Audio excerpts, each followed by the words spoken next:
actually all the way to the back of his own net. He has abilities to respond, but he doesn't have the stagger. This man is about to die.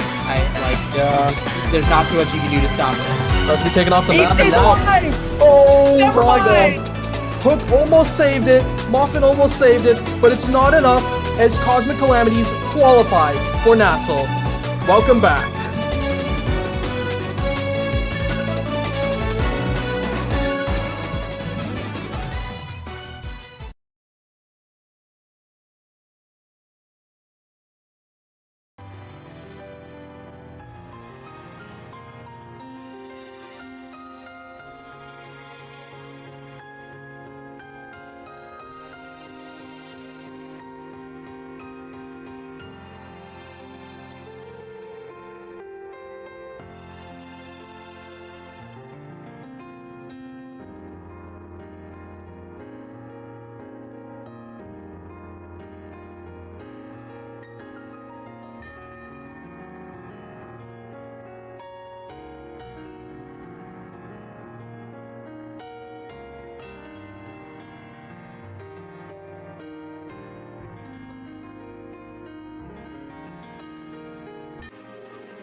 Hello, everybody, and welcome back to the North American Strikers League Season 5.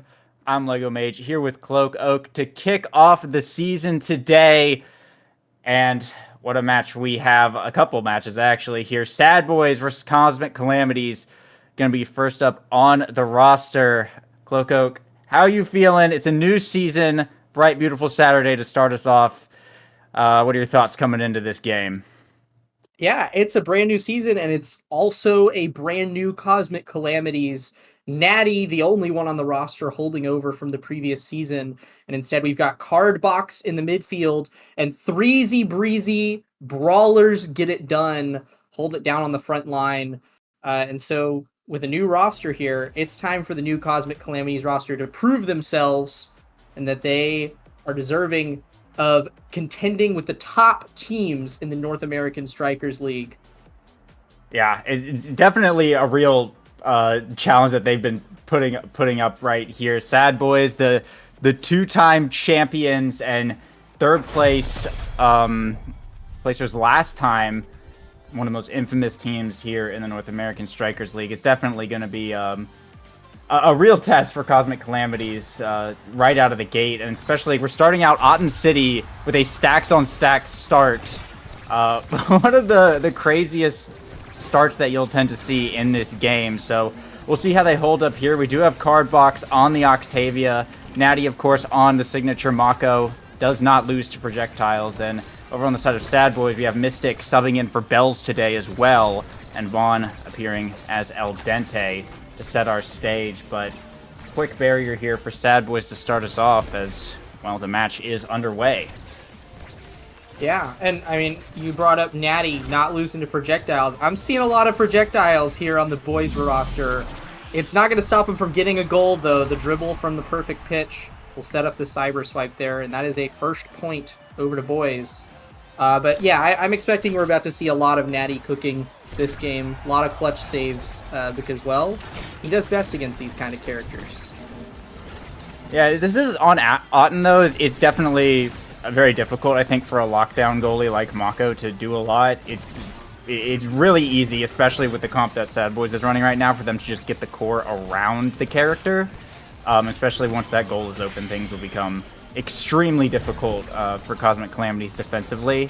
I see right now, Al Dente, nice pass to Mystic here to keep core control, and they are just holding it in that corner despite everything Natty is throwing. Threezy still going to hold on to that core flip. Cardbox with the primary to clear it out, up into the corner, still no flips coming out. Jordy Luz trying to push up to the midfield. Al Dente trying to regain control. Firewall Sentry comes out from Mystic. Strike War 1 gets in the corner, core flip from Cardbox to clear it out. Sad Boys still in a good spot. Keep it going. Strike War 1 by Al Dente. Goes for the flip. It gets stalled out, though. Oni's Blade comes out from Threezy Breezy. Pushing in the corner. Core flip on the top side. Dash, but you already lose. Able to win the Strike War. However, Vaughn is down. It's a 3v2. Threezy Breezy with the primary to the bottom. Makes for a nice dribble and a mix up to the top side. Cosmic Calamities tied up 1-1. Yeah, and just a little stacks on stacks update here. Mystic and Crazy Breezy, the only ones with that Awakening fully active right now. They will be zooming around quite a bit more here. And we're already seeing the difference in team dynamics here. Crazy Breezy playing, a traditional brawler character on this map, and so he has to commit here, and it's working for them right now. They do get the barrier down, but you'll notice that Al Dente and Mystic are able to stay completely back and triple up on defense here against Cosmic Calamities, which is quite effective, especially considering all the ranged abilities that they've got to pluck the core off of 3Z. But it's back on their side once more. Cardbox has flipped. It gets burned in the net, and it'll float back to claim the barrier. Both goalies now, nothing with air at their backs. 3Z dashing in with the Oni's Blade, has the flip up once more. The energy is popping for both of these teams. Goes for the core flip, and the flashing strike will be the thing that sends it through. A 1-point lead for Cosmic Calamities. Perfectly timed there. Just beat out the Giga Blast from You Already Lose to send it in at very high speeds right there. Cosmic Calamities beating up in the first set here is really important with Octavia on your team like this. It's going to kind of be their key to managing to take this game one if they're able to do it. A huge blink from Al Dente, though. Now a power play for the side of Sad Boys. The snare drums coming out from Natty does buy a fair bit of time. Sad Boys working their way back up the field. A nice pass to Mystic on the bottom. Core flip from Natty. Gets it back to 3Z here as Cardbox comes online. But Mystic still looking for this barrier. Going to have some energy to play around. Al Dente into the bottom side. The Rose Thorns, but the drum and bass from Natty perfectly redirects it toward the top side. And a core flip from Mystic. Gets a KO onto 3Z Breezy. Cardbox trying to get one in return. But Al Dente with the core. Pushing to the top side. Looking to get it through. Natty with the primary. Bats it out of there. Mystic back pass. You Already Lose. But it's just time as 3Z Breezy comes back online. Yeah. They're back online, but quite a bit slower with those stacks on stacks gone. These kills are significantly higher value with everyone taking that Awakening. And it does mean that Al Dente and Mystic are now at even more of a mobility advantage than they already were. That'll be the Cyber Swipe claiming another goal. Mystic sniping both goals for Sad Boys this set and tying it up. And Crazy Breezy getting those pancakes reset there back to 30 is definitely not great going into this final point right now. And Sad Boys have the energy to work with. Natty makes a great save on that barrier at the last possible point in time. Keeping the pressure on here. Al Dente barely managing to survive that Octavia ult. Good placement by the corner. 3Z Breezy not quite able to get it through the ensnare drums as You Already Lose. Makes a nice save. Back in the bottom side, both sides fighting over this midfield control right here. As Al Dente looking to push the top side. Firewall Sentry goes a bit wide there. The energy's coming up all around. Gonna have some flips available momentarily right now. 3 up for the side of Cosmic Calamities. Trying to force it through, but the defense in the midfield is holding solid for both teams at the moment. You Already Lose, pushing up with the Giga Blast. Core flip from Cardbox, though, and the barriers have remained standing. It might go into overtime with neither barrier going down, which on Otten is a pretty rare thing to see.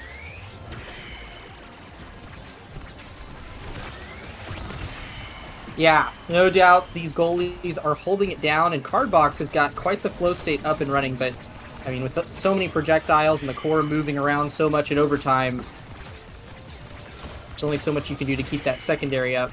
3Z does flip here for the barrier, but I mean, with 3 goalies there, there's not too much that he can do.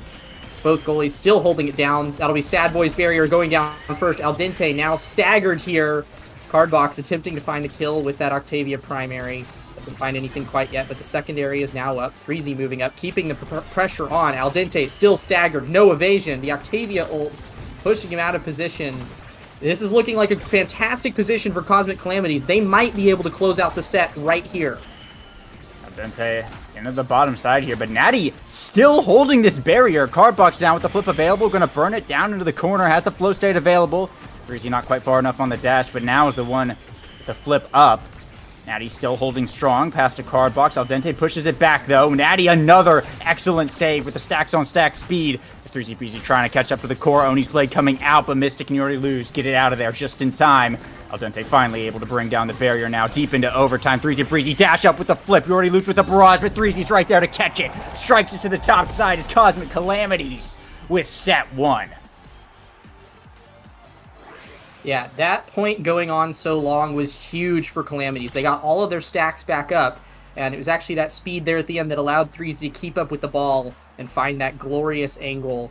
Unfortunately for them, no fantastic Octavia Awakenings here, which I won't get to scale too much, but at the very least, Stagger Swagger is a great pickup, especially considering that there's been a decent amount of damage coming out from the boys.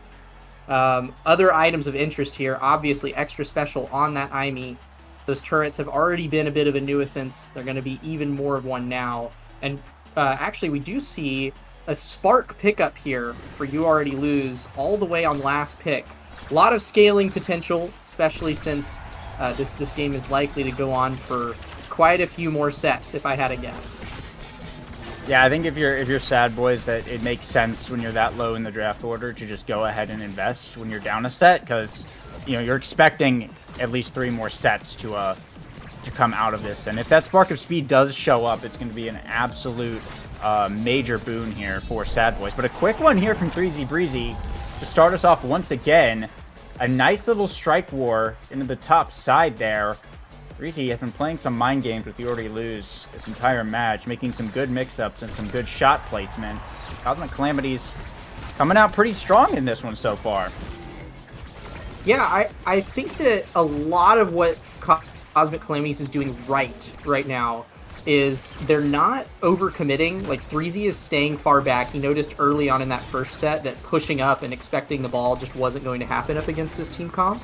And so they're letting boys just burn their abilities in the midfield and then saving all of that momentum for this big push. And they actually find a kill there onto You Already Lose. This is a power play with Cardbox and 3Z in the goal box, and they grab it along with a KO, resetting those stacks once more. The Calamities have got their momentum rolling now.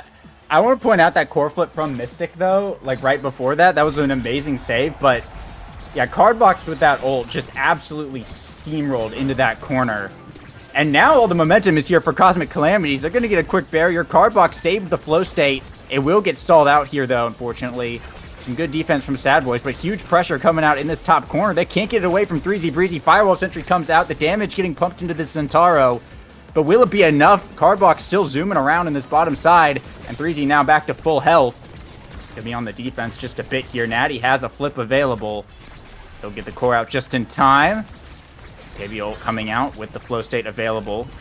Trying to keep the speed up as long as possible and get it back to 3Z to try and score here. Al Dente down to Mystic, though. Dribbling on the bottom side, but 3Z with the strike. We're going to steal it away. Natty with the strike shot to try and keep it in.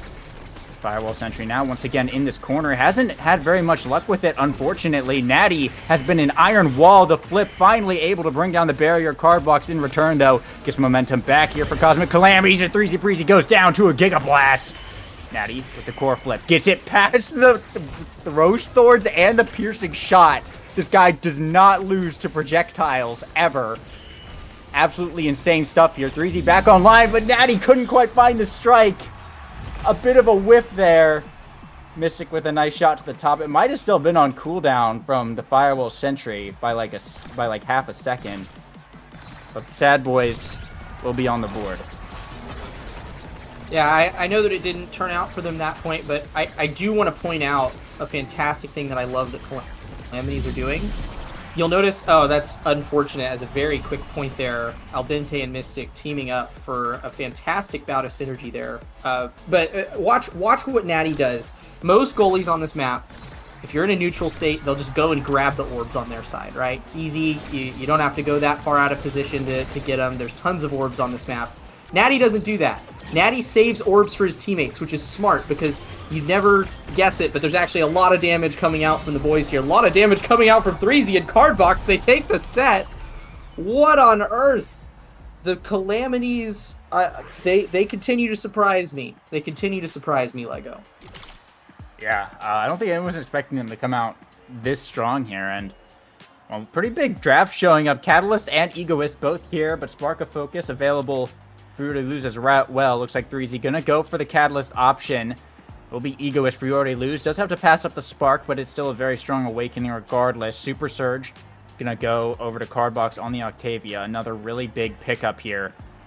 Missile prop for Al Dente. Big fish for Mystic. And a primetime pickup here for Natty. pretty solid draft for Cosmic Calamities. That was a pretty stacked draft, and I think Cosmic Calamities navigated it really well. Like, yes, you got Egoist on You Already Lose, but they forced him to make the decision between that or the second Spark. If he had chosen the second Spark, they would have gotten both Catalyst and Egoist, and of course they still got Haste on their Octavia, because that couldn't get denied away. They got Catalyst on 3Z Breezy, so I think they came out with a lot of really good stuff there. Yeah, and here's what I was talking about last set. Cardbox getting damaged really heavily, but it's fine. Natty has all 3 of his orbs up, so Cardbox just gets to walk back, take a little refuel, and he's already back in the game. Meanwhile, Al Dente is staggered, because You Already Lose is not leaving orbs up for this man. They might start to do that, though. They might start to copy that strategy. But yeah, 3Z able to blitz down really effectively, especially with that 1-2 punch. And there's another Octavia ult, the base drop coming in. Doesn't even have to burn the flip, and Cosmic Calamities showing no signs of stopping. They might just blow straight through it in this game. Yeah, this is looking like a very favorable game 1 here for Cosmic Calamities. I think getting the Octavia and having the stacks on this map definitely are helping. The flip getting burnt there, but a KO in return from the Giga Blast. We already lose. We'll make it a 2v2. It looks like both sides just going to be buying some time. You Already Lose does have to burn the flip there. So it is a nice little reward for Cosmic Calamities to get that resource out. Natty still has his available. Flip here from Mystic. Goes for the Cyber Stripe. Doesn't find it. Gets the flip, but the barrier will fall. Now Al Dente in the top side. Looking to force it through. It'll be enough. Strike War through Natty, who has run out of resources at this point. Sad Boys tie it up now 1-1. They are in reverse sweep mode right now to take back game 1. Yeah, it's going to take a little bit of effort, especially since some of the scaling has actually started to come online for Calamities as well. But they seem to be doing it. The barriers go down once more, and You Already Lose is actually able to run all the way up into the front line with that eject button. Has to come back, doesn't find much purchase for it. But the fact that he was able to make that play in the first place says a lot about how boys are changing up this. And now Breezy now with the flip on the bottom side. Sorry. Yeah, open goal Go on ahead, the side. Lego. Yeah, I think you cut out there, and I thought you were passing. Yeah, there was maybe a bit of an internet issue for a moment, but yeah, 3Z Breezy is not looking super healthy at the moment. No orbs available, but Cardbox with the flow state and the flip can get the job done all by himself here. Natty with the big strike to get it out. Cardbox pushing up on the bottom, keeping it away from 3Z, so he doesn't have to contend with much damage. Natty in a little bit of a situation. The Firewall Sentry coming out. All 3 members of Sad Boys pushing hard, and 3Z Breezy goes down. Flip past Al Dente. Flip from Mystic right to the middle. Threads the needle between the defenders, and Sad Boys now on set point with an opportunity to stay in this one. Yeah, this is their first set lead since set 1, I believe. Calamities have been non-stop on them, and they are starting to show a bit of their earlier set speed here, grabbing an early barrier, but Sad Boys are back on the swing with it as well. Al Dente does have a flip here, is collecting orbs in an attempt to stay alive. Use that for the perfect shot. Pass down to Al Dente, and he finds the angle.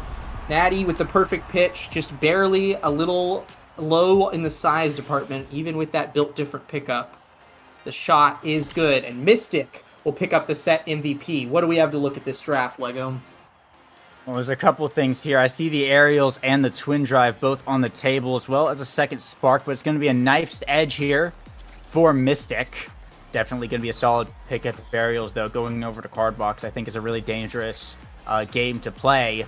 Second spark here for You Already Lose. It's resilience and power are not really the 2 that you super want on Kai goalie. Like, it's definitely good to have, especially with the damage that Cosmic Calamity's been putting out, but it is a bit unfortunate that speed has not showed up and cooldown had to get past. 3Z with the twin drive is definitely going to be really helpful for Cosmic Calamities as well. Al Dente going for the Deadeye with the missile prop. It will make some quangles, some blink kills there. A lot more potent, and Natty with hot shot. Everyone getting some pretty good awakenings. I think they kind of went about even. I would say Calamities maybe got off a little bit better, but Sad Boys have sort of figured out the game plan in the last couple sets, and I think if they just keep it up, they have a real shot at bringing this one back. And the longer this goes on, as we said, I think the more advantage they're going to have.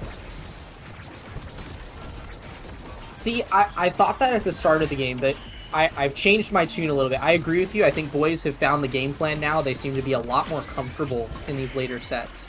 But I want you to take a look at the awakenings that are still left in draft. We've got 2 dash awakenings left for Octavia and Zentaro. Zentaro does not have the dash awakening yet. I believe we also still have Castellast on the table for Octavia. There is that triple spark there for You Already Lose, and there is a goal for the boys, so they are keeping the reverse sweep momentum going. I agree with you. I won't be surprised if boys take this set, but I think that if we go to a 5th set here, it is legitimately anybody's game. Yeah, I think it's definitely going to be pretty much anyone's game throughout this. But honestly, like I think they're dealing with the Octavia pretty well. Cardbox has been using the flow state only when Cosmic Calamities have like a major snowball like advantage, like we see here, right? He held on to the cooldown until the barrier was down, and then started the pressure. And like we see right there, it's going to get the point. But like we saw in the previous point, when Sad Boys had the momentum, Cardbox doesn't even really use it because it's not super helpful. So if Sad Boys just get the momentum, it doesn't matter how many Dash Awakenings Cardbox has. If he's just going to hold on to the cooldown and you can't really get any momentum off of it, Sad Boys are just going to end up scoring anyway. And now here's kind of a repeat of that point where Sad Boys have like all the favor. Cardbox, once again, holding on to it until it swings back into a favorable spot for Cosmic Calamities. Yeah, and Freezy does have a flip here to grab a kill and secure the power play. Cardbox dribbling up, manages to juke out You Already Lose. Passes it between the eject button and the man himself. That is game point for Cosmic Calamities, and they are on an energy advantage here. Natty still with that defensive flip. Yeah, definitely going to be a tight one here, and Mystic going down real quick is not good at all for the side of Sad Boys. Cardbox rushing up to the top side, and Natty in the midfield brings out the drums. Doesn't quite catch anything, but 3Z able to get the barrier. And now bringing it up to the top side. Mystic is back online, but the pressure is still on right now. Natty has the drum and bass. Trying to bring it down to Al Dente, but Cardbox just barely faster right there. Able to win the foot race. Get over to the top side. Octavia ult comes online. Firewall Sentry used defensively here. Will buy just enough time to get it back into the corner. Pass it to Al Dente, but Natty clears it out. Core flip from 3Z. Dash to the bottom. Strike to the top. You is there, but so is Cardbox with the flip. And that's game 1 going to Cosmic Calamities in a first round upset. Yeah, a beautiful chain of mix-ups there to close out the game. I wouldn't have it any other way from the Cosmic Calamities. I thought they navigated that entire game incredibly well, and well deserving of that win. And I mean, come on, if you can pull off a win against the Sad Boys, Cosmic Calamities have got to be feeling on top of the world right now. What do you think of this stat line, Lego? I think there's some pretty funny numbers in here. Yeah, I mean, some big redirects all around. Cardbox and Al Dente both breaking the 200 barrier there. 39,000 damage from Freezy Breezy and 10 goal participations. I mean, brawlers get it done for sure. Natty, of course, 73 saves. Had like no damage. Natty had like no damage with 73 saves, and some of those saves that we saw, I think, were illegal. This guy with the stacks, like unironically, the stacks on stacks were being absolutely abused by this Natty fellow. There were some moments where he was saving the barrier by absolute centimeters just by walking down in time, and well, like we saw, he held up against the projectiles excellently. Last season, he was kind of the up-and-coming new goalie, and I think he's really coming into his own in this season for sure as a player to keep your eye on. So with that though, game 2 gonna be on Night Market, and I'm curious here as to the approach. I think Otten stack start is definitely a bit unusual, right? So going to Night Market is a little bit more streamlined, a little bit more vanilla, right? Something I think that a lot of characters and players can work with better. So without that Octavia advantage, without that goofy map, goofy stack start, what do you think Cosmic Calamities team's going to be looking like going into this game 2? Well, honestly, I think that Cosmic Calamities can kind of swing in a lot of directions depending on what awakenings show up here. there's a world where they run the Octavia back just because it's a little bit of a high risk, high reward play with Octavia on Night Market, right? Because you get this closed map where it's theoretically easier to keep core control. You get a little bit more creative with the dribbling, and Octavia can kind of move around a little bit. But it's also easier to get these KOs, right? Because you're a little more boxed in, and Octavia is pretty squishy. There's a chance that they run that back, but I don't know. One thing that I do know for sure is that I don't think we're about to see a replication of the double midfield from Sad Boys. You kind of can't get away with a comp like that on Night Market. In fact, if anything, you're more likely to see a double brawler comp on Night Market, right? Either Al Dente or Mystic are going to have to step it up, put on their brawler pants, and I'll be interested to see if they do take that route, which one of them is going to be the one on the front line. As for the rest of the Cosmic Calamities comp, I think that obviously they would love to just stay on their comfort picks because I think they're all really good on this map. Having Natty on that Mako or the Asher, both really strong picks on the defensive side of things. And then 3Z obviously has X here. I wouldn't even be surprised if that's actually a ban that we see come out from the Sad Boys, just because X is so strong right now and so oppressive on Night Market in particular. Do you have any thoughts outside of that? I mean, I think you kind of summed it up pretty much perfectly there. I really don't expect. I think the double midfield thing that they were doing last game was a really good idea. I think one thing that they weren't counting on was Natty actually holding it down as well as he did. And I think Cosmic Calamities projectiles against this man. You really can't. You really can't. You really can't. He won the strike war against a piercing shot, and then managed to get a flipped core through Rose Thorns at one point, and I don't even know what he hit it with. But this guy is so good against playing against projectiles. It's kind of crazy. So I think I would highly expect them to run the Mako back. It's what we see on this goalie quite a lot. I think Atlas is the secondary, but I mean we'll have to see there. I wouldn't be surprised. I think if there's a Juliet or an Asher that comes out from Sad Boys, just to have some kind of corner pressure to do something against the Mako, because the projectiles didn't work. I think you might just have to kind of do the thing that isn't normally when you have a lockdown goal, you say, oh yeah, you go double midfield or whatever, and you can get it around them, but it doesn't really work against Natty, at least in that scenario. So it's maybe you just go to try and stuff it through, and try and keep Cardbox out of the play defensively as much as possible. Try and get Natty in the 2v1 and just get all the buttons out, so that there's no cooldowns left to work with there. But I will say Natty had a lot of CDR in that last game. That was a big part of his defensive prowess, was that he had primetime and hot shot, all sorts of cooldowns that Mako usually doesn't have at her disposal. She actually has pretty long cooldowns built into her kit, but if she gets just a little bit of CDR, she suddenly becomes just this incredibly powerful defensive force, especially in the hands of someone like Natty.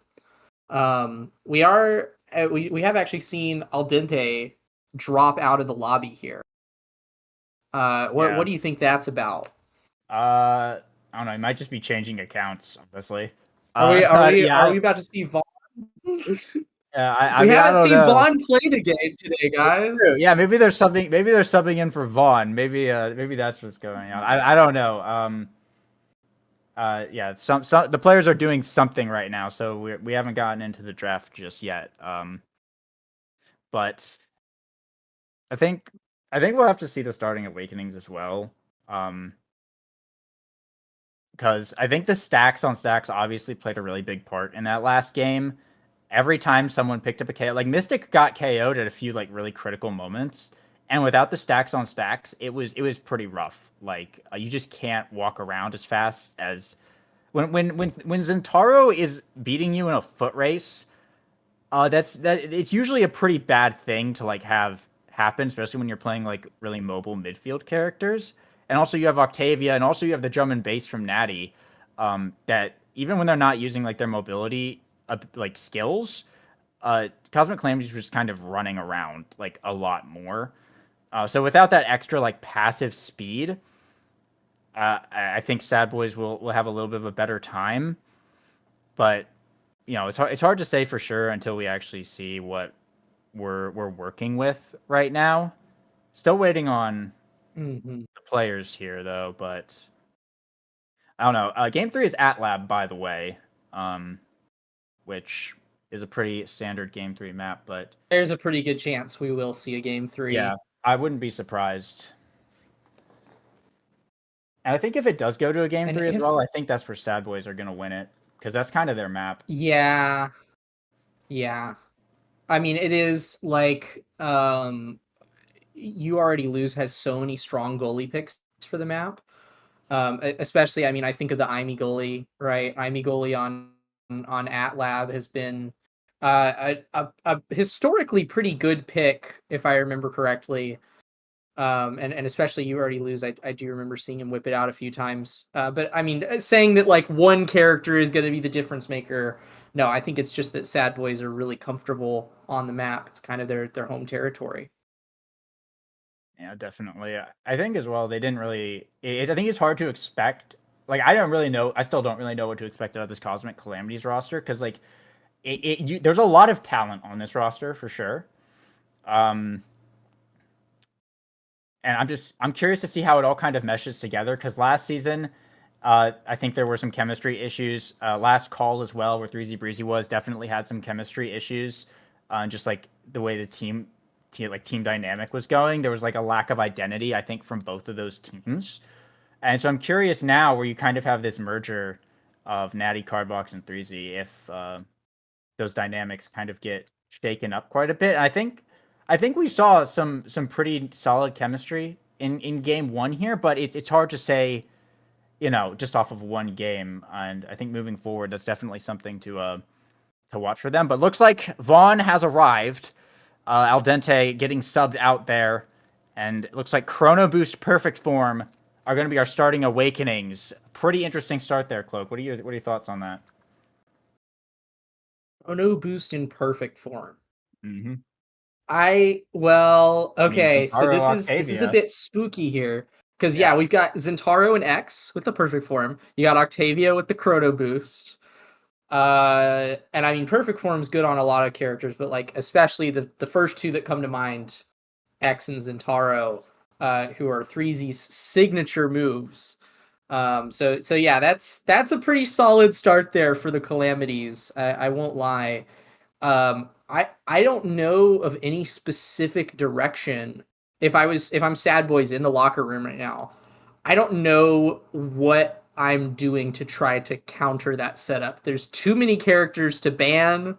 They do have first pick here, so they do have a pick ban in place as well.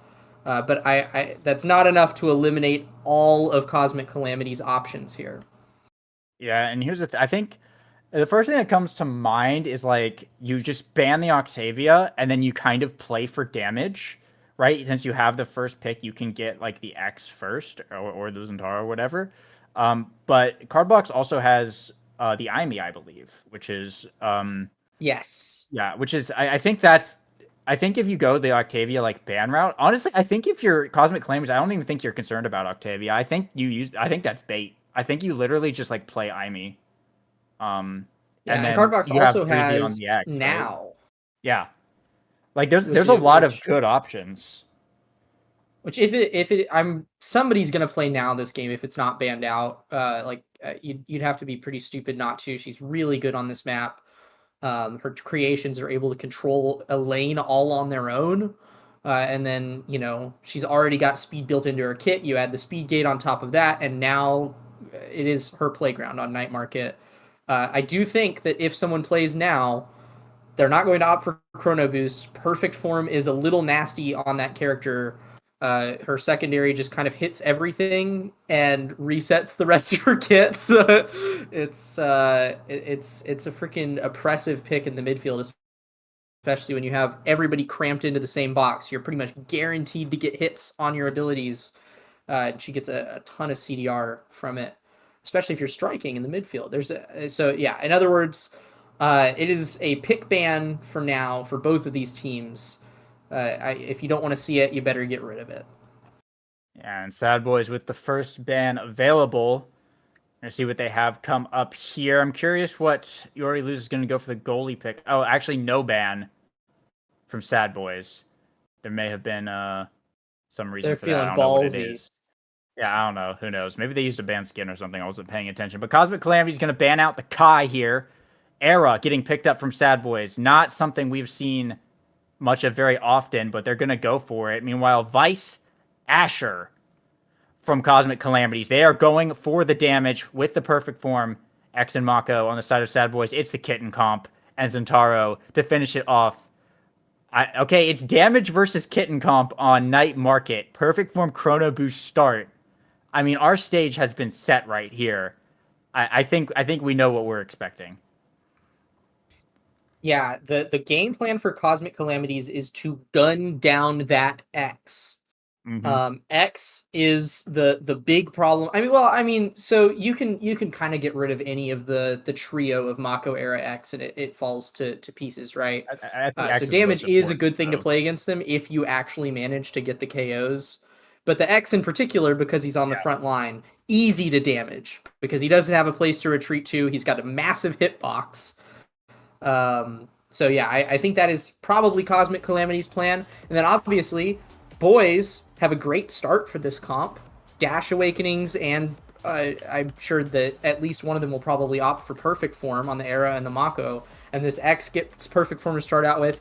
Already a good amount of scaling, and then this comp is just looking to steamroll the rest of the match.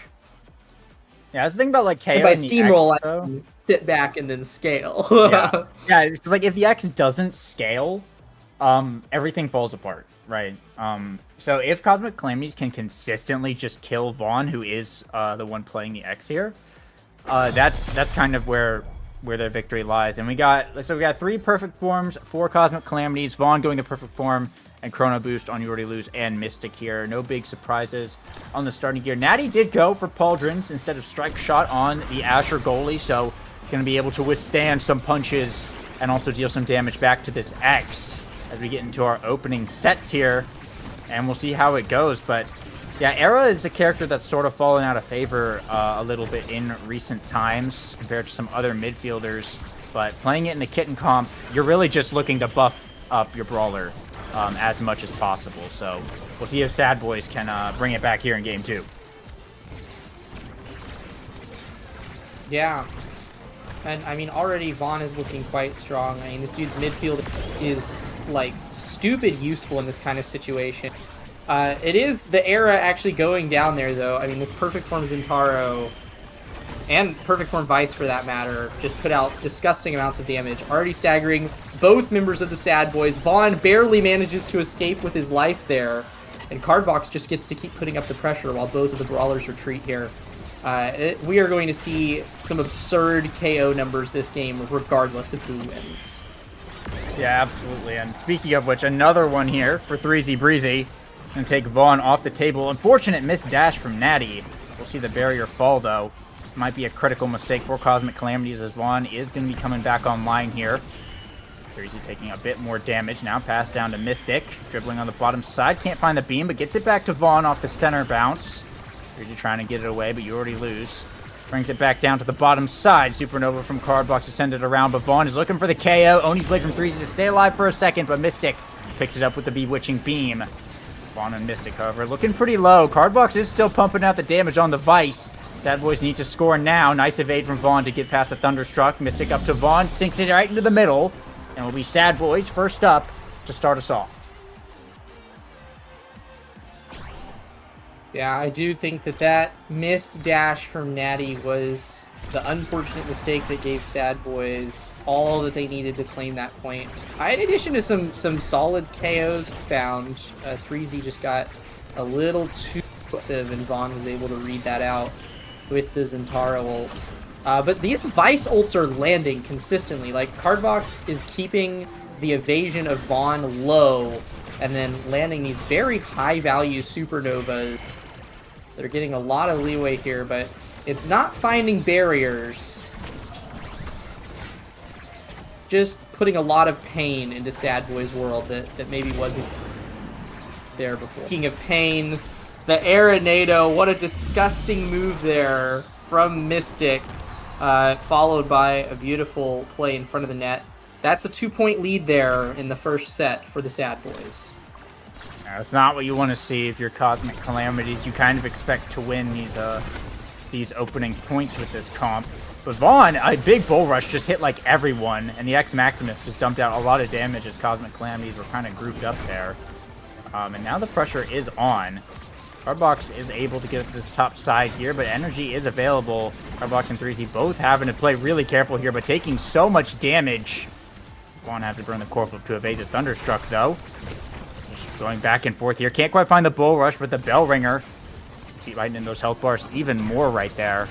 3Z finally looking for these barriers. Goes for the flip into dash. Will be able to open them up. Cardbox looking hurt. Goes for the Supernova, but both the forwards are staggered, and Vaughn is hunting for this KO. Can't line up the bull rush, though, and now goes back to core control. Not quite big enough to find the bell ringer, but getting big buff by Mystic on the bottom side here.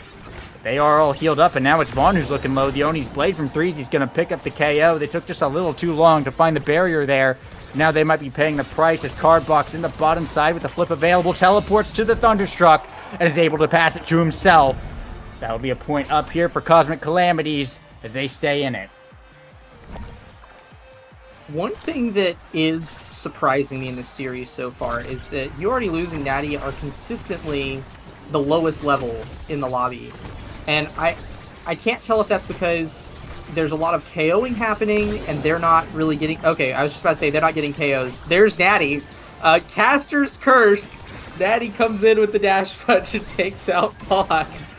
But yeah, I don't know. Maybe the defense is just crazy efficient or something. But yeah, these goalies are not as high in the XP department as their brawlers. But they are getting in here this point. Breezy Breezy has the flip here, but is staggered. Almost gets punched away by the X Maximus, and then Vaughn catches him on the come around. And it's a power play for the Sad Boys. Nice bull rush from Vaughn to bring down the barrier. Bewitching Beam here from Mystic. The defense so far holding. Natty with the barrier beam to the top side. Whiffs the flip, unfortunately. 3Z is back online now. Try and hold things down. Pressure still on. Vaughn down to Mystic. Goes for the corner, but Natty just big enough with the pauldrons to save it here. Can't get it past the beam, though. Mystic able to snag the core as the dash goes slightly wide from the Asher. And Sad Boys will pick up the first set here. Mystic the MVP. And letting this X get a high draft placement will be third. Could be pretty dangerous. Yeah, I actually think it was the Bewitching Beam that caused Natty's dash to miss because he had a smaller hitbox, funny enough.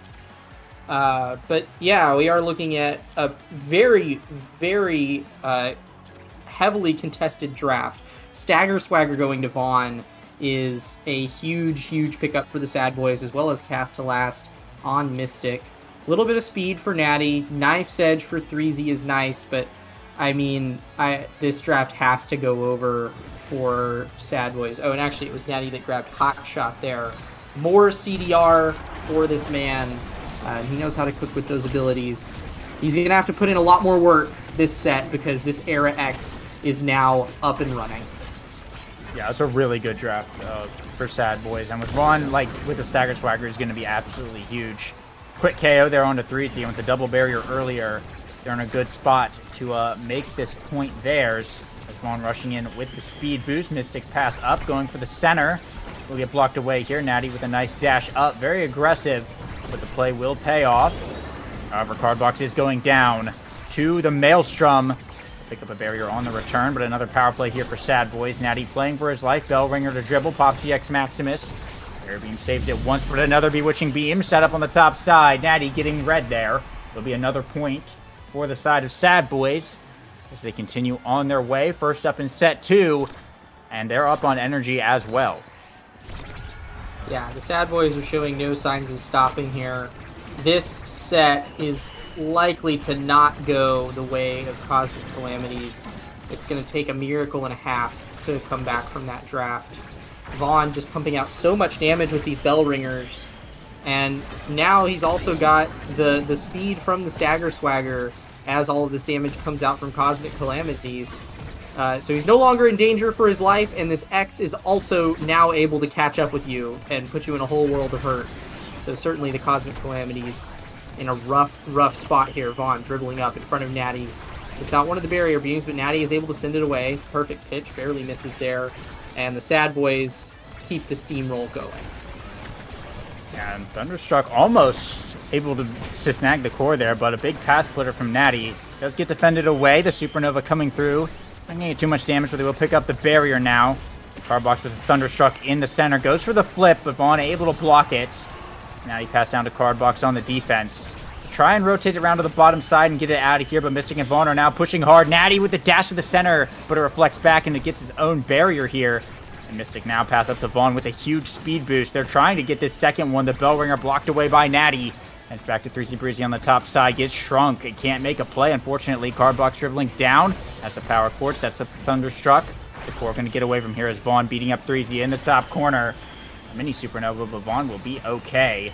Still playing around this top side. A Bull Rush to dribble it, but they can't quite find the barrier. The core moving just a little too fast for anyone to catch up to it here in overtime. A nice power core from Cardbox, but not the angle he wanted. Breezy trying to stay alive, trying to run away, but Vaughn is on the hunt, coming back, but so is the core. 3Z goes down, but takes the core with him right into the Sad Boys goal box as Cosmic Calamities tie it up. Yeah, Cosmic Calamities catching a bit of a lucky break there. I'm not entirely sure what happened with that Mako ult, but somehow the core found its way back there. I will say, though, Cosmic Calamities are finding themselves incredibly low in the stagger department, not just because of the damage, but you'll also notice that with this Chrono Boost Mako and Era, they have so much speed under their belt that Vaughn and Mystic are almost always able to pick up the orbs in the midfield. That being said, it's not stopping 3Z and Cardbox from tearing down the barriers of the Sad Boys and actually putting out plenty of damage of their own here. Oh, no. Oh, unfortunate night market angle. Yeah, the core flip from Natty reflecting back and own barriering there. They do bring down Mystic, but 3Z almost got KO'd by the strike shot, but managed to barely stay alive there. Sad Boys, however, buying quite a bit of time for the midfielder to come back online here. Pass splitter from Natty in the top side. Can't quite hold on to the core now as Mystic and Vaughn making their push. And did Natty just strike that backwards? What? Hang on. I think he wanted to aim down, but flicked his mouse the wrong way. So that's a bit unfortunate. An own goal from Cosmic Calamity as the Sad Boys are now on set points. Yeah. Always hate to see it happen, but it's bound to happen sometimes. Cardbox, though, does manage to catch a lucky break. That Supernova will send Vaughn to his grave for a bit of time. The power play manages to catch the flip from You Already Lose. 3Z Breezy now with a flip of his own. Runs up. Gets hit by the Bell Ringer into the Bull Rush. Now is staggered. Runs back to grab Natty's orb, but is not free yet. Vaughn is on a rampage now up in the midfield. Another night market angle will claim the barrier. We've been seeing a lot of those here. But both of these teams are looking like they have plenty of cooldowns to keep their barriers up for the foreseeable future. Yeah, a lot of damage, though, onto the forwards of Sad Boys. 3Z also not looking super healthy. The dash taking a big punishing there. But Vaughn and Mystic both staggered. A good Supernova could bring him out. Cardbox goes to the power core, but Vaughn heals up just in time with the Stagger Swagger. Is actually able to get the Bell Ringer on 3Z in return. Core flip from Natty, but he's stuck in the ensnare drums. Just buys a few seconds here. A nice clear across the barrier to keep it alive for now. As Cosmic Calamities will hold it down until 3Z's back online, but Vaughn immediately finds a KO with the Era Boost onto Cardbox. You already lose with the strike shot play to keep the barrier alive, but the power play for Sad Boys. They're pushing hard. Oni's blade onto Vaughn. He will manage to survive for the time being. Natty with the barrier beam brings down the X. Once again, a power play for Cosmic Calamities. Mystic just trying to buy some time, has no hope of scoring against Natty by himself. Not on the Asher, at least. And Vaughn coming back online now, deep into overtime. Both sides keeping their one barrier alive, and Vaughn immediately hunting for a KO onto 3Z. This game has been an absolute bloodbath so far. Yep, now we see Sad Boys playing the core on the same side of their target, who right now is 3Z. Still in a world of hurt. Zentaro, not one of the tankiest characters in the game, and this guy has no survivability awakenings to date. Cardbox and Natty holding it down in the net. The Era NATO does push Natty out of the way, but Mystic does not find an angle. 3Z is in so deep. Oh, I feel for this man. He is just in a world of hurt. Vaughn is not finding KOs, but he is ensuring that 3Z is out of the play very consistently. Has to keep playing his life. Cardbox and Natty keeping Mystic at bay, making sure no shots are found. Speedgate runs up with Vaughn. Vaughn now bell ringering. There's just so much dribbling and back and forth, but Natty is showing no signs of letting up here. Even has the core flip as a failsafe. I don't see this point stopping anytime soon. Yeah, still going back and forth here. Vaughn looking for a play on the top side, pass to Mystic, right back up, but Natty cuts the pass with the flip. It'll be enough to clear it out of there, but the barrier's still up for the side of Sad Boys. Breezy's shot going to get blocked away once again, but now Vaughn with the speed boost. Bull Rush is in. The pass splitter going to shut that down. Has the X Maximus, but can't catch up to the core now.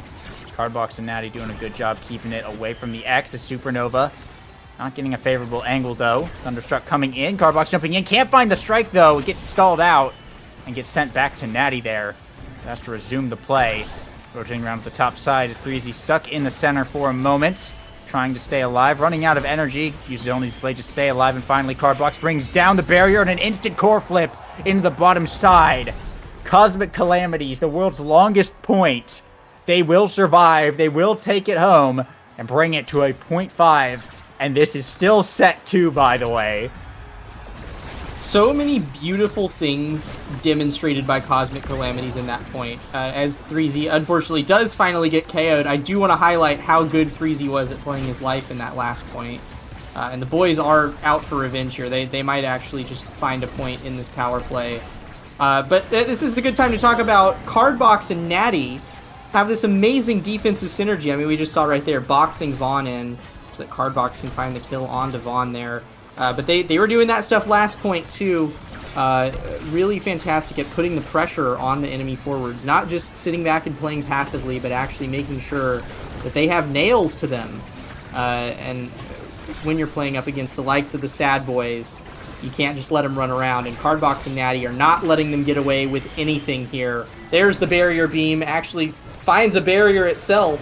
Vaughn going for a mix-up there with the Bull Rush. But the Cosmic Calamities are playing quite good still. Yeah, it's a big punish onto You Already Lose for walking up and doing that flip there. Natty did not let that one slide, but a very familiar situation. As to last point, Sad Boys with a barrier up, and Cosmic Calamities side is open. We'll see if Sad Boys can finish them off a little bit earlier here. If Cosmic Calamities manage to pull through once again. Core flip from Natty.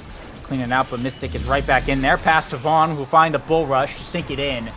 And after an absolute slugfest of a set, Sad Boys will take it to go up 2-0. Vaughn, the MVP.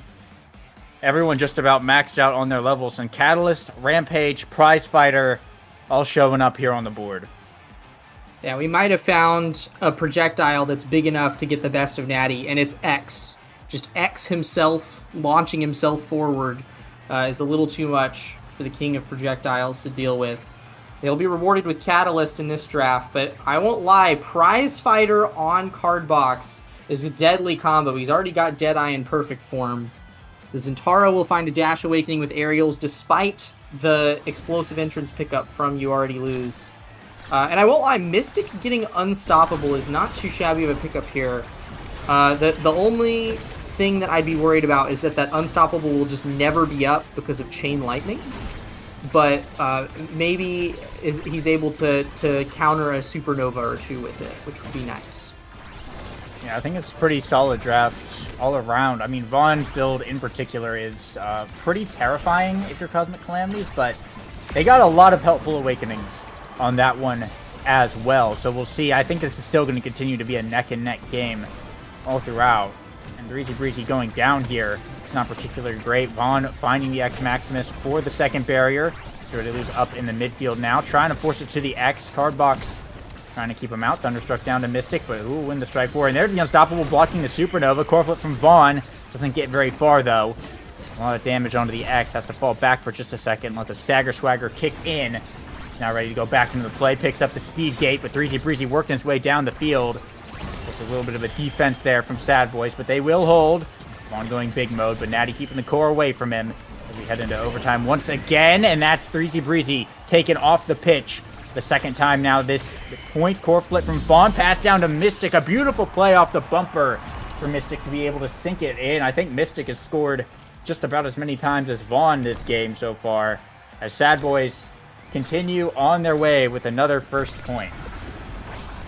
Funny thing about Natty's build that we got to see in that last point, this dude has hot shot, perfect form prime time, insane CDR, especially on an Asher. He was actually able to use 3 barrier beams in a row, because as long as he's hitting people and the core, he actually resets another primary charge. So this guy essentially has double prime time with his build, which is absolutely insane.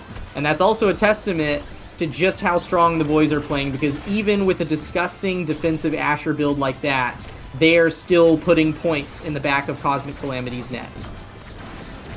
Yeah, for sure. And another core flip about to be up for Vaughn as well, as a double barrier earned. The flip burnt off of Natty. Vaughn will pay for it with his life.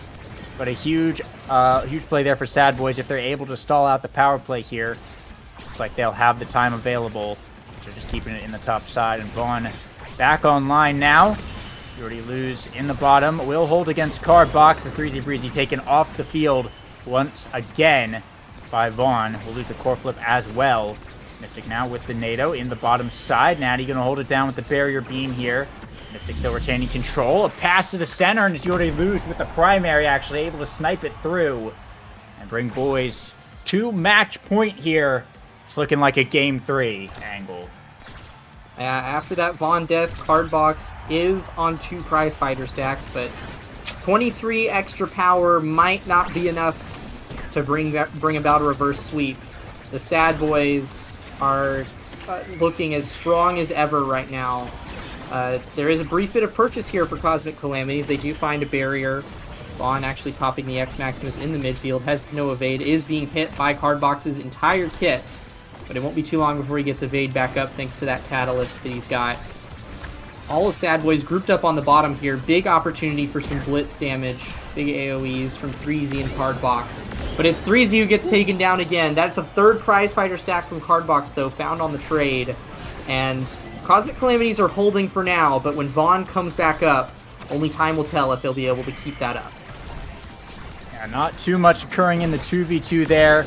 But now the Brawlers are back, and Threezy once again taken out of the game on the Zentaro dash. Saves Zentaro. That was a little bit unfortunate there.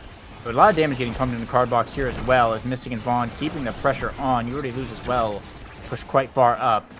Threezy coming back here, now rotating to the top side, but all of Sad Boys coming back to hold it down, and Vaughn with the flip available, going to dash in. There's the flip, waits out the barrier beam, stalls out the flip, and wins the strike war. Beautiful play there to get the barrier from Vaughn.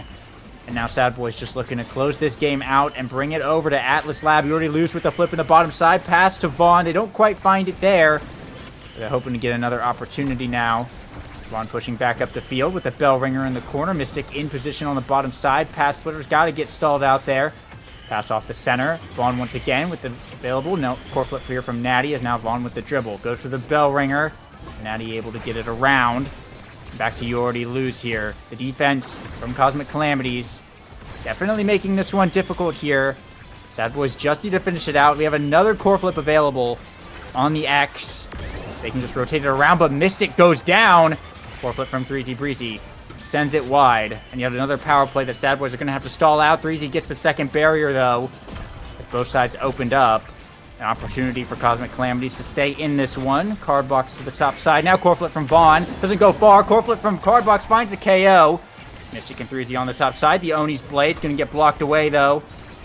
Natty brings it back in. Maelstrom to buy some time from Mystic. Back in the center, just dribbling, waiting for X to come back. And there's Vaughn online now. Threezy going for the dash, but you already loses. Ready for that one, and Mystic goes to the top side. Card Box blocks, but Vaughn is right there now, dribbling, forces it through the X Maximus. And that's Sad Boys bringing us to a game number 3. Yeah, with so much speed buffs between that Chrono Boost era and the double Dash Awakening Mako, Vaughn had enough speed to catch his own dribble with the X Maximus and punch it in for the winning point. I mean, that is Mako era X for y'all right there. They scaled. Vaughn had 272 redirects, 83 shots, and still had second most damage in the lobby and almost as many KOs as Cardbox. That's about as dominant of a performance as you can get. There's no surprise that we're hearing the X MVP theme right now. Yeah, just well played from the Sad Boys all around. It's very rare that you get a brawler who has that many redirects, more than the midfielder, and one less than the enemy midfielder as well. Vaughn really putting in a big statistical performance on that X for sure. But Natty, 109 saves, 255 redirects, nothing to scoff at. They were making it very difficult. Even though that was a 3-0, it did not feel like a 3-0, especially in that second set where it was a 5-point set and every single point was going on for like 800 years. Few small mistakes there from Cosmic Calamities. Some unfortunate own barriers and an unfortunate own goal may have been enough to turn the tides there and get Sad Boys the awakenings they needed in those later drafts. Who knows? You know, but it was definitely a really close game all around. But yeah, game 3 over on @Labs. We mentioned before, this is their map. See the opportunity for Sad Boys to take it back and close out the series. Yeah, it is going to be an uphill battle for Cosmic Calamities, as we predicted. I'm not even really sure what their plan would be to run this. Like, I think that Cardbox kind of has to play Aimi here. Like getting the Aimi away from Sad Boys, I think would be nice, but also that's probably like his best pick on this map, if I had to guess. There's a little too much damage on @Lab for Octavia to be super viable, and the Vice just doesn't have enough mobility, doesn't have enough core control to really contest on @Lab. He has other picks in the back pocket. I believe he's also got an Estelle, but I mean, definitely his mains would love to have the Aimi here. Any other predictions for what Cosmic Calamities are thinking in the locker room right now, Lego? I think it's a tough one, especially until we see the what awakenings we're working with. But yeah, it's hard to say because @Lab is kind of a different. Like I know we say @Lab and Night Market are kind of the two vanilla maps, but the Kitten comp, the X thing, isn't really going to be a factor on this map. So like it's hard to play around like what went wrong last game, which was obviously the X got big, which is the whole point of that comp. And if you can assume that Sad Boys are not going to be doing that, which I think is safe to say, I think it's definitely questionable. I think we were saying we see the Aimi from You Already Lose is definitely a potent pick here. I think we could just as easily see him pick the Mako, though, to deny it away from Natty once again, and just play that. I think Vaughn, of course, has a lot of options. Estelle, now, and just go with kind of the standard midfielders and then just put Mystic on, like, X or Asher. I think you're absolutely jamming. But I think we're definitely going to see a Mako pick or ban from Sad Boys. I wouldn't be surprised. But I'm wondering, will we see the 3Z Breezy Luna on this map? I had that thought as well. We've seen him whip it out on this map before. @Lab is probably one of Luna's most dominant maps. I'm not entirely sure why. Like, I can't parse why Luna feels good on @Lab, but she just does.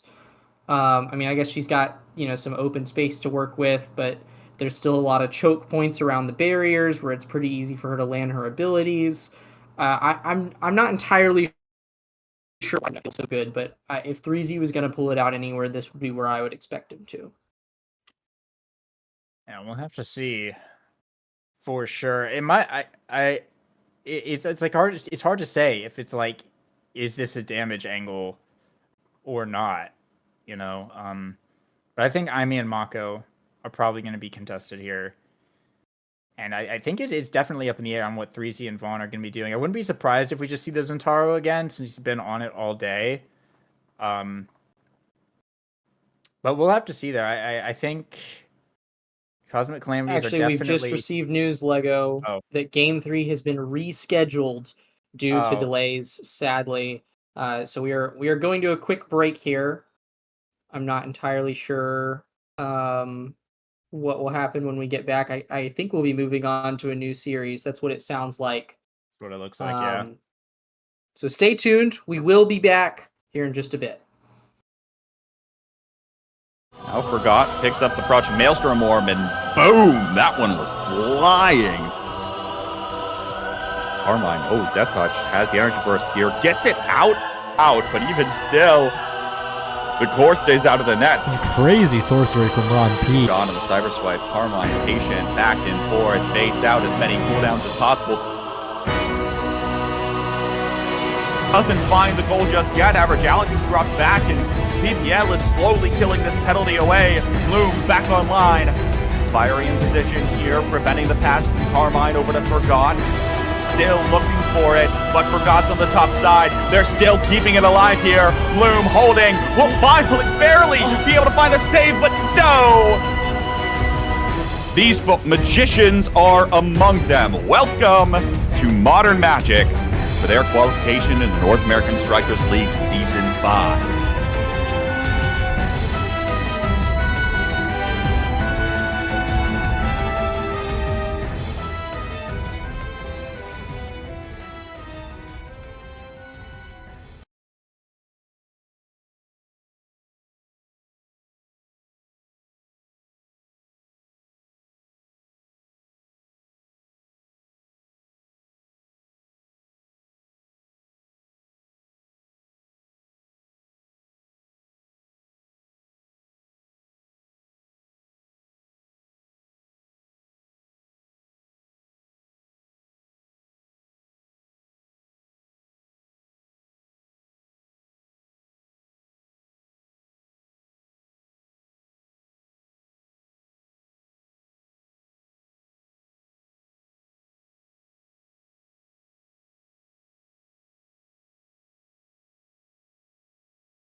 All right, we're back. The delay turns out it was not real, in fact, and we are actually going to be playing Game 3 here. So, boys, once again, no ban. Cosmic Calamity is going to take the Ivy off the table as we see the Vice come back out. This time, 4 Sad Boys as they're on the Kai and Drakkar versus Finny, Estelle, and Luna. Unfortunately, we didn't get to see the full drafting process, but definitely some interesting team comps on the prize fighter missile prop start. And like we were speculating, the 3Z Breezy Luna will come out here with the pummelers. 6 missile props all around right here, and Siphoning Wand on the Estelle. Cosmic Calamities have come looking for blood this game. And so have Sad Boys, presumably, as we see the 3 ranged characters coming out from both sides, playing around the damage for sure. Mystic on the Vice, and Vaughn on the Drakkar as well. Did just eat the black hole, unfortunately, but this is definitely going to be an interesting game. I wouldn't be surprised if this is a cinema moment. It's already been a bit of a crazy series. But Vaughn getting KO to start off, and a double from 3Z Breezy finds the Crater Maker. You already lose, left on his lonesome to defend the barrier. Card Box will lay it low. Piercing shot for the hit stun, and Natty up in the midfield. They're trying to take this point early, but Vaughn and Mystic coming back online just in time to be able to hold it down for the side of Sad Boys here. Mystic now earning level 2 off that barrier break. And now the defense once again here on the side of Cosmic Calamities. A Supernova from Mystic wards everyone out of the way, allows Vaughn the space to just sink it right in. That'll be the first point going over to Sad Boys here. Now, Breezy and You Already Lose aren't we having the flips available for this round, and immediate damage getting pumped into Mystic on the kickoff right here. But both sides are looking for these KOs quite heavily, with no dedicated brawlers really to be able to stuff things. But there's another double on the goalie and a Mystic. Vaughn now in the 1v3. Looks like the barrier likely to fall here. 3Z able to pick it up in the strike board, and an easy point for Cosmic Calamities on the return. 1-1 now. What a way to start game 3. But yeah, with no dedicated brawler, the best way to score is to just pick up a KO and start the power play, because you don't really have the abilities to just stuff it through as much, especially when there's space to work with the black hole gone here. So we'll see how these teams have been playing it. I think right now there's a lot of feeling each other out as Mystic picks up another KO off the Supernova. But also, interestingly, with Prize Fighter not picked up in the starting draft, it means it goes back into the pool. So someone could end up getting it later here. A nice core flip from Vaughn to stay alive, with the Crater Maker coming in. I mean, his life is not very long. Mystic is able to open up the goal against all odds here in the power play. Cardbox goes for the Clangle into flip, but it's not quite enough. The card from Natty with the missile prop forces Mystic into the corner, though. Vaughn comes back just in time, but the barrier going down. Both sides opened up, and now Mystic getting taken off the map. You Already Lose, and Vaughn committed to the offense, though. Burns the flip in the top side, but 3Z dribbling down the field. You Already Lose, able to get back just in time as we head into overtime here. Vaughn with a nice pass block. Will stay alive for just a little bit longer here. Playing around the center as the black hole is gone. Crater Maker coming out, but going a bit wide. Vaughn still getting thrown around. Boost comes in from 3Z Breezy. He's able to beat You Already Lose in the top side. Cosmic Calamities now going up to set point here. A big one if Cosmic Calamities are able to win. A twin drive could be absolutely massive for anyone on that side of the field. As well as, of course, Deadeye, I think, is a big awakening look out for 1-2 punch as well. Deadeye is going to be disgusting on anybody in this you're game. back. I am back. Hello. Yeah, there's a lot of projectiles in this game. And speak of the devil, goodbye Mystic. Card box. Flipping here for the goal, and Cosmic Calamities are not able to close it out because actually it just gets sent back at them at Mach 10. And a revenge kill is found onto Mr. 3Z Breezy. Now it is Sad Boys on the power play in front of the net. And they are trying to tie up the set right here. Yeah, Vaughn keeping it up. There's another Supernova coming out, but Natty able to evade and also able to get the core out of there just in time. The power cord barely able to clip the side of the core there to force it in. I think Natty thought that he was safe, but was in fact not. The chain lightning just enough to sink that one in and tie it up now on 0.5. Yeah, and the thing that I'm already fascinated about in this game is that though Sad Boys opted for low mobility characters, Threezy and Cardbox opted for low mobility gear, and so they do have dashes and blinks, but they're mainly using them for damage rather than mobility. And instead, we're actually seeing they're the ones that are more dedicated to this idea of it's kill or be killed. Vaughn already having to burn the flip right there. The Supernova comes out, but doesn't find too much damage. Instead is really just a bit of a nuisance for Natty. Cardbox running back to grab an orb here. Vaughn staggered, will be sent away by the Bomba. Threezy Breezy in his prime here on the Luna. He's actually highest EXP in the lobby right now at level 5. Cosmic Calamities with the barrier advantage here in a good position to win set. Yeah, Threezy's been getting a lot of KOs so far. A nice boost to reflect it off the bumper. Threezy Breezy tripping up You Already Lose once again to bring it down to the bottom and take set 1 for Cosmic Calamities. Luna going to be the MVP here getting into this draft. And there is the Deadeye. But also Twin Drive Knife's Edge showing up as well. I think Deadeye, though, is something that everyone is looking at here. Yeah, and also Single Spark showing up in this draft is quite nice. And Vaughn is going to get a little screwed over here, if I had to guess. Might be stuck with Siege Machine. Oh, actually, okay.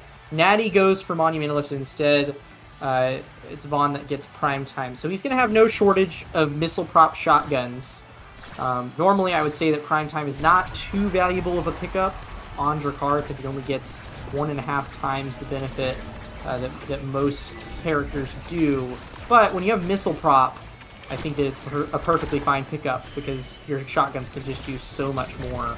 And as we're jumping into set 2, already Cosmic Calamities are not letting Sad Boys catch a break with this damage.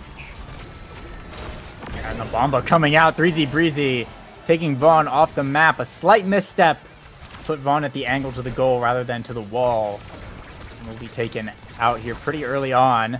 Been doing a good job of keeping Mr. Carr out of the play as much as possible to kill the damage they have. But now Threezy Breezy, the one on the receiving end of that, as You Already Lose running up there. Second barrier now falling down. Cosmic Calamities, Mystic trying to force it through with the power chord's going to be good. And that's Sad Boys first on the board now. It's been going back and forth pretty consistently last set, and I expect nothing less in set 2. Yeah, Vaughn is definitely the one on the receiving end of most of the pain that Cosmic Calamities is dishing out. It's not surprising. Drakkar is the shortest range character on the Sad Boys roster, and so he's kind of playing Brawler here once more.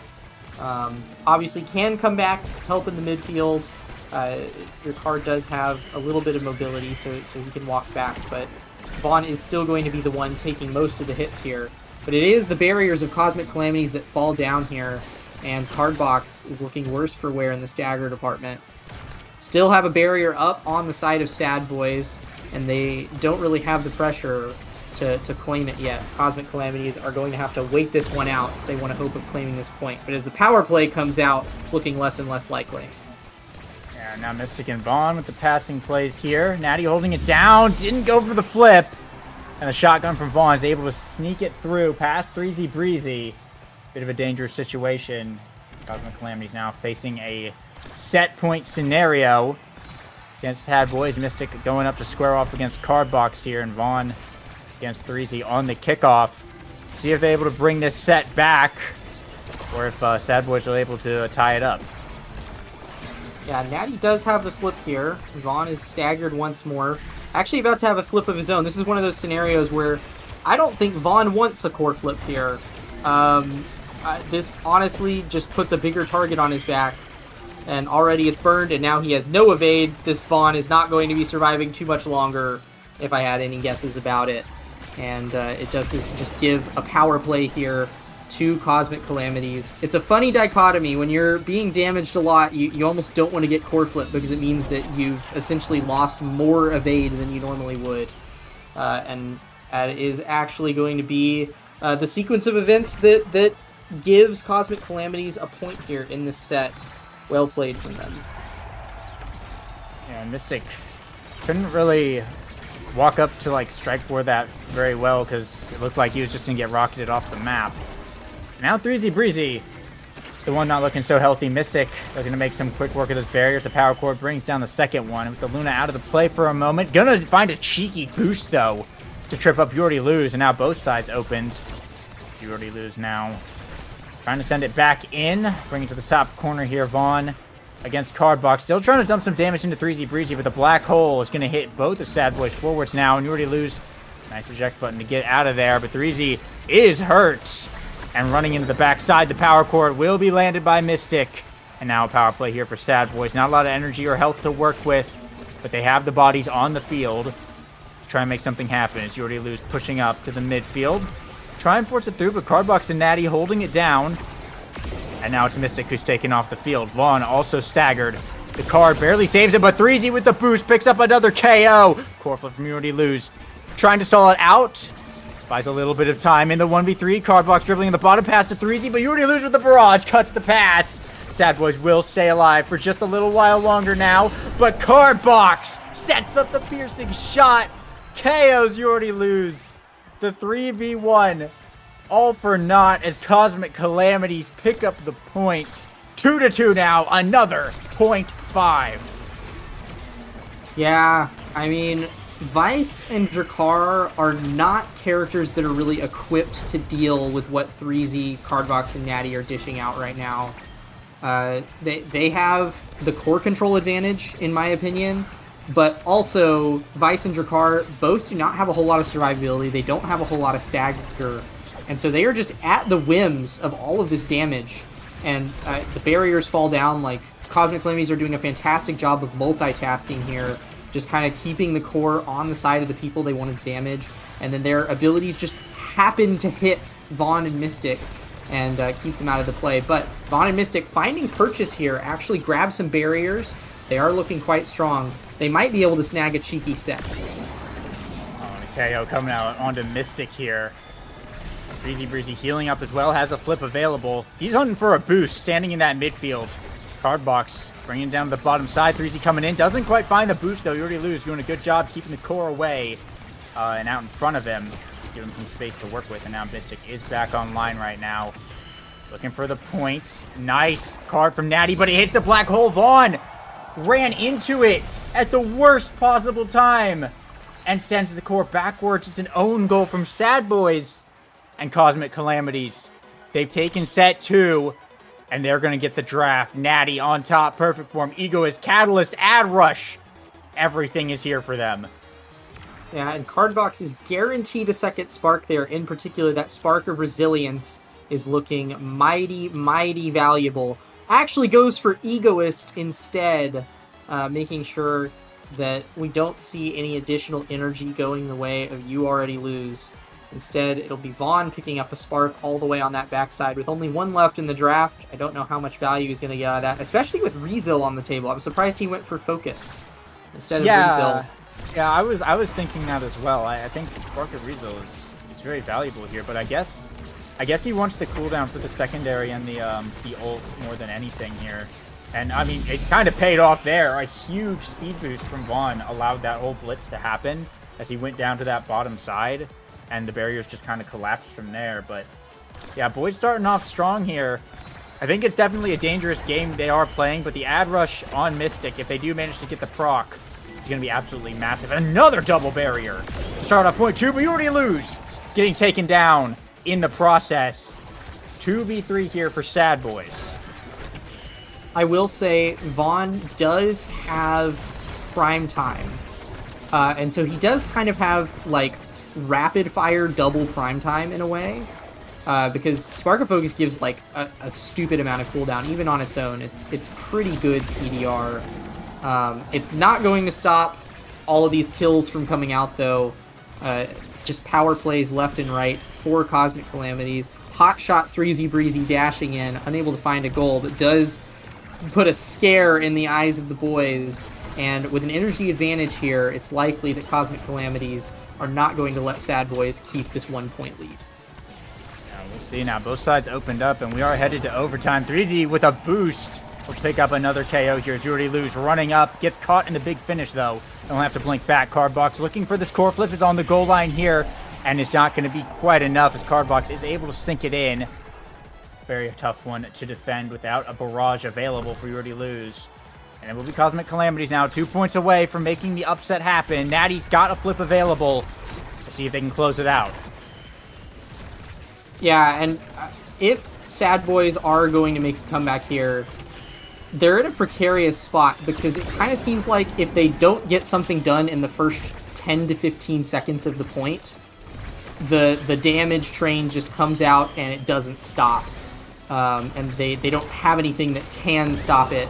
It's KO after KO. It's a permanent power play for Cosmic Calamities, and there's nothing that the Sad Boys can do about it past about 10 seconds into the point. And so if this Omen means anything, Cosmic Calamities are on their way to taking the series. Yeah, we'll see now. The bomb comes out in the bottom side, and Mystic getting KO. 3Z Breezy on a rampage. Cardbox with the blink. Able to sink it in now. Cosmic Calamities. Game point, series point. Sad Boys need a miracle here. They have not been able to get the KOs they've been wanting, and 3Z Breezy has been having his way. See if they're able to come back, or if Cosmic Calamities will finish it out. 3Z with the rocket shot brings down both barriers real quick, though. To start us off now. Cardbox and 3Z looking to keep the pressure on. Vaughn winning a strike 4, almost getting KO'd there, but Egoist is up from Cardbox, finds the blink onto Vaughn. And now 3Z pushing up the field. Natty sending it in here. Thunderstruck from Mystic, buys a bit of time. Core flip from Natty into the top corner. 3Z dribble off the black hole, pass it around. Mystic's there with the bomber coming out. Has to evade. Core flip from Cardbox and sinks it through all three of them. Right as Vaughn comes back, it's Cosmic Calamities. They have done it. They've taken the upset and defeated the Sad Boys in their first Nassel series as a team together. What a match. I said it at the start of our series here. This was the proving grounds for the new Cosmic Calamities roster, and prove themselves they did. I'm eyeing 15 KOs here on Mr. 3Z Breezy. Doesn't even need that much damage to pull it off. Is actually has the second least damage in the lobby, but just all of that knockback from Deadeye and Missile Prop. Such an impressive force. But I mean, like honestly, more critically from this game, because that was just a steamroll, a very fantastic performance from Cosmic Calamity. Throughout this whole series, we saw the synergies that we were wanting to see from them. I saw the offensive synergy between Cardbox and 3Z. It seems like their playstyles complement one another really well. 3Z's not afraid to walk back and link up with Cardbox in the midfield. And then once they push up and get into the goal box, it's like the pressure doesn't ever stop. And then I also saw the Natty Cardbox defensive synergy, really, really effective at layering strikes. And between, Natty's just impressive ability to hold it down, Cardbox just has to be there to catch the few times that he doesn't. And he was really, really good about catching everything that happened to slip through.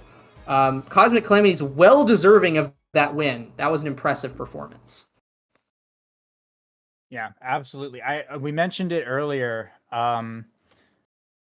where that roster's absolutely loaded with talent, and it's just really a big question of like how are they going to play together. And I did not expect they came in here as massive underdogs for sure, and even in the game that they lost, they looked good. Like they looked really good. So I'm very excited to see what this team brings to the table moving forward. I don't think I've seen the Finny out of Natty before, so that's pretty exciting to see as well, that they have access to this damage comp. It complements 3Z's Luna really well, with Cardbox, of course, on the Estelle, just holding it down in the midfield. This is definitely a team with a lot of versatility. They played three totally different things, and had, pretty decent success throughout the day against one of the best teams in the league. Now, Sad Boys, they didn't have bells available, which, is a bit unfortunate. We've seen them struggle when they've had to use substitutes before. So, not playing at full strength, but still, Vaughn, You Already Lose, some of the most prolific players in this league for sure. And for Cosmic Calamities to come out swinging like they did here in week 1, definitely gives me high hopes for this team. But that's all for Series 1. Series 2 is going to be another heavy hitter versus underdog matchup. Demons Raw versus Modern Magic. That's going to be coming up in just a little bit. We're going to throw it to a quick break. And when we come back, it's going to be that series. So we'll be back in just a few minutes. Don't go anywhere. Now Forgot picks up the Project Maelstrom Orb, and boom! That one was flying. Carmine, oh, Death Touch has the energy burst here, gets it out, but even still, the core stays out of the net. Some crazy sorcery from Ron P. On to the Cyber Swipe, Carmine patient, back and forth, baits out as many cooldowns as possible. Doesn't find the goal just yet. Average Alex has dropped back, and BPL is slowly killing this penalty away. Bloom back online. Fiery in position here, preventing the pass from Carmine over to Forgot. Still looking for it, but Forgot's on the top side. They're still keeping it alive here. Bloom holding, will finally, barely be able to find a save, but no! These magicians are among them. Welcome to Modern Magic for their qualification in the North American Strikers League Season 5.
All right, and we are back with our second series of the day. Demons Raw versus Modern Magic. Another heavy hitter versus the underdogs. Demons Raw, the reigning champions of Nassau Season 5. As you can see by our overlays, today is, in fact, their theme. They've taken over because they're on top. But it's definitely going to be another tough match here for Modern Magic, an upset match to be sure, sort of like the previous one, but previous one the underdogs won, so we'll see if Modern Magic can pull off a modern miracle and make something happen here on Night Market. Hot Shot cast, Timeless Creator start, as we see the now Kai versus the Juno Juliet coming out so far. Estelle and Amy getting banned away. Cloak, what are your thoughts looking at this draft so far? Yeah, I think the IME ban is smart, especially considering that the Estelle ban came out early from Demon's Raw. Even though Kainub is not out of options, I'd say those are probably two of his most oppressive ones.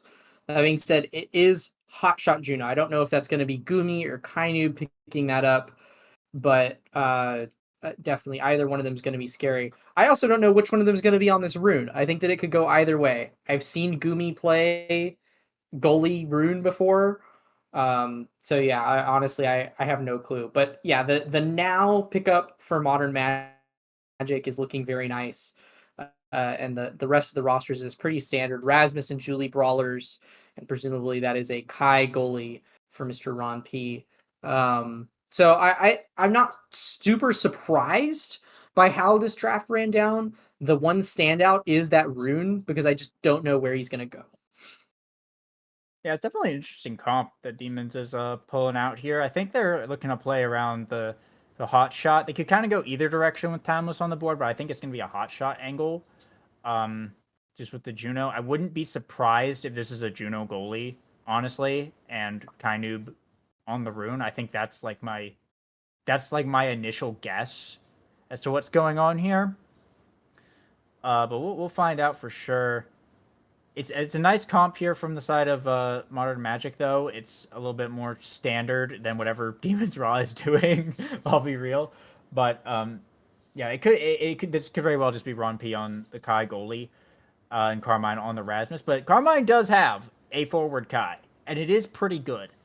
So I mean, it's an option. I doubt we're gonna see it here, but it is an option. So I think on paper, Modern Magic have a comp that makes more sense, but I know Demons Raw are not picking this just for fun.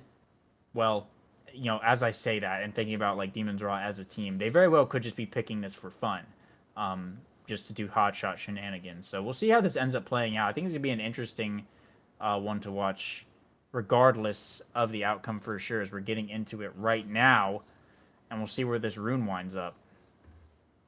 Yeah, I will say I don't think the rune is a troll pick anymore. I actually think that rune right now feels better than he has in a very long time. Oh, I forgot to change the map. Yeah, we'll have to change the map here. But yeah, for once, like, rune is actually in a pretty good position. I no longer think that he's the worst character in the game. That title might go to Era at this point. And I actually think that he's more than just like a Shianzu and Vaughn play toy that we see from time to time. He can now actually be a legitimate force on a team. So I don't think it's troll. It's just I'm not sure who's going to be playing him, and I'm not sure what their goal is with the rune. But I definitely think that there's a lot of potential with the character. Yeah, I think it's still I think Rune's still kind of in a similar situation of like, if you're good at playing against him, he can kind of shut him down for sure. Oh, well, they're both hovering Rune just to like trip us up, I guess, on where it's going. So that's cool.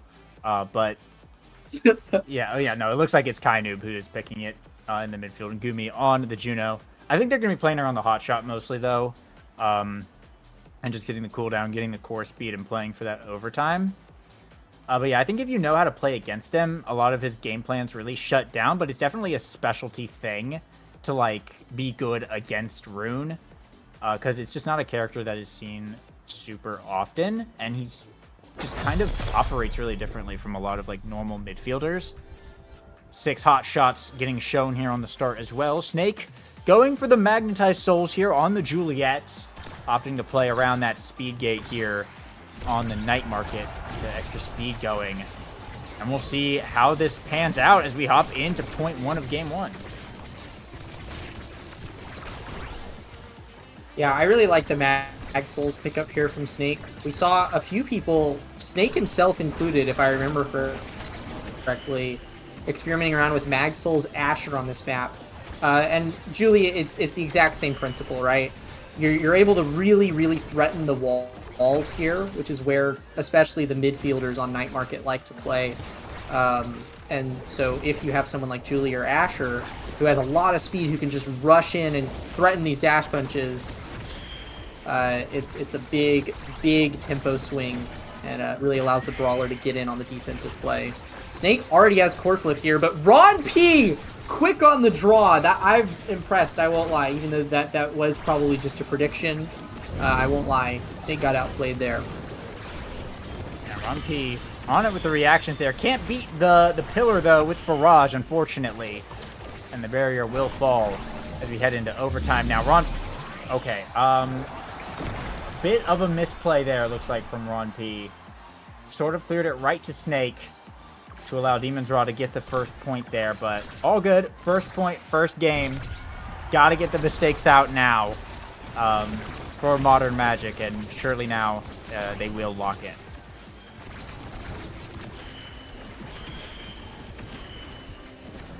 Yeah, and the energy advantage is not showing on either side here yet. Both teams have a couple of core flips at their disposal here.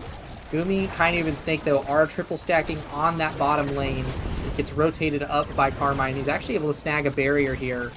And so both teams trading 1-for-1 on the barriers. Forgotten Carmine now putting up a push of their own, but those rune pillars are going to be tough to deal with. Normally the strategy there is to just have someone go stand on the rune pillars. Neither Now nor Rasmus really want to do that job. And so that will mean that Demon's Raw hold off Modern Magic and then put up a push of their own, claiming the point. Yeah, pretty strong start for Demons. Sort of what we're expecting here for sure. And I mean, that hot shot is just getting red coursed constantly, even before we hit overtime. Definitely making it difficult for Modern Magic to really control this thing. A nice banish from Kainub there on the Carmine. They're looking for this barrier, gonna burn the flip here. They will be able to get it, but some good defense from Demon's Raw. Able to just get it out of whiplash range. And now Gumi hunting for the KO. Snake coming back as well. Heal coming in from Forgot, but the pillar from Kainub will eventually pick up that KO. And Snake with the dash, the redirect on the board flick for the double barrier. What a play on the Juliet there.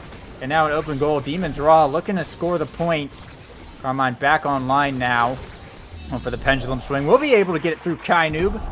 And will be Modern Magic able to hold it down. But, I mean, what a play there from Snake to get those barriers.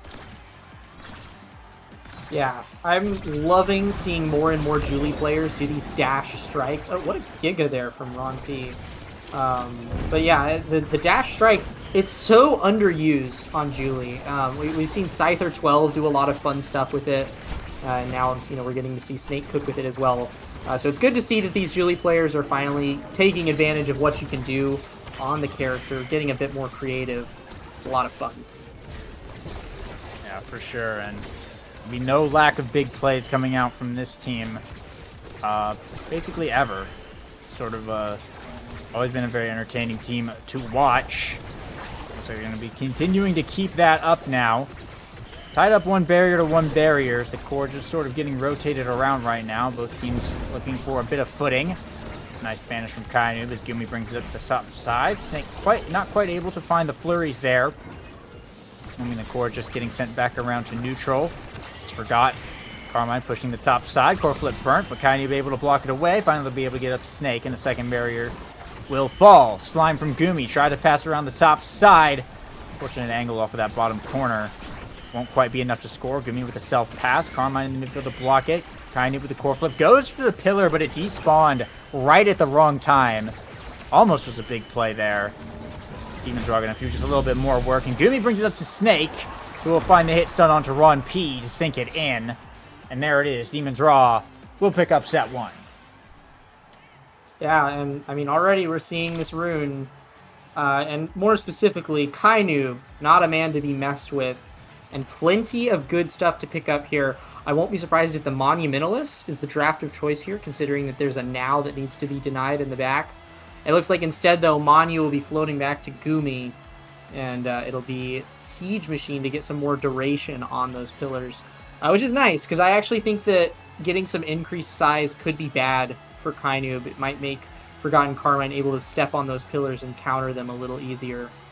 It will be some size going over to both of the brawlers. Obviously, size on the Rasmus is a little bit more of a big buff, as long as Carmine doesn't die, because that's a rampage that he's working with, right? Yeah, it's definitely a good awakening to have, but there has been a KO, so we'll see if that ends up being a big factor or not. Snake getting the big fish though is like kind of really big. And look at the pressure coming out here from Demon's Raw right now. Bit of an unfortunate angle off of that now primary. Won't see any barriers picked up, but Snake with another good dash punch just to force Ron P away from the core. Didn't even need to hit him there, but just literally made him have to walk away from where the core was going. As Demon's Raw gonna pick up another one here. Gumi back to the emoting arc, it seems. As they're looking to make quick work of set 2.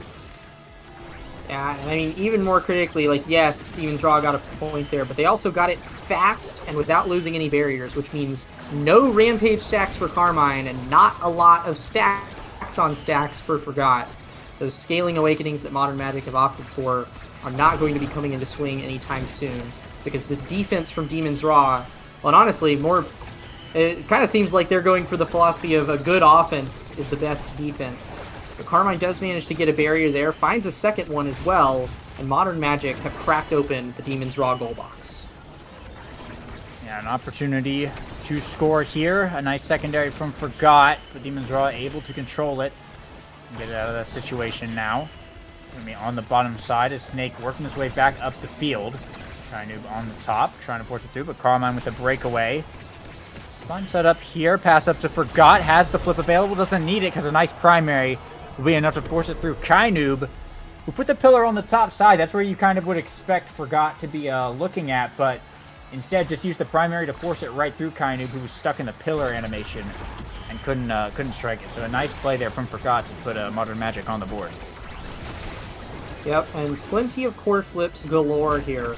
Pretty much everybody's got Energy Burst active, and it's unlikely that we're going to see any of them burned in folly here. Looks like everybody's saving it for the play, but Carmine is actually forced to evade. The banish into dash punch is too much of a threat, which means that Snake actually gets core flip alone here in front of the net, and Carmine gets taken off the map. Oh, what? But Forgot actually managing to get a nice angle. The dribble off the center. Gumi and Kainoob were too far up. No pillars available, no slimes. Modern Magic running away with a point there for sure. And a quick KO as well to start this one off. We were talking about the Rampage stacks earlier, but Carmine already earning 2 back despite getting KO'd.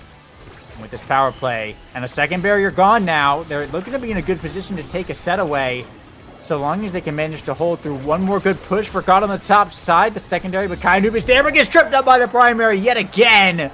Forgot takes the set now. Modern Magic tie it up. Yeah, and already we're seeing Modern Magic put up a fight. We were predicting before this series in the break room that Raw might just go 9-0 in this series, but Modern Magic already proving us wrong, proving they're a force to be reckoned with. The 1-2 punch denied away from Snake by Forgot, and also denied away from Gumi now that I think about it. That's just a good pickup all around, and it means that Ron P will get the rapid fire.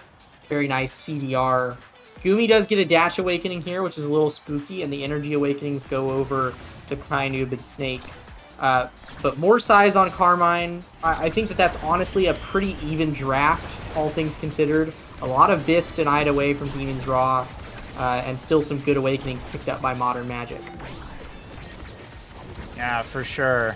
I think it's still going to be a really close one regardless. Modern Magic taking away that set and just getting even more size on Carmine. It's going to be definitely a boon for them nonetheless now. But Gumi jumping up, trying to make the strike war happen on the top side. Modern Magic playing really well around the pillars here, but a lot of slimes coming out now from the Juno ult. A Snake running back with the Egoist proc. Trying to get a hold of the core, goes for the flurries in the corner, the dribble on the top side, dash goes for the flip, Ron P defensive, core flip now from Kainu, but on the goal line, shots up a pillar, and it's enough to force it through. A lot of resources burnt from Demon's Raw there, but they will secure the point. Modern Magic putting up a fight for sure, but Demon's Raw are an unstoppable force when they want to be. Yeah, that was a really smart play to proc the core flip with the pillar there from Kainu. And a fantastic banish here as well. Almost manages to grab a barrier all on his own. But yeah, it really allowed them to seal off the goal completely, making sure that Ron P had no way of clearing it. Forgot does have flip here, probably looking for an opportunity to use it for this second barrier, but it does get defended away by Gumi, who has no shortage of cooldowns and perfected strike timings to clear this core. Strike shot here, Ron P keeping it up now. Forgot going to the bottom side. Snake with the flurries, but it goes straight back up to Carmine. The pendulum swing not quite able to find it. Death Touch brings it back though. Secondary from Forgot, keeping it in this bottom corner. Gumi holding on tight and does have a flip available. A nice jump to the midfield. Will buy them a bit of time and get it back to Snake now. A banish coming out from Kainoob. Grabs the core as well. Allows them a little bit of a moment to reset. We go into overtime, and that core speed really coming online for Demon's Raw now. Carmine with the flip. Sends it to the bottom. Gumi and Kainoob, of course, there to keep it held down. The slime to Snake. Whiffs the flip, though. Flurries comes out against Ron P, who uses the flip, and that's the barrier gone from Modern Magic. Kainoob with an unfortunate angle off the center. It goes back around to Gumi, and Carmine right there to flip it in with the pendulum swing. Bit of an unfortunate night market moment for Kainoob to have that situation occur, but Modern Magic 1-1 now, all tied up. Still both teams very much in this. Yeah, we talked a lot about the counterplay against Rune when he's trying to like score on you and when he's defending barriers and stuff. But one thing that we haven't talked about yet is how you counter his kill combo. We see another attempt there from Forgot. That was exactly what I was about to bring up. Forgot has been trying to stand on top of Carmine while Kainoob is placing pillars on him. It doesn't go his way that go round, and the pillar actually just ends up killing Forgot point blank.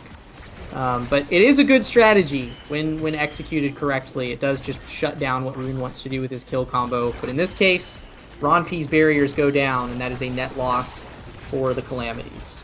Not the Calamities. This is Modern Magic we're looking at, Modern people. Magic. I'm stuck in the past. We're in modern time now. And there's the own goal. Rune! Gumi, win Strike War the Rune Pillar challenge impossible. Bit of a miss angle there. Hey, it's evened up though. Ron P had the pass to Snake in set 1. Gumi has the pass to the backside of Kainoob's barrier there in set 3. So it's all evened up. Everyone gets one. Everyone gets one. So as we get into the next point, Modern Magic. Now you got me saying it. Modern Magic with the opportunity to take a second set here and get a pretty substantial lead. Should they be able to pull it off? The barrier's now getting tied up. It's Gumi jumping in. The second one going to fall. Kainoob with a flip available.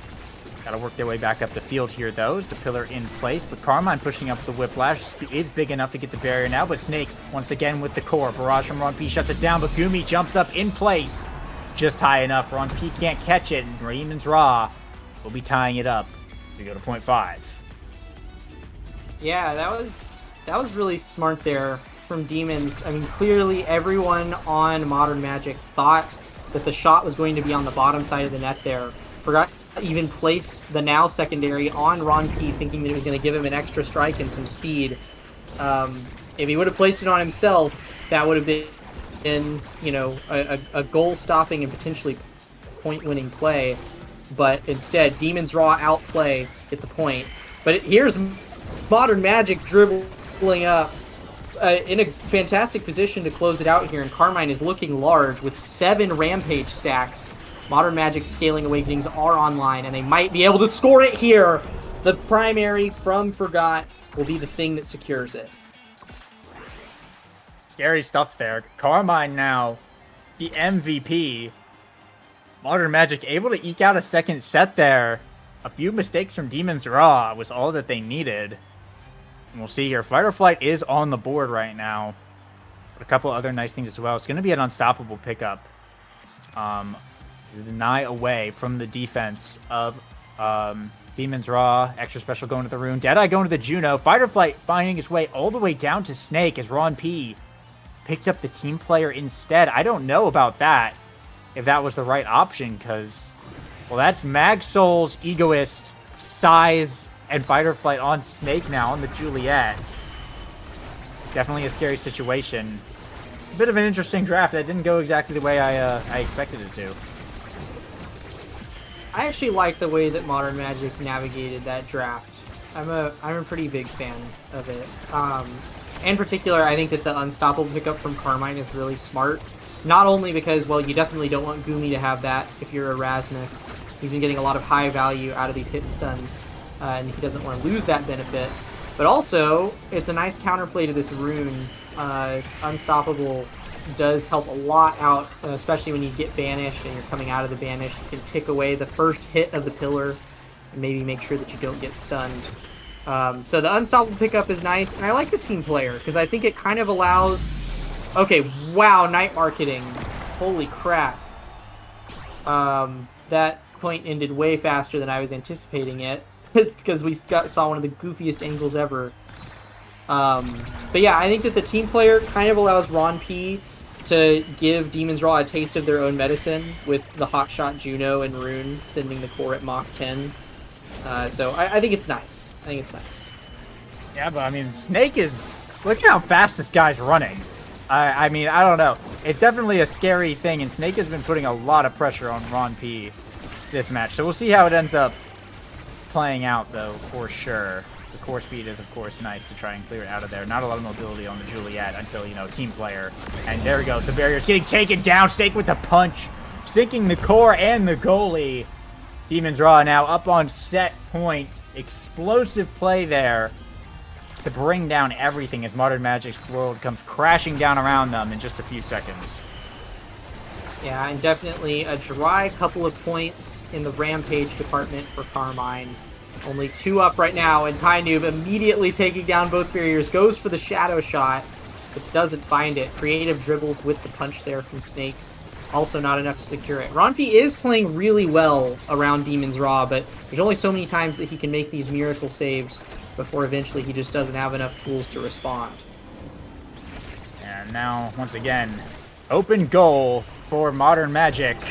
Carmine able to bring down a barrier, though. In return, slime set up. Carmine has a flip available, and the midfield goes for the top side. Gumi can't quite find the jump. The Modern Magic putting themselves on the board now, still in a set point scenario. But they will extend their time alive just a bit longer, get some Rampage stacks onto Carmine. Of course, Forgot maxed out on the pancakes as well. So definitely good, but this Rasmus is looking quite big at the moment. The room kill combo coming out from Kainoob. It's going to mean it's a power play for the side of Demon's Raw. Yeah, that is a reset on Forgot stacks. If the set keeps going, it won't be too long before he gets them back up, but of course on set point here, Demon's Raw might just end it. Carmine does have 68% size to his name and is able to 1v2 here against Kainoob and Gumi, but they do hold him off for now. Ron P has the flip here to back up against Snake, but the time will tell if that's enough. Yeah, we'll see now. Kainoob with a flip available. Both sides with a barrier left. Snake trying to get in position here, but Ron P utilizing the projectiles quite well to keep it away from this Juliet. Kainoob trying to work back up the field now. The flip pass to Snake has the dash punch lined up, and it'll be a barrier earned here beside Demon's Raw. Flip from Gumi. Perfect pass to Snake. Ron P has the barrage, but Gumi jumping up. Not going to be able to get back in time, though, as Carmine brings down the second barrier. Banish comes out from Kainoob. The pillar set up on the bottom side. Snake can't quite grab the core, though. Making his way to the top side of the field. Able to win the strike 4 against Ron P and sink it in. Demon's Raw taking set 2 and bringing us to a set 5. Snake, the MVP. Yeah, now this This is a scary situation. It does look like Snake is going to go for perfect form here, but even if that wasn't available, Ad Rush is on the table. It looks like the Timeless might be denied away from Forgot. No, it's the Primetime pickup. Forgot has Timeless on the table here, will be picking it up. Gumi will instead opt for the first Spark pickup of this whole game, and only Spark pickup considering that this is the final set we're going into. Ron P getting a bit of extra projectile range with the missile prop. Definitely a hard one there for Gumi. There's not a lot on the table. Missile prop not usually taken on Juno because it kind of messes up the slime timing, makes him take longer to get out there. But yeah, perfect form. Snake's Juliet build is disgusting right now, by the way. They've really, every time Snake's able to like get the core and do something, I mean, we get plays like that, the dash punch dribble into a double barrier, and getting all the cooldowns back as well is a huge speed boost. Gumi jumping up the top side, pillar set up on the bottom, just barely able to sneak it through that little crack on the bottom side there. Nice pass there from Carmine, avoids the banish, gets it up to Forgot. Kainu with a flip available. He's trying to get it out of here. Carmine, a perfectly placed shot, avoids the slime by some pixels. Wow. That wasn't the only perfectly placed shot from Carmine that point. He gamed on Kainub and Gooby a few times. Just some really solid strikes and ability placements there. Yeah, Carmine is kind of playing out of his mind. We're getting a little revisit from last season of Nasty. It's the Carmine show. Yeah, Carmine was definitely a highlight throughout that season, and it's really impressive to see him make it to Nassel here with Modern Magic. Just straight up skip the NASA tier altogether. And Ron P as well was part of a different Nasty team, so they're really in the big leagues with this one and facing off against the champions as well. They've got their word cut out for them. Core flip here from Kainub. A nice evade against the banish. Something Modern Magic's been doing really well all game now. Ron P with the barrage to force it through Snake. Slime in the pillar still in the way though. Carmine able to buy enough time to get it out of there. Still with the dribble. Kainub with the strike board though. The pillar on the bottom side. Core flip comes out from Ron P to stop the punch, with Gumi getting up in the mix now. Pillars from Kainub are definitely making it hard, but the reactions are good. But the slime set up from Gumi going a little bit too fast there. Forgot just barely misread the angle there. And Demon's Raw tie it up 1-1 in set 5. Yeah, little correction, by the way. Carmine was, if I recall correctly, the NASA champion. He did play in Nasty and NASA last season, but it was NASA that he actually ended up winning. Oh yeah. So yeah, that was where the Carmine show was in NASA. But now it's the Snake show. What a shot! Just a flurry of dribbles into a core flip that, even though it was in two different people's strike boxes, they were so flabbergasted that they couldn't grab it. Yeah, now Demon's Raw on game point for one. Nonetheless impressive that Modern Magic is even able to bring it to a set 5 against Demon's Raw. Not a lot of teams can really do that consistently and make it look good while they're doing it. But Forgot now on the top side. The slime send it so fast though with this hot shot at this point, making it very difficult for Modern Magic to retain control though. But Carmine just big enough to be able to sneak that barrier and make the breakaway play against Kainub. And now the pillar's getting set up though, shutting down everything Modern Magic's trying to do. They can't get it past there. Gumi still has to burn the core flip to get it out of there though. But now Snake with the egoist core flip pass down to Kainub as the pillar on the bottom. But Ron P able to read that and save it just in time, avoiding the banish here as well as they get it back to Carmine with a death touch for Kainub. Blink back will be able to strike forward out of there.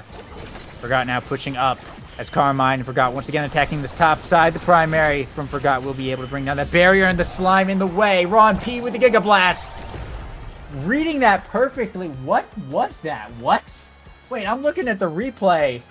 Did the slime shoot that backwards? What happened? It looked like Gumi struck that backwards with his own slime. Yes. I thought there was Gumi a Giga Blast, but backwards. yeah, there was no Giga Blast. That's crazy.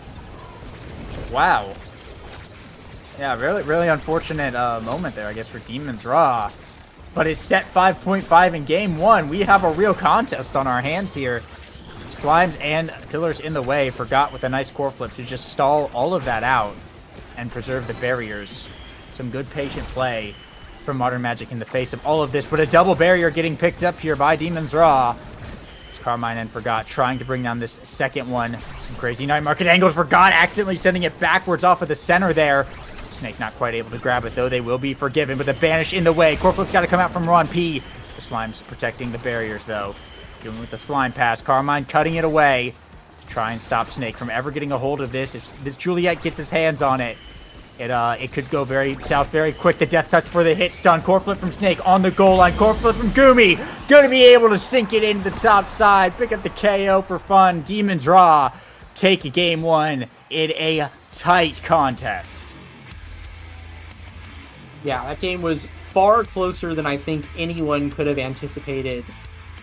But Demon's Raw eventually come out on top, and Kainu will be snagging the MVP. Not too many surprises there. 294 redirects on Rune. This his pillars were doing a little bit of work.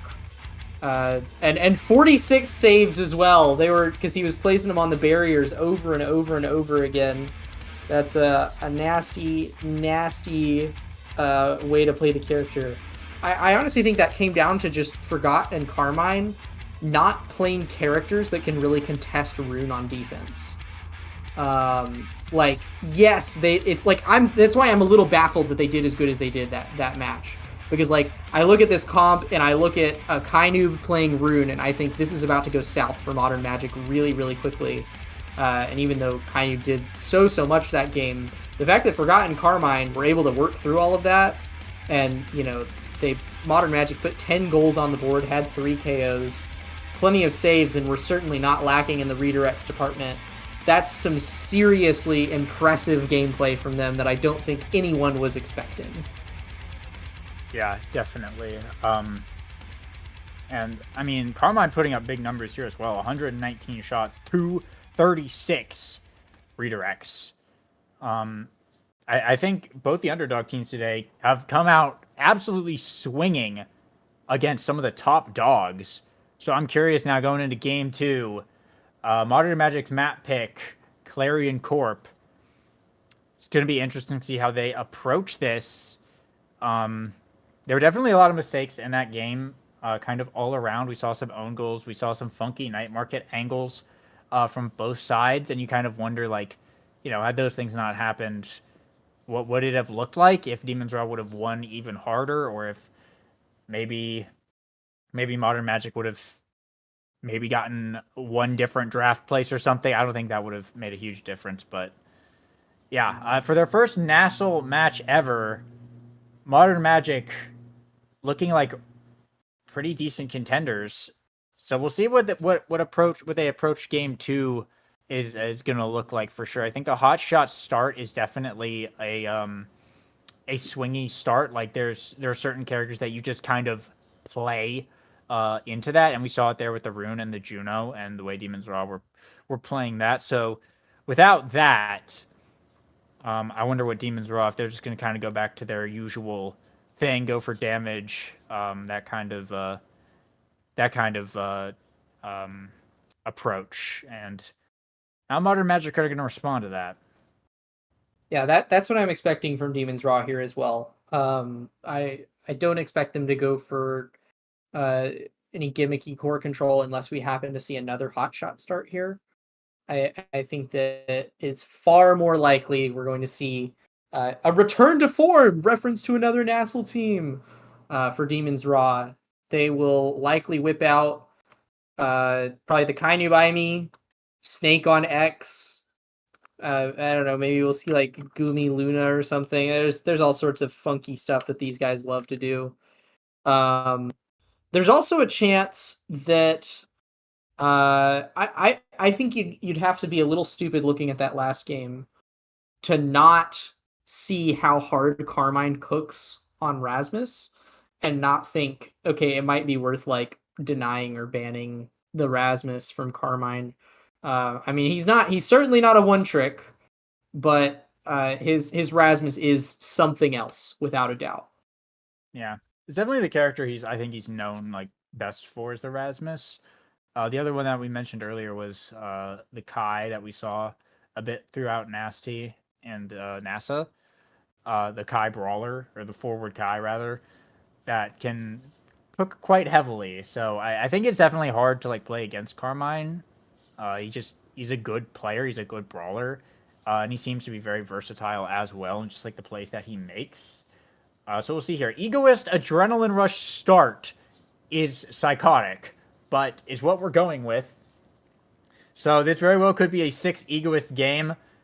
This very well could be a Demon's Raw ad rush game. I think those are the two possible angles. It's either Demon's Raw goes full on ad rush, or everyone's just going to go Egoist. But getting to the picks and bans here, we'll find out. Demon's Raw on the blue side now. Going to have the first pick, first ban here. I wouldn't be surprised if Vice ends up showing up somewhere in this draft. And I wouldn't be surprised if Juliet ends up showing up somewhere in this draft. I think you just put Snake back on the Juliet. Who are you expecting to play Vice? I mean, honestly, I wouldn't be surprised if Kainoob played Vice, because he's done it before. But I think the more I think about it, I think it's really like the Juliet with the ad rush is like the big thing here. Like, I think if you just first pick that on Snake, it might be over. Yeah, or Asher. Asher, yeah. ad rush Asher would also be really disgusting. I think Snake's a little more comfortable on the Julie though. Little more experience on the Julie, but definitely no shortage of options. It does mean that Modern Magic like can't ban out that playstyle, right? Like, yeah. I mean, if you give first pick over to Snake, he's getting a Dash Punch character. Like, it's the thing is like it's Demon's Raw, right? They're like known for dumping out damage, and it's Snake. And also, Brawler is like the hardest role to ban out because there's like 4 characters that every single Brawler can play. Yeah. And like if you ban Juliet, just pick Asher or X, and well, good job. You just like wasted a ban, and they get kind of the same thing. So, I think this is gonna be a rough draft for Modern Magic to play into. Just having to like work around that. They're really gonna have to work around their kind of midfield and goalie picks. I think Ron P is gonna have his word cut out for him. For sure, and we'll have to see what with. I think it's going to be a tough one. I think Demon's Raw has, just looking at the starting awakenings and the map as well, a big. Oh, well, actually, it refreshed. So forget everything we just said. It's Catalyst, Spark of Focus, is the start, and there's the draft on screen right there. So there's the Rasmus ban that I predicted now as well. Yeah. Yeah, there's the Rasmus ban. I think the Aimi ban is really smart for Modern Magic. It does mean that Raw is just going to end up picking up now, though. Certainly unconventional. Not usually what we would expect them to run. We don't see too many nows from Demon's Raw, but I think it's going to be strong. And like now, X is kind of the new era X, has been for quite some time. Yeah, we're seeing Demon's Raw avoid damage almost entirely. I mean, this X is definitely going to be putting out damage, but they seem to be going more core control-y here. And then likewise, it's more or less full on core control for Modern Magic. It'll be Carmine on the Kazan. Definitely, a downgrade for him from the Rasmus, but this dude still knows what he's doing on Kazan. Definitely a scary pick. Yeah, it's a very aggressive comp there from Modern Magic, for sure. A lot more of a conservative one for Demon's Raw, but it definitely going to be a hard one to score on. And I think they're really just playing around Catalyst here with this. Like, they're just going to energy max the X and speed boost him around. And Snake is going to kind of have a field day every time the core gets to him, which is kind of what Snake does anyway. And this is just helping them out quite a lot. Spark of Focus here. I wouldn't be surprised if we see that on Gumi. It's a weird one, right? Because like Catalyst start, everyone wants to pick Catalyst, but Spark start, you generally like to have like at least one person with a Spark on your team to like build into it. So I think it's a tough one. I wouldn't be surprised if the Spark goes to Gumi here because it's a cooldown one. And we see the double energy. But yeah, Ron P on the Kai once again. I think it's definitely going to have... This is going to be a difficult defense for Modern Magic. They're going to really have to keep the offense going. But with the Atlas now midfield goalie duo, that's a tough call. That's a tough call to to do. So Modern Magic really has their work cut out for them. This is going to be a hard game for them to win. And actually, contrary to what I originally thought, this is a Ron P. Estelle goalie, and this is Forgot on wow. midfield. I think that kind of compounds what I just said. That like doubles it. I don't think Estelle has an answer to this team. I think Ron P. really has his work cut out for him. Yeah, they gotta play like they're basically playing double midfielder and a brawler. And if the core ever gets past that midfield line, I think things are going to start to fall apart very quickly because Kainoob and Snake are literally just going to take over with the speed boosted X show. Now, here's a fun thing with Catalyst on Clarion that I don't know that I've ever seen in Nassel. We'll have to see when the Atlas Orb map shows up. If anybody farms core flip off the middle, Modern Magic actually off to an explosive start here. I'm surprised Carmine didn't hit level 2 off of that sequence of but yeah, well played on the first point there. Forgot just puts it in. But yeah, you can actually farm, like, you can sacrifice essentially 1 bar of stagger for a core flip in, like, not a lot of time at all on the Atlas Orb map. So I'll be interested to see if any of these people who have opted for Catalyst try to do that in this game. Yeah, speaking of Catalyst, it is in fact forwards from each team went for Catalyst, and the goalies went for the Spark. Also, both goalies rocking the strike shot here. Nice KO there from Kainoob. Did burn the flip. Just take Carmine off the field now as Demons Raw look to tie it up. Snake going to bring down that second barrier. Give him the Astral Projection to get the core back now to Kainoob dribbling on their side of the field. Carmine, though, is in the way, making it very difficult. So many buttons on this Kazan character. But Demons Raw will be able to get it out, though. Forgot getting the orb and going big for just a bit here. The pressure now coming on from Demons Raw. Snake getting caught on the corner with the Bull Rush, though. Not quite able to grab the core. It's going to get away from him just a little bit here. Piercing shot from Ron P, but Kainoob wins the strike four. Gets it back to Snake. Ron P resetting it to neutral. A lot of back and forth going on at the moment as Kainoob able to get it in right to Snake at the perfect angle. And the Bull Rush will be enough to secure it as Demons Raw tie it up. Yep, and nobody is letting go of this energy advantage yet. Here is the map. Yeah, Snake pops that center Atlas Orb and immediately gets core flip off of it. Really fun interaction that you can do.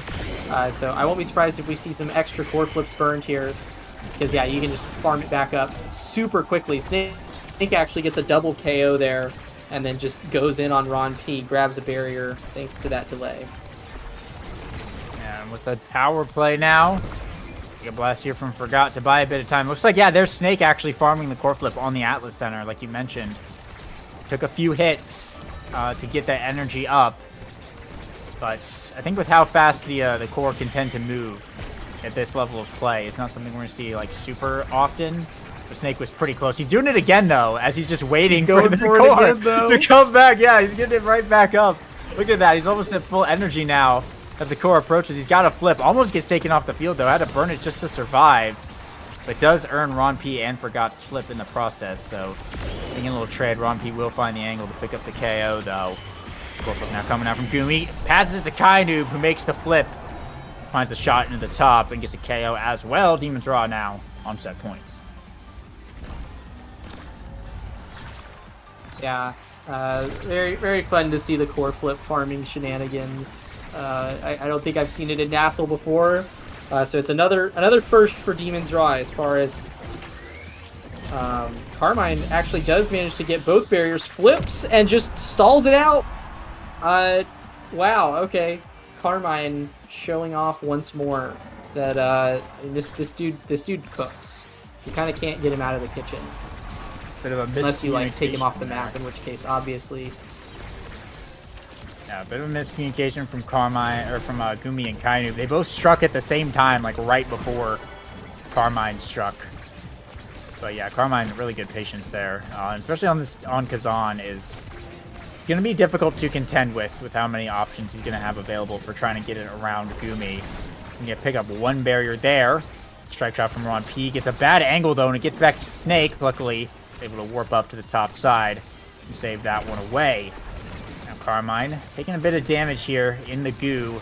Kind of doing a good job of forcing Carmine to choose between health and core right there. Core flip from Forgot will pick up the barrier, but Snake picks up the KO in return. Carmine having to be elusive, but it's going to be a double KO here for Snake. Core flip now from Kainoob. Stalls it way out, pass up to Snake. Ron P with the strike shot. Buys just enough time, gets it past the bell ringer as well. Forgot back online. If Modern Magic can do this, it will be some Modern Magic indeed. Snake looking for the bull rush. Ron P able to win a strike war. Just barely outside of Snake's strike block. There's Carmine now. Top spin goes for the bottom side. Not the angle he wants, though. Forgot in the top, but can't find it. Robbie with the blink back, just barely able to save it away. Kind of trying to get a Snake. Forgot in the way. Passes it back to Carmine here. Has the crooked leverage. Gumi's going to get it back around on the top side. Pass down. Forgot. Passing plays all around now. Looking for this bottom corner. Back to Carmine to the top. And gets it past Gumi. Ron P in the 1v3. Held it down against Demon's Raw. And Modern Magic take the set. Yeah, Ron P, without a doubt, the MVP of that point and the MVP of the set. And, I mean, the world is his oyster. Unfortunate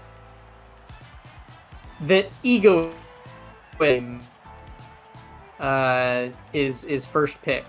It means the spark goes to Gumi, and Ron P is forced to deny Egoist. Obviously not a bad pickup for him, and make sure it doesn't go over to Kainoob for that Catalyst, Egoist, Exodia. But certainly an unfortunate draft order there.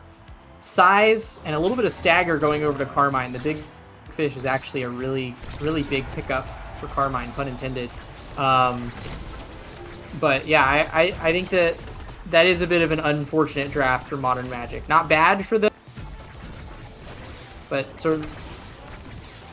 Yeah, it is good to not deny as good away that Egoist, though, for sure. And it will, I mean, it'll still be helpful. You don't get the double energy, but like it's still really good on the goalie, especially with how you want to have to play this Estelle, which is moving up when you can.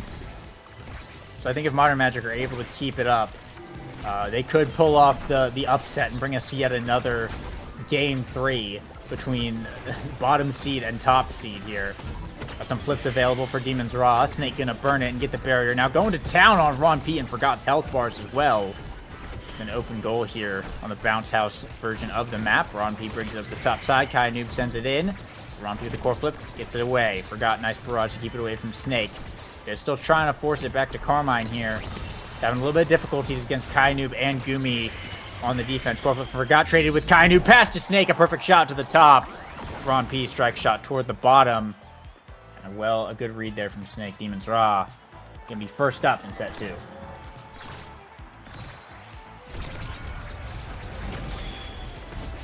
Yeah, first up, a set down here, but I mean, this X is already putting together a scary build. We're seeing some more core flip farming here. There is a stagger price to pay there for the core flip, but I mean, hey, energy is energy. You can make a big play with it. Carmine is actually also staggered here, though, and Snake advancing dangerously close, looking for more KOs.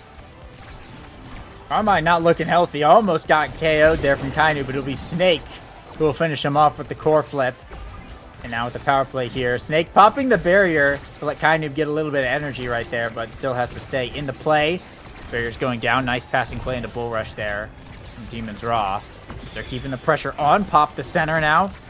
Kainoob on the bottom. Carmine trying to cut the pass desperately. If it ever gets to Snake, it could be bad. Forgot with the core flip to send it away. And you get it back to Carmine, but in a 1v2. And with Snake's going to pick up a KO as well. So it's a power play here. Kainoob trying to pass it through. Has a flip available. On P and Carmine on the defense now. Top spin from Carmine. Actually buys quite a few seconds there. Core flip from Kainoob, though, on the bottom. Ron P too close to the goal line to react. Demon's Raw will bring you to set points. Yeah, Ron P is a bit of a miracle worker, but those incredible reaction skills are not always going to come through for him. That time, Demon's Raw got the better of him. Carmine taking quite a beating here early on in the set. It is really unfortunate that, Kazan is so easily beat up. Like, don't know what you do, but a beautiful bit, and saves Carmine's. And now core flip's available. Snake gonna pick up another KO here onto Carmine. Has forgot a nice dribble with the barrage on the bottom to buy some time. Demon's Raw still have 2 barriers to bring down though before they can end this point.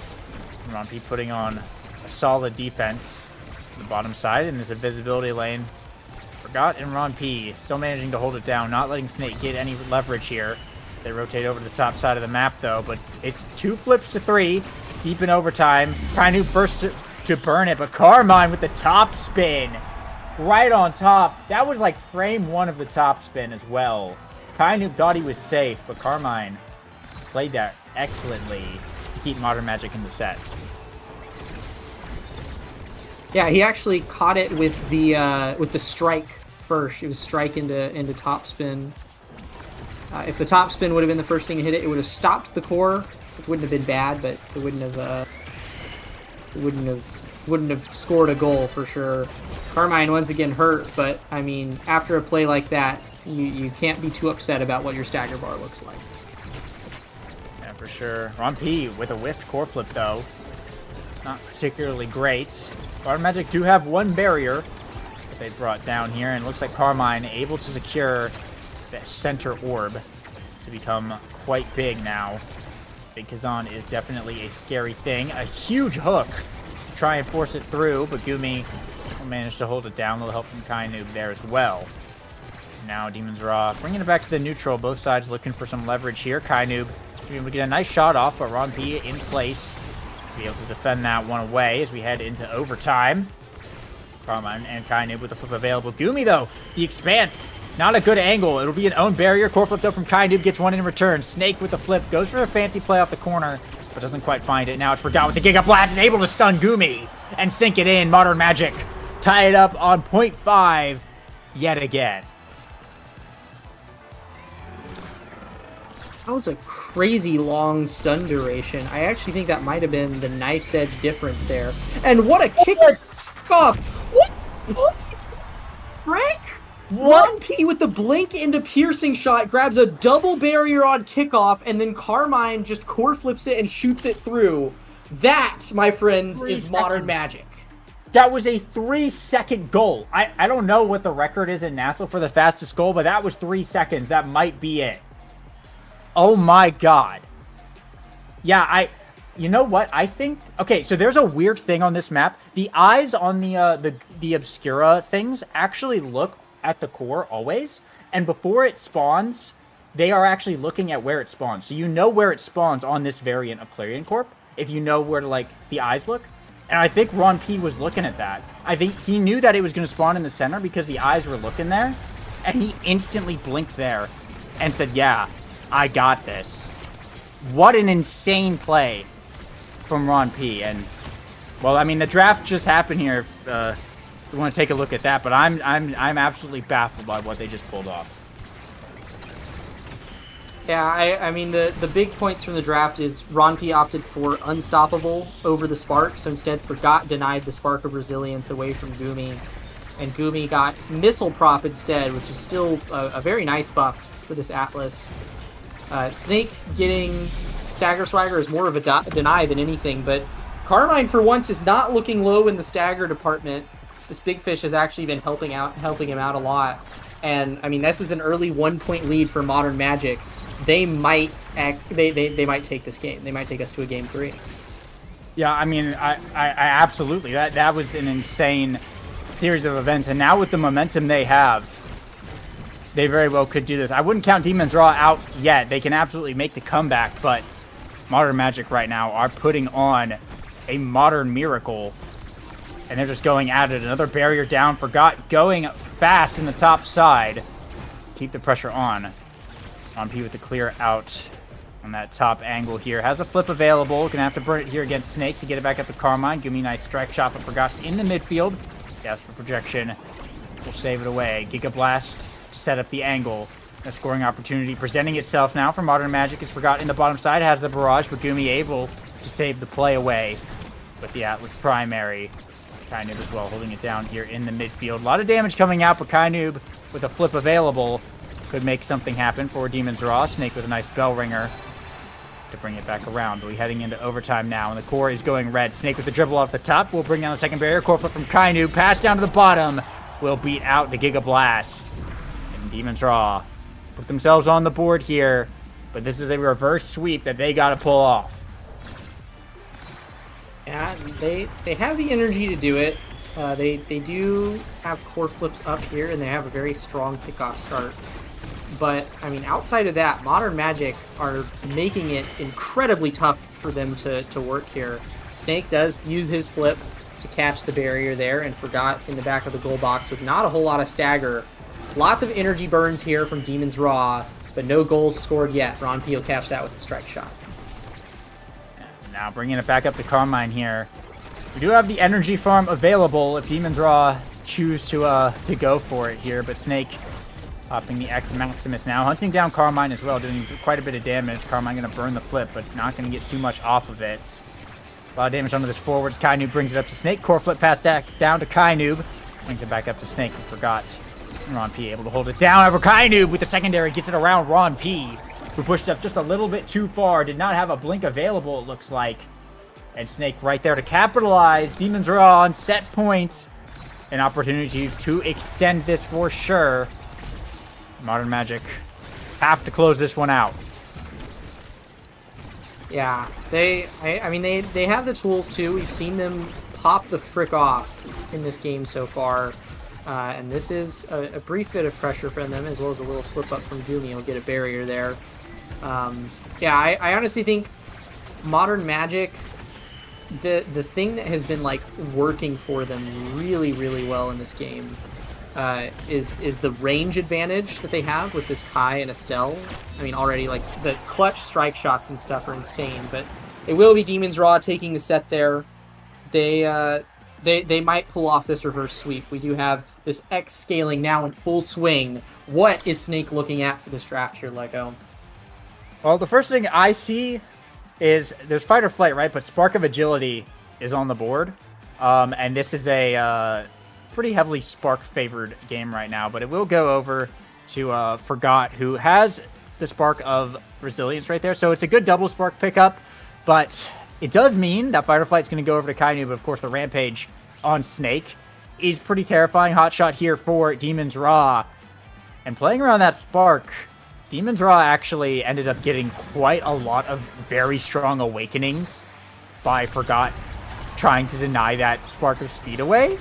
We did get Twin Drive on Kazan and Rapid Fire on Ron P as well, so some nice stuff for Modern Magic, but I really like what Demon's Raw got there. I think they have what it takes here to make the reverse sweep happen, but of course Modern Magic do have the opportunity to close it out right now. I think it's still anyone's game. Both sides came out pretty stacked in that draft, and well, Carmine gonna be the one to start us off with a quick point for Modern Magic. Yeah, I will say I think that, you know, my respect for Ron P as a goalie has gone up like 20-fold, I think, watching this game. So like all the more power to him. Who am I to judge? But I do want to point out that Ron P could have gotten 3 sparks in this game and still denied away the Egoist, even with the Egoist tonight. This guy could have been the mayor potentially if he hadn't denied the Egoist, but I think that might have resulted in a chain of events that would have proceeded much differently. Yeah. I don't know that he's gotten too much benefit from this Unstoppable, and it does mean that the spark power now resides in Forgotten Gumi's hands. But, I mean, Modern Magic are still cooking here. They don't have the barrier advantage with them this point. But Carmine is making plays to resolve that issue right now. Although the Spark's out of the draft as well, it's not really a thing that matters anymore, because Forgot basically nullified it with that pick, which I think is more just an investment for that last draft that no one's gonna... You can kind of just take whatever you want now. You don't have to worry about the Sparks. But a lot of back and forth there. Eventually, Carmine able to sneak it past Gumi here. Forgot with the barrage. It's too many hits for Gumi to bring out. Can't find the right angle. Actually, looks like he was just a little bit too far away to try and pull it out of the barrage there. Modern Magic, once again, game point up 2-0 with the chance to bring it to a game 3 against Demon's Raw. Yeah, this map variant has favored Demon's Raw this game so far. Snake back on the core flip farming shenanigans. You love to see it. already back up 30% of the way there. Ron P will actually burn a flip of his own here to try to keep that barrier alive and running. 2 defensive flips burned, but Kainoob and Snake are not letting up here, and Snake's already got a flip of his own to respond. I mean, when you've got a Catalyst start like this, you're just going to see core flips come out left and right, and Demon's Raw might be the one to come out on top this point. See, Forgot in a bit of a situation, and 2v1 going to have to back all the way up to the goal line now. A lot of leeway for Demon's Raw to work with. Kainoob, red core past the Snake, can't quite find it though, gets back to Carmine. He's able to get a barrier off the play. Now core flip coming out as well. Getting in position, Forgot down at the bottom. Kainoob with the core flip to cut the pass. Not being able to find too much though. Getting it back now to Modern Magic side of the field. Snake going big mode and a shot to the top. Perfectly placed. Ron P slightly out of position. And Demon's Raw looking to make the comeback yet again. Modern Magic, they need 1 point. 1 point to end it all. But Demon's Raw, they are not fazed by the scoreboard. Yeah, it doesn't seem like their mental has been impacted at all. And in fact, if anything, Snake seems to be playing the best that he's played all series. Making some seriously impressive plays. Helped out, of course, by the 5 Rampage stacks that he's got under his belt. And it is the Demon's Raw goal box cracked open here. A nice sequence of plays from Forgot and Carmine will make sure that they get that barrier advantage, but it won't stay up for long. Ooh, and the KO from Snake at the perfect time. Demon's Raw bring it to match point. Well, set point. It was already at match point, my bad. Set point to once again extend this game. Modern Magic on the back foot right now, it seems. As we get into point 5 here, Snake with the core flip.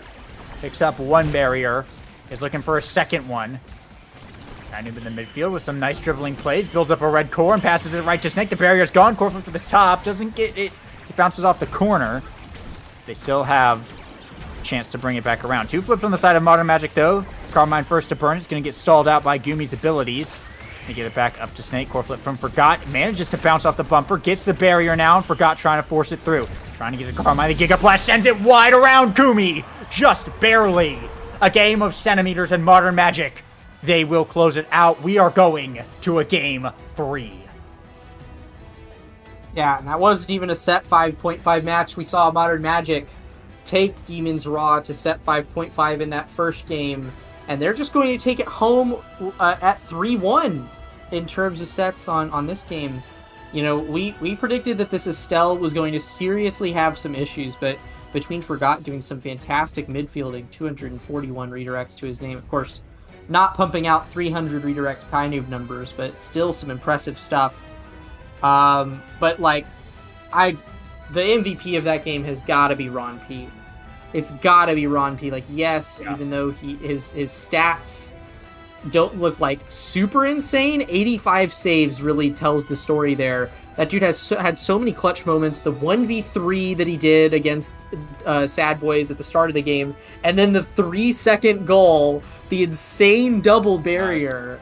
Some stuff that, like, I don't think I've seen anybody do that kind of stuff, especially not all in one match in the North American Strikers League. Just some stuff that no one could have expected from Modern Magic, and Ron P's at the head of it.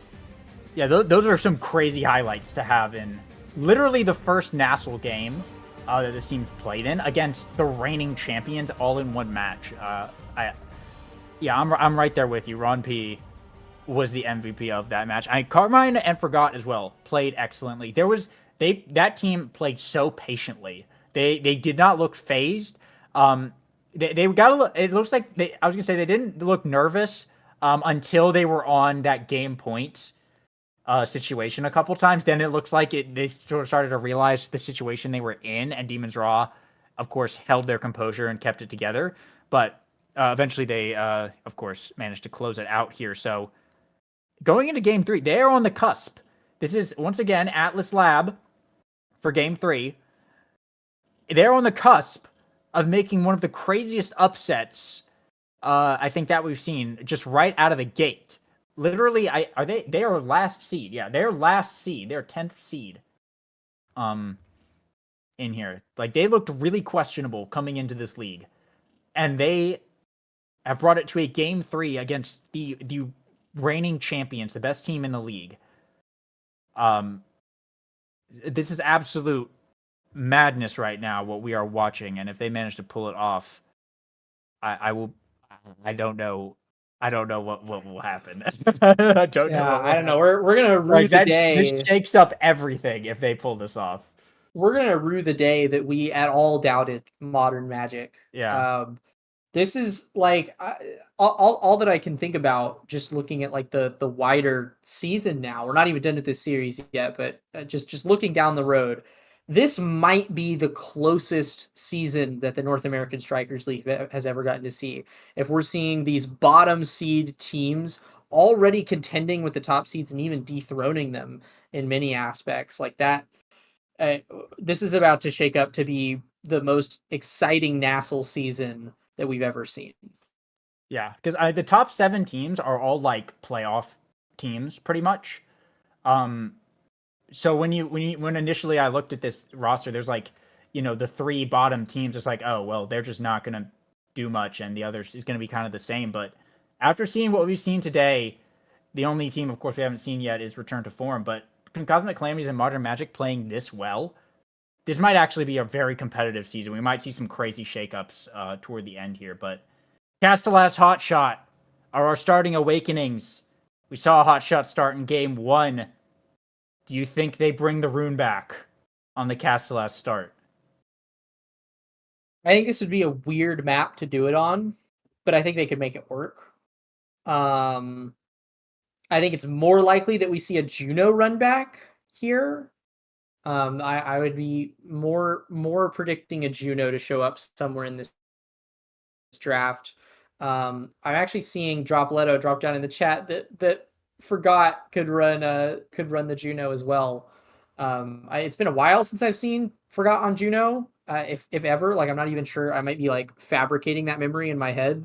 But yeah, definitely. I think we'll see a Juno here.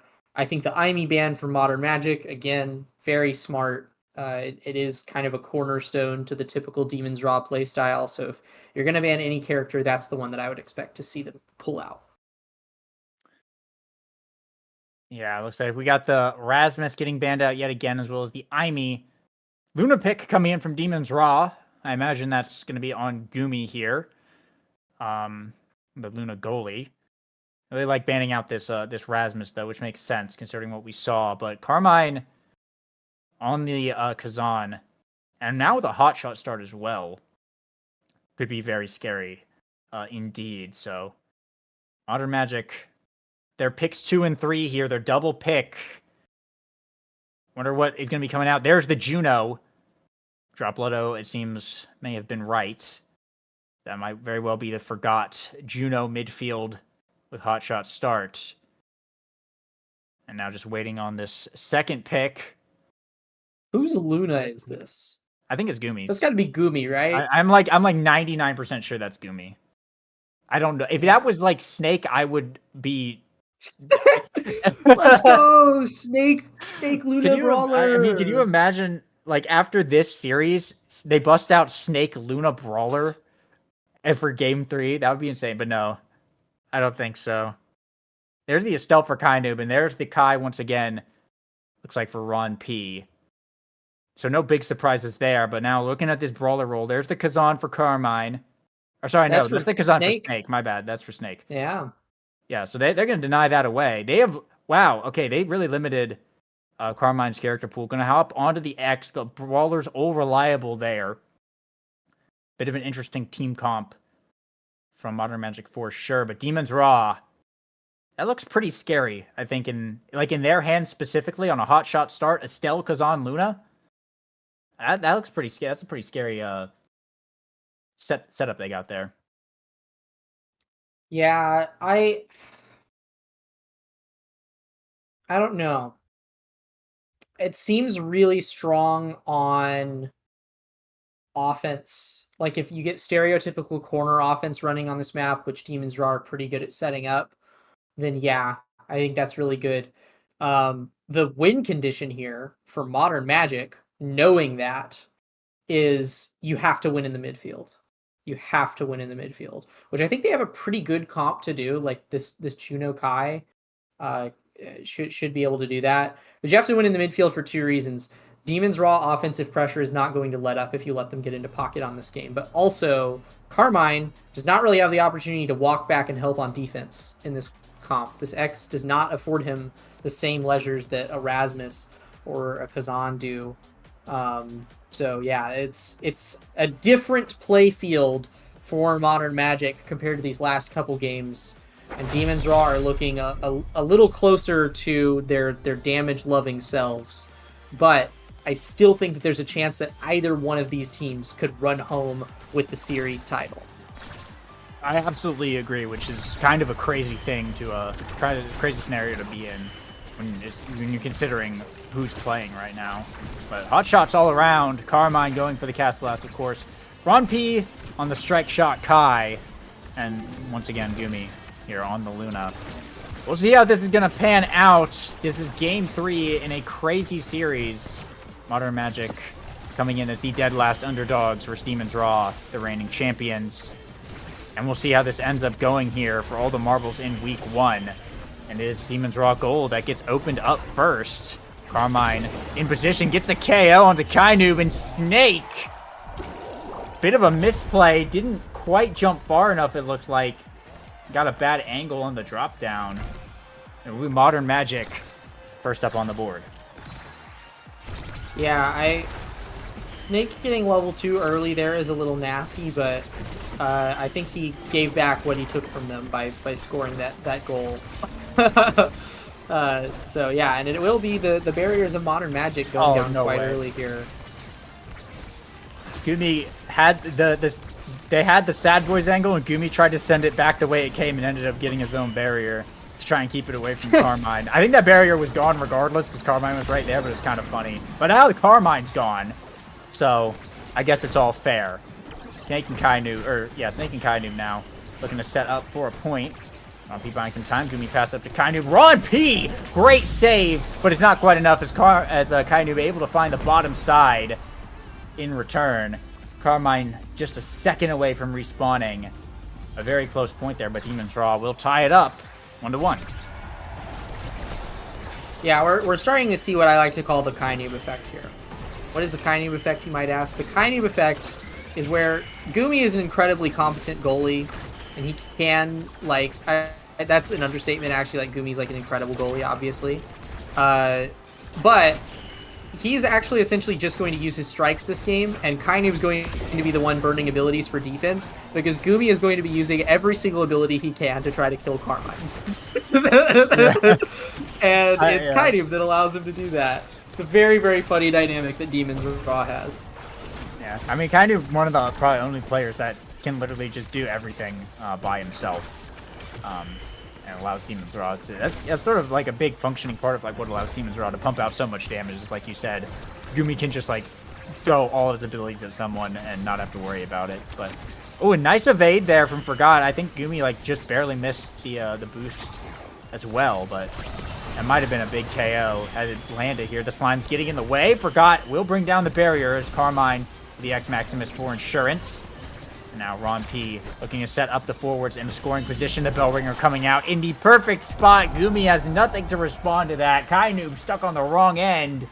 And Modern Magic now on set points.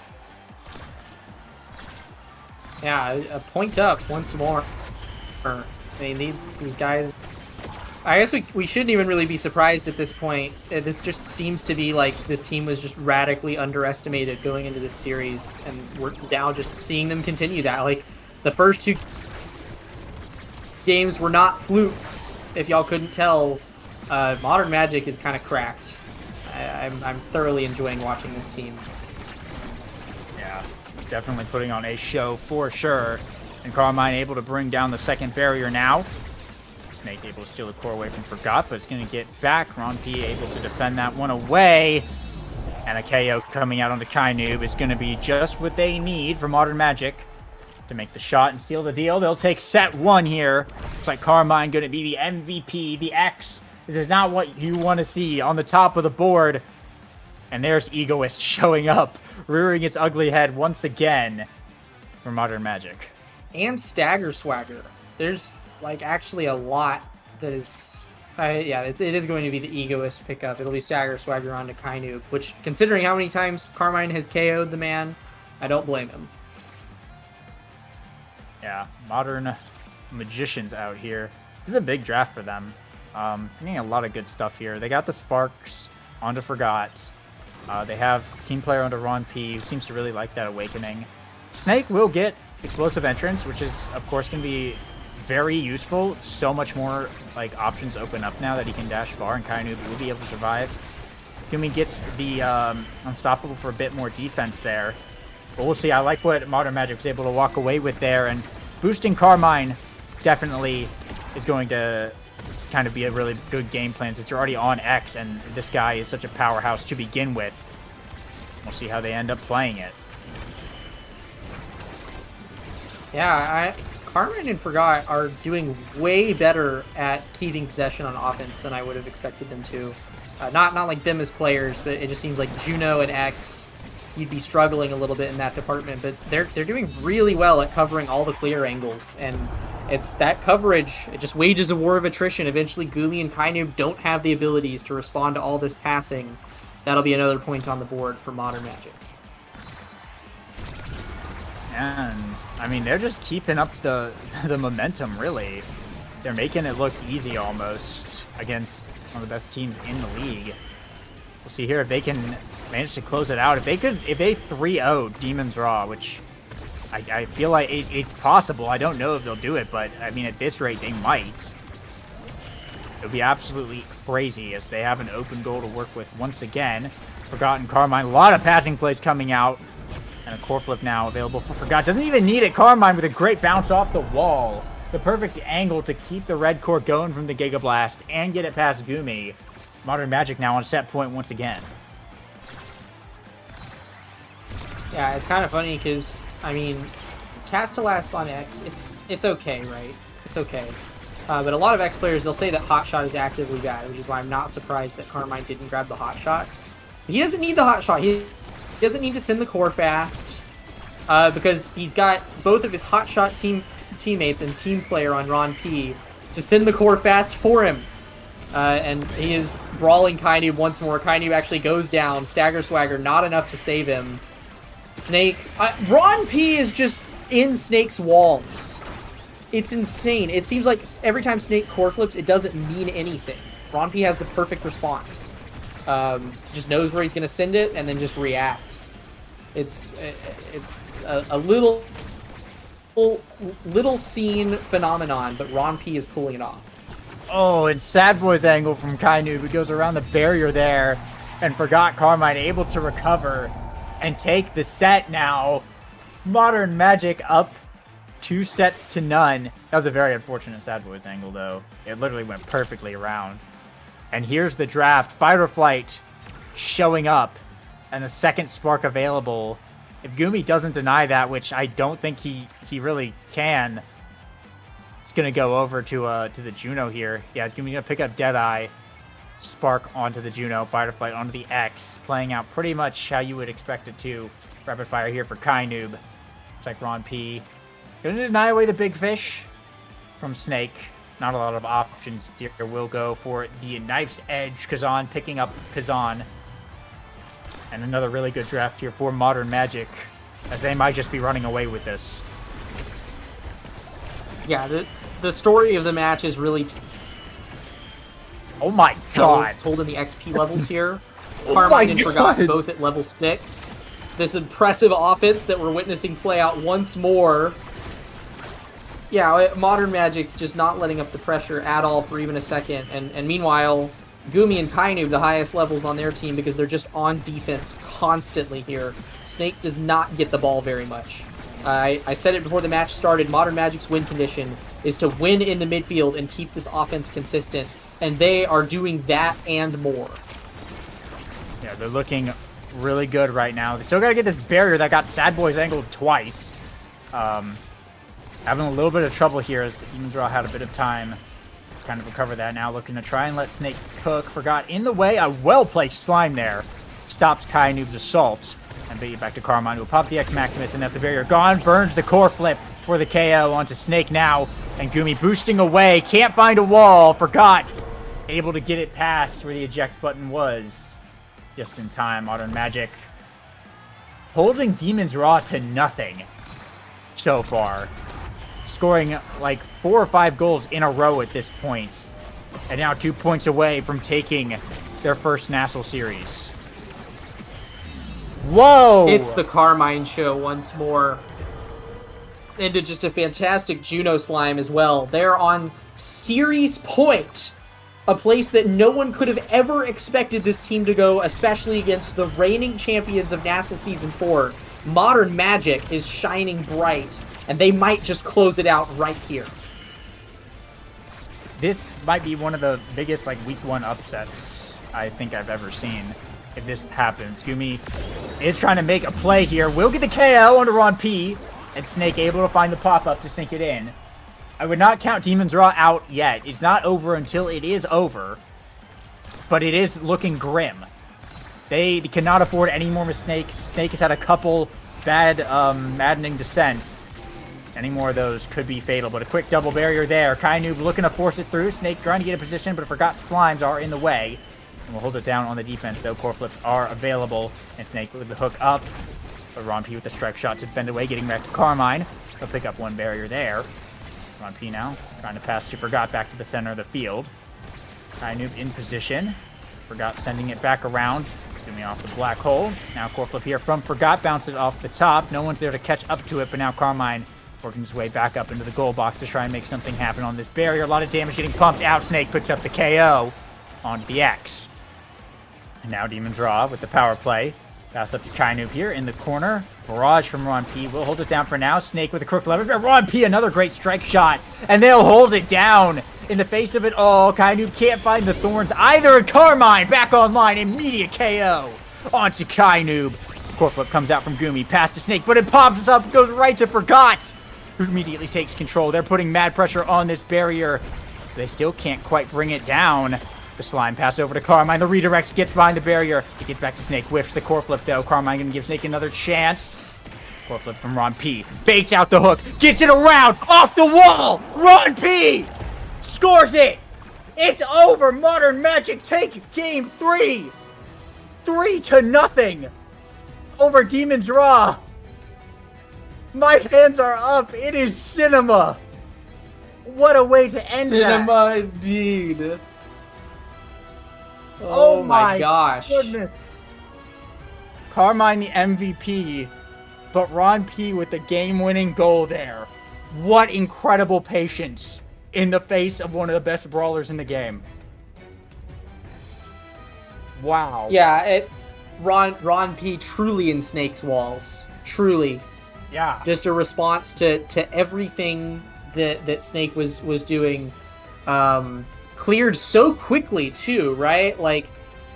Yes, patient, waited for Snake to make the play, but then it always had a counter that immediately sent the core away from Snake. It wasn't even oh, it's gonna go back to you and then you're gonna have to make another attempt at scoring. No.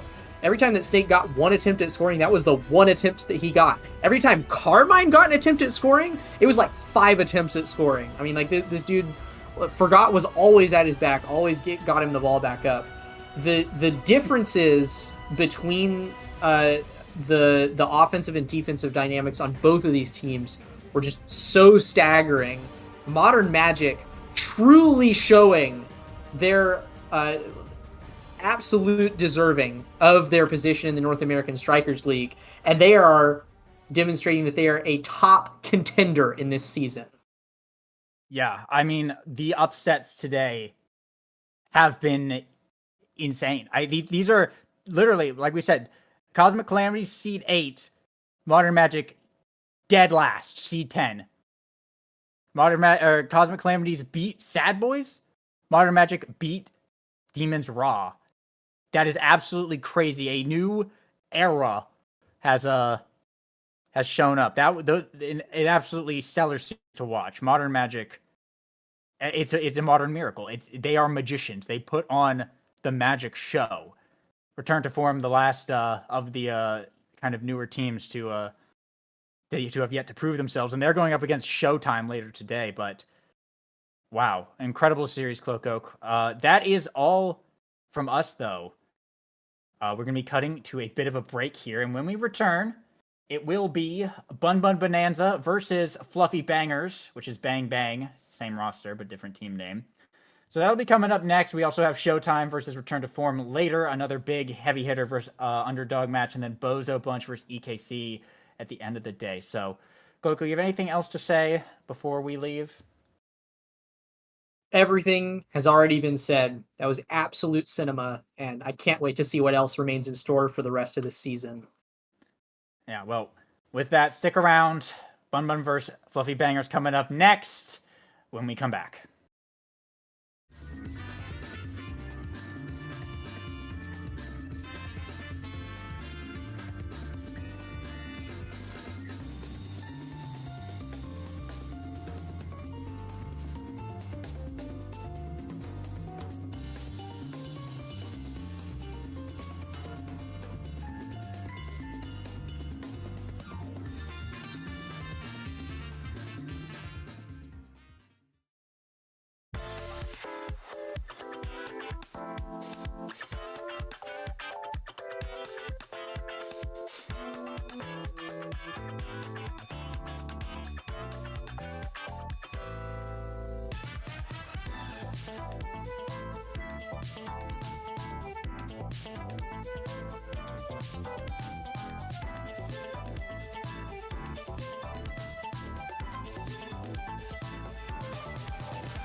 Welcome back to opening day of the North American Strikers League. It's season 5. Everything is running smooth sailing, no problems whatsoever, because it's the first season without any massive game changes. My name is K-Bot on the mic here, joined with Ether making his debut. Ether, how have you enjoyed the game so far? Games have been pretty great. I'll say that. We had some back and forth series that at first glance may not have seemed to be back and forth. You know, boys versus calm. A lot of people assumed, hey, boys would probably take that handily. Same thing, raw versus modern. Raw surely should take that handily, but you know, some stuff happened, and in the end, we had two, I guess, on paper upsets, right? So it's interesting. Only in the North American Strikers League will this happen. Also, funny stat line for those of you, that is the second time that Forgot has beaten Demons Raw in week 1. Ooh. Past 2 seasons, Forgot's come out on top. Maybe something a little bit there. Chip on your shoulder, young man. As we get into this next one, also, by the way, a match that took place in week 1 of season 4 was Bang Bang versus the Bun Bun Bonanza. It went the distance in 2 games, but Bang Bang closed it out here. Now rebranded, the Fluffy Bangers will be looking to replicate that performance as we head right into game 1. Striker select already done here. Ether, what pops out to you? Yeah, I think the main thing that does pop out to me is Scyther 12 on the Julie, once again, right? We know Scyther 12 a lot for stuff like the Rasmus, the Kazan, just a lot more of these, I guess you could say, stylish brawlers, right, with that have a ton of mix-ups. But on Night Market, on Julie, he's going to be fishing for those kills, and especially with an Aimee to back him up, this is going to be a bloody game. Meanwhile, Lily Bun, Dubu goalie, presumably. I'm assuming there's no fancy shenanigans here with Dubu midfield that Surely not. Liari was somehow cooking up. Surely that doesn't happen. But Ice Skates Dubu, maybe it's back. Pancakes is one of our starter awakenings here with the stacks on stacks, extra speed. Maybe we'll be looking to scale that forward in the sets to come. Of course, on the other side, Drew coming in with this Rasmus. And Drew's a player that had a lot of playmaking potential last season, particularly on the Kazan. Didn't opt for it here, interestingly enough, despite the fact that it was open. I wonder why that could be the case. Yeah, I think it's just, in general, Rasmus is considered to be one of the best, if not the best brawler in the meta. And you can't go too wrong with him in 90% of situations because he has good abilities to scale with size, to scale with speed, can put out a lot of chip damage. He's just very flexible, right? So I think that's why Drew is opting for it. But the other thing is Drew, at least from my experience, didn't play that much Rasmus in the previous season. And even when I was with him on PLX, he didn't play that much Rasmus. So I'm interested to see how he'll actually pilot this. Of course, there's been an entire offseason for these players to figure out some other things, play in solo queue, come on right back into things. And we'll see where this one goes as we load into our first game right here, right now. Also worth noting, of course, Grimella has incredible playmaking potential on this now. It'll be good to see him reprise that role as well as we get right underway. Everyone selecting stacks on stacks here for the opening awakening.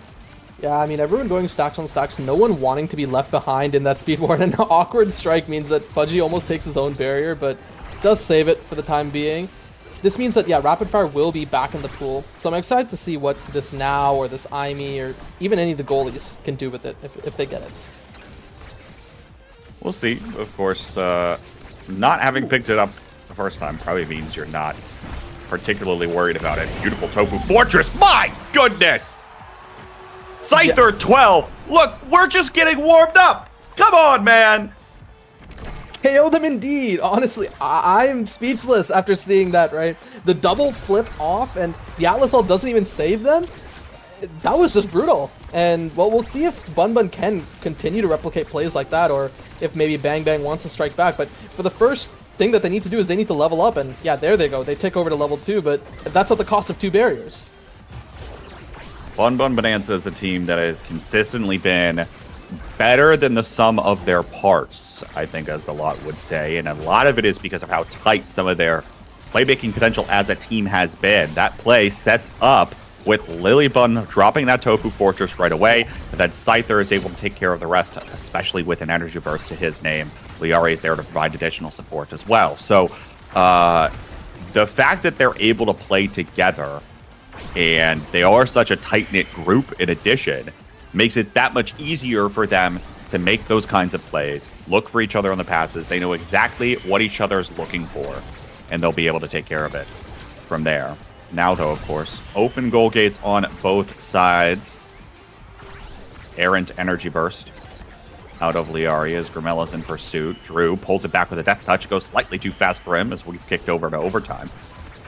And it's back down to this bottom corner. Scyther now finds the dribble, sends it up to the top side. Liari there, trying to lock it down with the Firewall Sentry, but Core will get away and back over to the blue side of the pitch. Drew, opportunity here as that proximity drone continues to grow. Lilybun will drop down at Tofu Fortress, and now it goes right behind Fudgy Waffles. Finds an incredible angle off the corner, and that's the second goal for the Bun Bun Bonanza. Yeah, I mean, the end of that point, that was just really a game of margins, right? It's not just Fudgy, right? There are a lot of other times where I would see members on both sides just barely being out of position and missing a strike, right? And any of those strikes could have changed the fate of this point, really. And we saw that in the end, right? With Fudgy not being in the correct position and just missing out on that, that's what resulted in the goal. And now Flip dipped. But Drew's going to find a KO regardless, and will open up a power play opportunity. Also, Scyther next on the chopping block here has to play very much towards the middle, but no, actually, never mind. Grimella finds a KO onto Lilybun. Have to tighten up some of those plays here if you want to continue competing. And Nassel, it is week 1, but even still, there's potential for things to get out of hand if you keep making those kinds of mistakes. Fudgy will get it around Scyther. Now Grimella trying to close in on this barrier with Drew. It'll still go behind him. Grimella does have an energy burst at the ready, but now another KO comes through. Liari caught too close to the side. Grimella and Drew back and forth. Grimella has the energy burst, but doesn't have to use it for that point. It'll go in, and the Fluffy Bangers will be on the board. Yeah, I mean, the Fluffy Banger is taking all those KOs that point, and then the sick passing play at the end, right? Grimella and Drew have been playing together for quite a bit. I mean, not as long as Fudgy and Drew, of course, but we kind of see, right, just how much synergy that they have with one another. It's similar with Bang Bang, or sorry, similar with Bun Bun, right, where they have that synergy.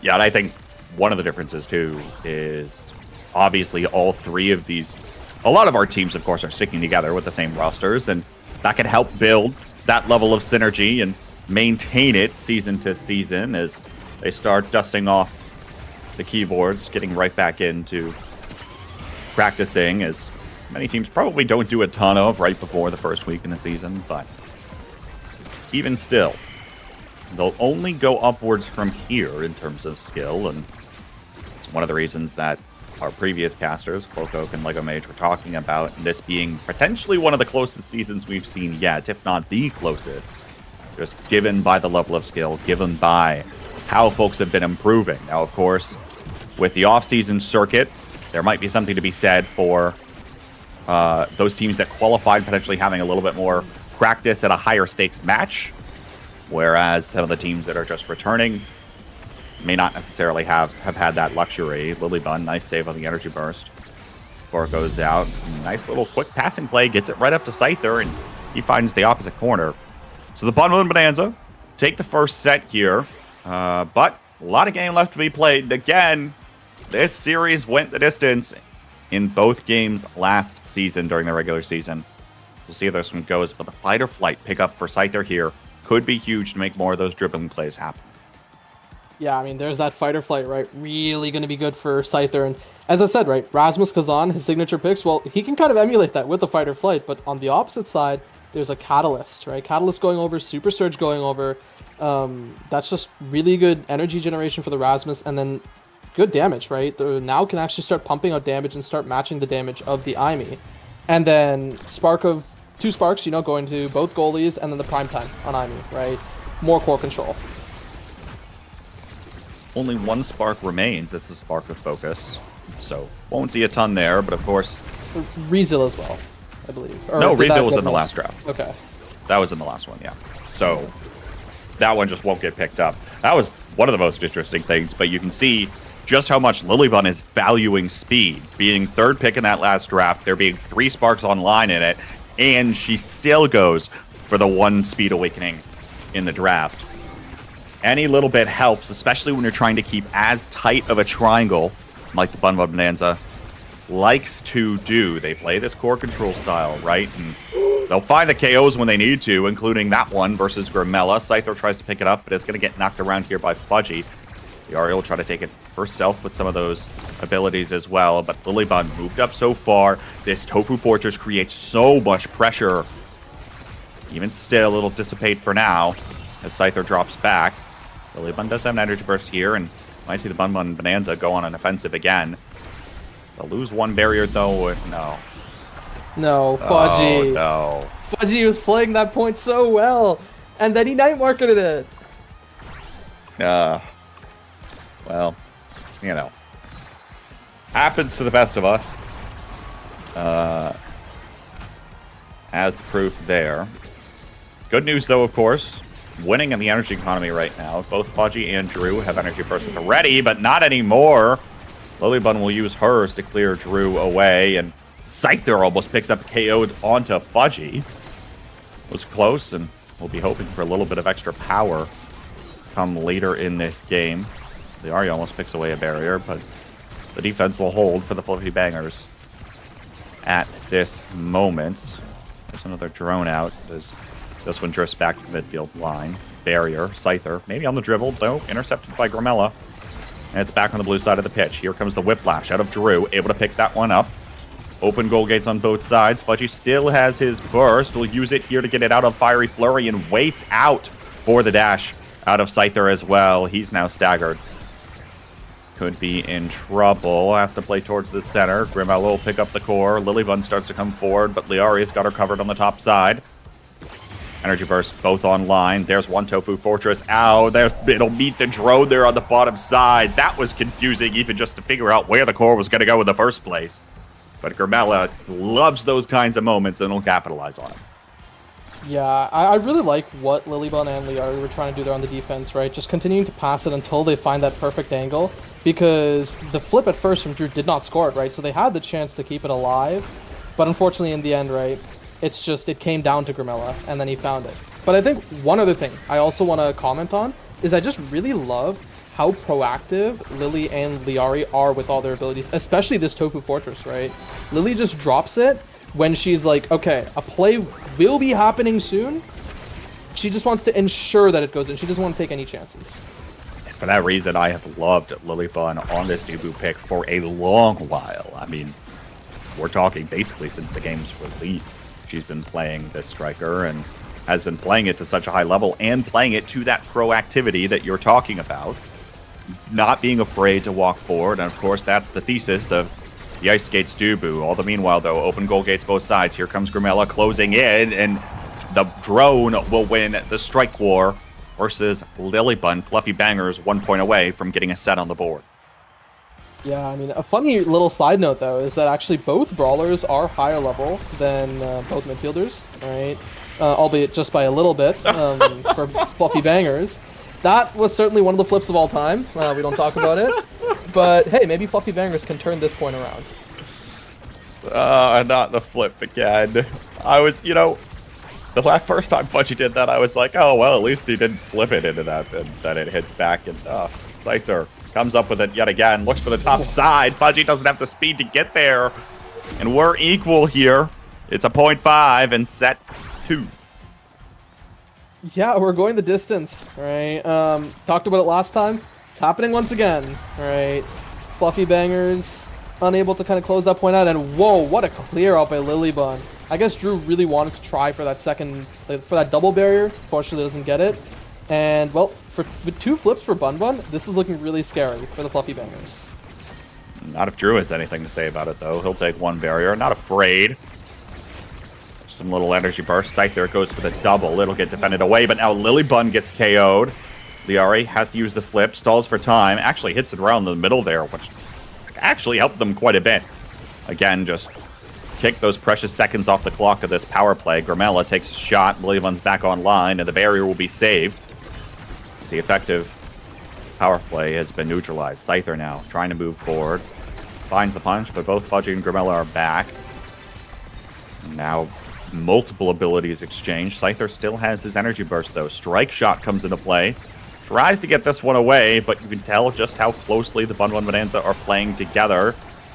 Trying to drop back and still have enough coverage across the map. There's the Tofu Fortress, used slightly defensively this time, but it'll slip around. And at least dissuade Drew and Grimella from moving up that time. Overtime, once again, Scyther finds the KO, finds the barrier. Fudgy can't react in time, and Liari tries to assist with the Firewall Sentry, looking for something on the top side. Just waiting for the right time to cyber swipe in. Finds it there, but can't quite get it in. Scyther threads the needle to get the goal. 2 sets up now for Bun Bun Bonanza.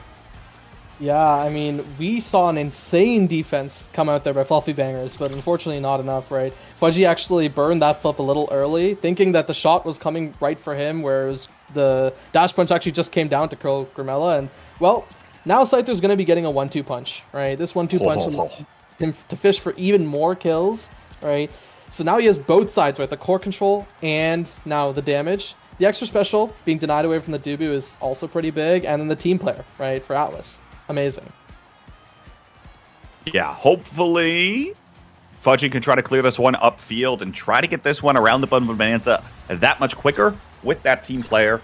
The one thing I want to comment on, Lilybun, more speed. Spark of Focus pickup means extra agility as well there, so we'll come away with even more, and I don't know what the answer right now is for the Fluffy Bangers. Grimella did pick up Timeless Greeter, which is something, at least for these drones. Can play a role, but feels like stylistically right now, the tighter crew playing the core control is working. And I feel like it's going to be hard for this roster to try to find their KOs right now to try to mitigate that pressure. Although, as I say that, Scyther is low, has to try to evade, and now gets sent away by the strike shot. Beautiful combo there for the team as Grimella will walk through the donuts. Drew back down to Grimella, shoots it forward, and there's the drone again. Grimella's so good at putting those ones away, timing things just right. But again, gonna need to see a lot more of that, and gonna need to see 3 in 1 set, because we haven't yet. Okay, there's so much to unpack, right? First, I kind of wanted to mention this earlier. There were a lot of times where Fluffy Bangers really weren't playing as much as a team as I was hoping for them to. And right there, that pass play, amazing. The other thing, that the setup for that strike shot kill was actually a hook from Drew, bouncing them off that perfect angle there. And, well, I didn't get much of a chance to talk as, Bun Bun just scores that right then and there. All good. Liari's got that energy burst. Go ahead and continue. You've got a point.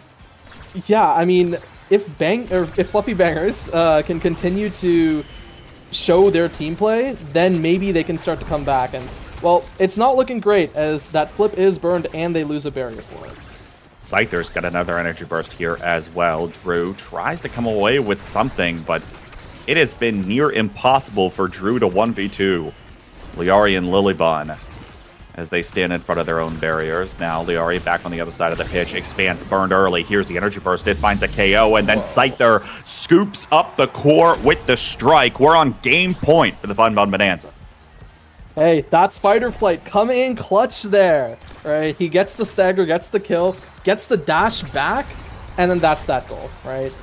Now, Bun Bun Bonanza, poised, take this game 1. This is Bang Bang's map, so it's not particularly ideal if they lose this here, right? We'd be going to Atlas Lab after this if Bun Bun takes this win. But yeah, flips on both goalies. How do you see this going? Well, we'll have to see. It's going to depend on who can make a play first, right? Is it going to be Scyther, who's been coming in clutch when the Bun Bun Bonanza has gone forward, or will it be Grimella on the other side? Actually, never mind. Drew's going to pick up both barriers there, mind gaming Lilybun in the process. Ooh. All good. She's got her energy burst, as does Fudgy, but here comes Drew closing in very quickly. Scyther tries to get a little bit of extra damage while Lilybun will send it back away. Scyther scoops up a KO here as well. Drew in the fadeaway core strike, but not going to happen there. Scyther will get denied by Fudgy. There's the expands. It'll find its mark this time. Drew doesn't have the speed again. And Scyther finds the angle. The Bonanza in a 3-0 sweep are looking on top of their game today. Yeah, I mean, Bun Bonanza looking amazing. Way cleaner than some of our up-and-coming teams like Sad Boys and Demons Raw.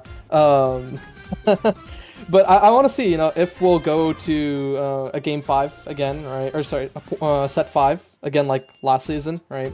I love both Bang Bang and Bun Bonanza. It's really fun to watch them face off, just because of the players there. Yeah, we'll have to see kind of how if Fluffy Bangers can adapt on Atlab, right? That's kind of what I want to see. That was Fluffy Banger's map pick in Night Market. Not able to come away with what they really wanted. And again, I think, this kind of composition, right, on a team composition frame, you are trying to out-heal damage with 2 healers on your team. You're trying to play the core control, stay alive for long enough. But really, Drew made some plays here or there, but didn't have the full playmaking potential of other players who you might expect to see on Erasmus, right?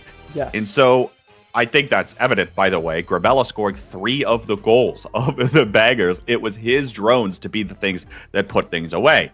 So either you need to put Drew on a striker where he can do a little bit more playmaking, or you need to try to find a pivot, go for something a little bit more KO heavy or something that can cause more shenanigans in general. Fudgy, I know, has been known to go over to something like a Juno goalie. That could be potentially good and could deny that pick away from Liari on the other side. But in addition, where was the Kazan in the last draft? Apparently, Drew didn't want that striker, right? Despite the fact that was the striker he was most known for last season. We'll see whether or not that comes out here. Because it could be a different story and could shake things up. But even still, it's going to be real difficult to try to challenge and contest the Bun Bonanza, because this is the same team that has made deep runs in Nassau before, and they are really showing that they are close to the peak of their game right here in this match today. Yeah, I think the other thing I also want to see from Fluffy Bangers is just, I want to see Fudgy and Grimella kind of stall out these kind of conversions to offense a little bit more, so that Grimella can get into a position where he is able to go back and forth between himself and Drew in order to get those goals, right? Because that's where we saw a lot of Fluffy Bangers goals. It was when Grimella was actually up and able to support Drew, right? Because Drew can't really 1v2 that a lot of the time, especially on Rasmus, right? And we're getting into our next match, right? Hotshot, Super Surge. Estelle already banned away from Bun Bun. Already banned away, of course. Bang Bang gets the blue side pick here, so they'll get first selection overall. Be curious to see where that goes. There's the Centauro banned away from Drew, another striker that he's been known to play in the past. And the Juno is first picked here. I expect that is probably going goalie. It could maybe go over to Grimella, but I kind of doubt that.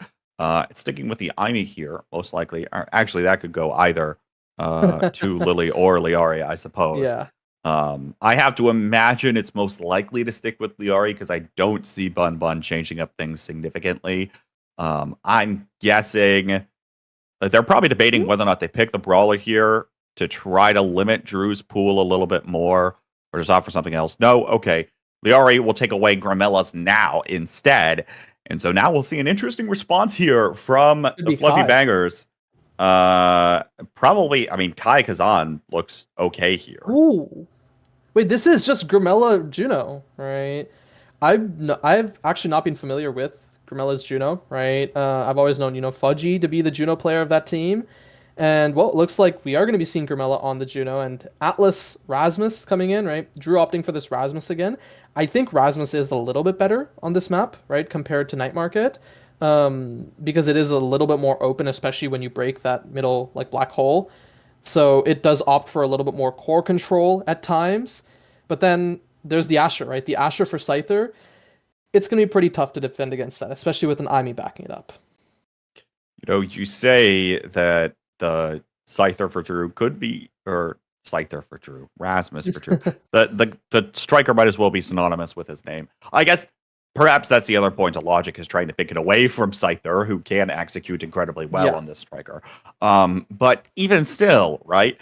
Where's the trade-off that you're making? Maybe you're picking someone else's comfort striker for something you are not nearly as comfortable on and might not have the same level of playmaking potential. We'll see whether or not Drew can come on back in this game. I'm really hoping to see some more out of him. Obviously, the odds were against him in the last game, given by the fact that he was up against a Dubu and oftentimes a defensive Liari as well. But here, of course, up against Aimi in the goal box. We'll see what ends up happening here as we load into game 2. Atlas's Lab, this is the Bun Bonanza pick.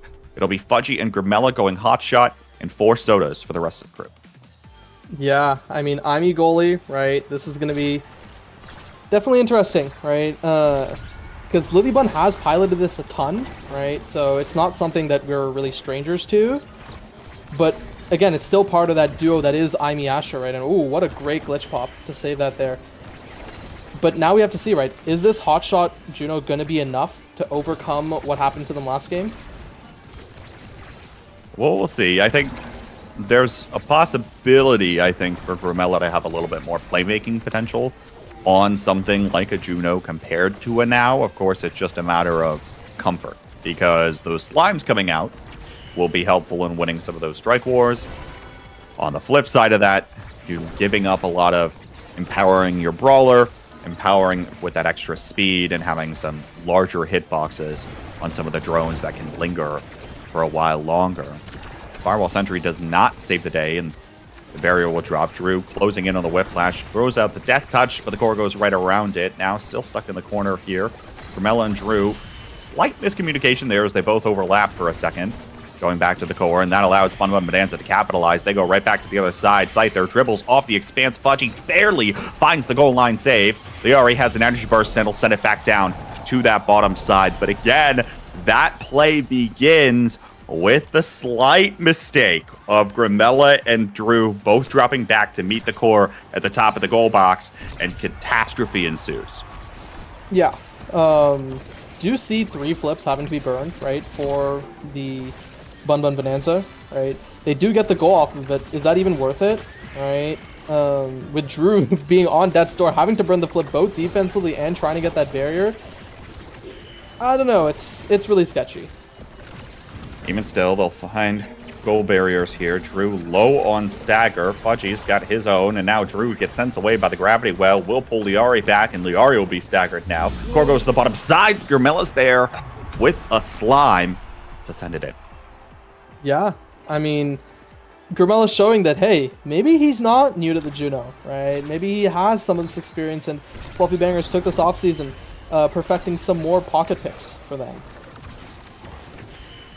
Perhaps the case. 2 energy bursts online. Liari will come away with a goal barrier. There's the Blobos coming in for Grimella. They don't stick around very long, but everything will be maintained for now. The thing, of course, with Atlas's Lab, especially when the gravity well is down, much more open of a map, which could potentially play to the strengths of Bun, but by the same token also provides more options for Grimella to get involved rather than have those walls in the way. It has potential more options for Scyther to find unique angles with the Death Touch, like that one right there is going to be able to find the spacing to find the KO. So to your point, some potential here on Atlas's Lab now, and as we get more comfortable, and now Fluffy Bangers take maybe their second lead in a game this series. Yeah, I mean, taking the lead is exactly what they need, right? And already being poised to take 1 barrier. A little awkward flip does get the barrier in the end. I think he wanted to go for a potential double barrier take there for Drew. Doesn't find the second barrier, and a combo attempt actually is stuffed by the members of Bun, right? Just great overall defense by them. Great defense, but oh no, strike comes out just a little bit late. Drew has to try to close in, but everyone from the Bun Bonanza gets in his way. Scyther has an energy burst, but now Core still finds Drew. He sends it to the bottom corner, and first set on the board for the Fluffy Bangers. Yeah, first set on the board for Fluffy Bangers. Drew being the MVP. What's he rewarded with? Potentially a big fish, right? Big fish, built diff, both exist here. Could opt for maybe spark scaling even, right? Those are options, or just deny them on you, right? I don't know. This is a very tough decision. And just doesn't offer any of it, right? Stacks, which I completely missed, right? Speed is amazing on Rasmus, right? It does suck that you are missing out on both size options here, but there's still Rampage later on. And, well, the Imi getting extra special and the Rapid Fire going away from the Juno, those are some things that maybe Fluffy Bangers aren't really happy about. Also, Spark Watch, 1 spark in the last draft. That goes to Scyther. We'll see whether or not he can become the mayor.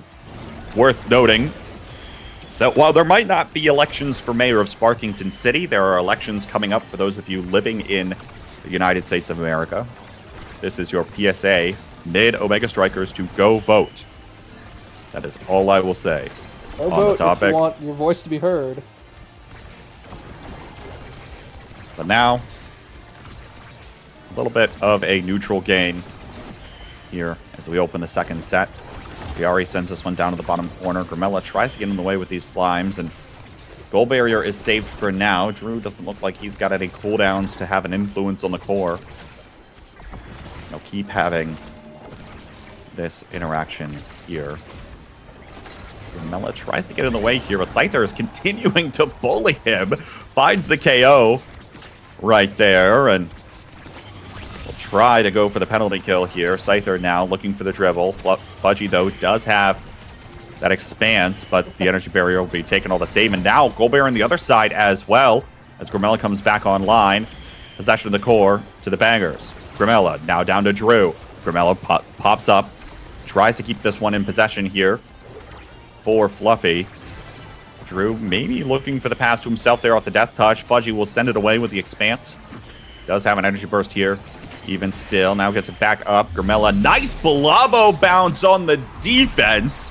Perfect timing as well, as that Blabo could have been eaten by the energy burst, was not, and nets a goal. Something completely unexpected. Yeah, you rarely get to see that, right? Where that Blabo does actually defend the flip, right? Some other really cool things that happened there, right? Oh my god, Fudgy almost getting murked. But they do get both barriers. Fudgy actually, with the Monu secondary, that's what saved that goal from going in a little earlier in favor of Bun Bun, right? So I think this Monu pickup is going to continue to be pretty big for Fudgy. Drew, nice little put away there. Passing play, it gets everyone involved for the Fluffy Bangers as Grimella keeps it in the corner, and Drew will send it away. Now, unfortunate thing for Drew here, of course, right, is that 2 Size Awakenings were in the last draft. He did not get either of them. Instead, opted for the speed. Now, of course, though, could see him get MVP here again. There's possibility, but now with the KO, a little bit less likely. His power play opportunity, but even still, Grimella keeps the pressure up. Fudgy tries to move up with him, and now could be in a dangerous situation. Viari looking for Scyther. Pass Splitter is out. There's the expanse, slightly larger. We'll keep the core away from the goal barrier for just a little while longer. Now Grimella up to Drew, looking for something here as Lily will pop the Firewall Sentry. Goes right around the gravity well. Lilybun misses the energy burst, and Grimella punishes.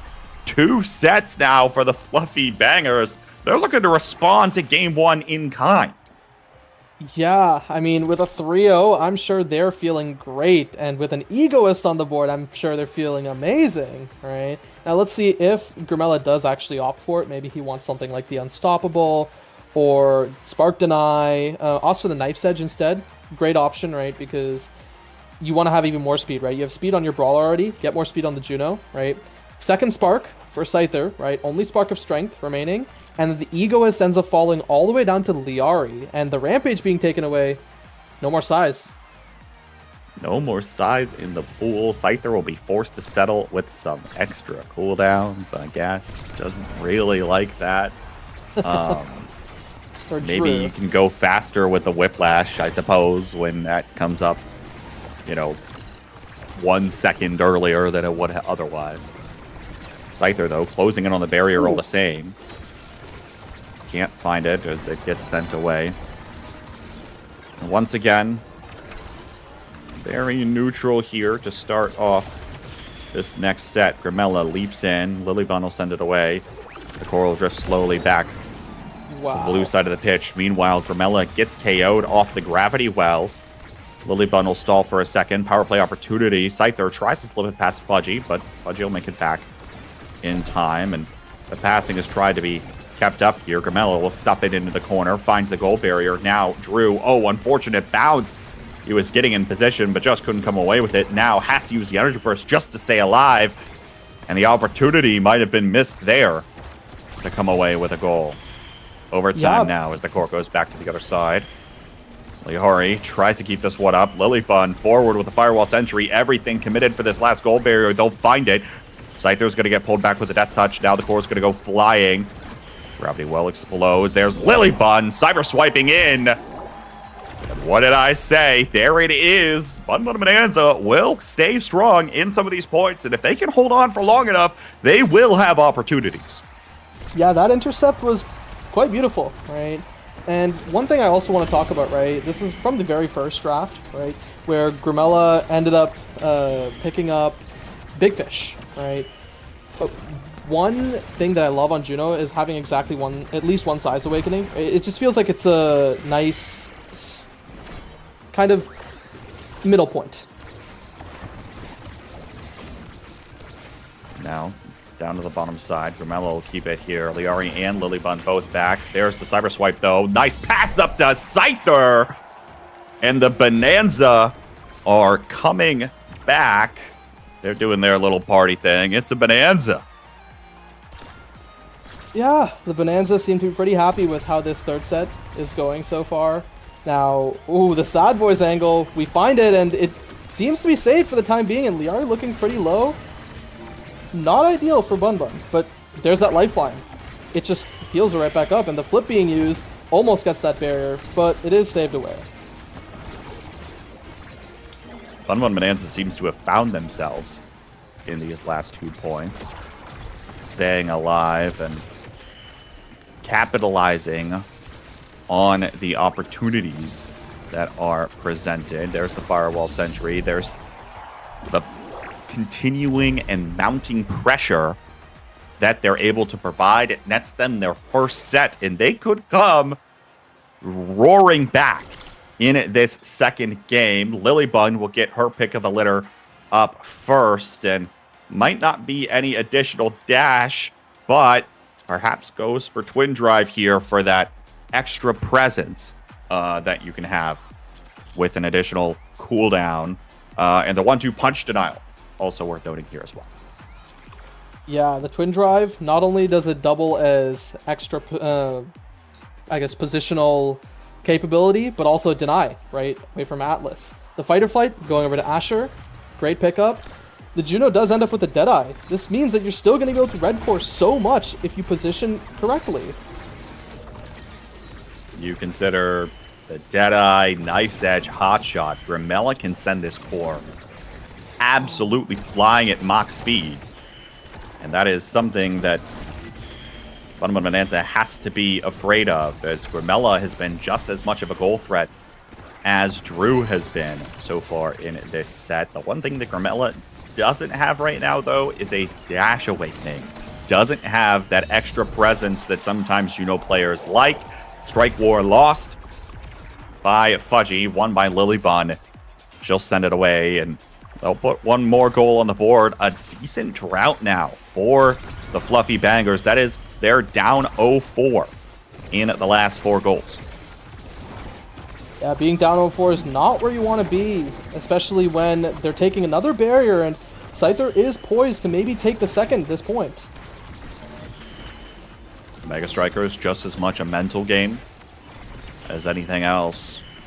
Cannot let this get to you right now if you are the Fluffy Bangers. Have to hold on, continue finding those opportunities, and not letting Lilybun get away with more of these cyber swipes. Grimella up to the top side. Looking for something else. Fudgy trying to find Drew again. Grimella, by the way, almost... I mean, had 2 energy bars there. Will be burning one of them, and now Fudgy will send the core flying. Lilybun can't get back in time. Saw the opportunity, he takes it himself. Still has energy burst as well. And suddenly, the drought is snapped, but got a lot of ways to go here, even if it's only 2 goals. And after it all, right, Drew tries to burn that flip to kill Scyther, who has a flip of his own, but unsuccessfully doesn't. Fudgy has this flip in case he needs it, but he might have needed it there as Scyther gets that, and then the flip, where does it go? There's nowhere it can! Beautiful coverage from Bun Bonanza. Fudgy just sits there like, what do you want me to do with this? And now, all of a sudden, once again, set point. Bun Bonanza can send us to set 5, trying to close out the series early. We'll see whether or not they're able to, as Gravity Well spawns right in. That damages both Grimella and Drew, whereas Scyther doesn't really mind either way. Means that the forwards here might not have the most offensive presence, but they're going to find the goal barriers anyway, and the core still goes flying past Lilybun again.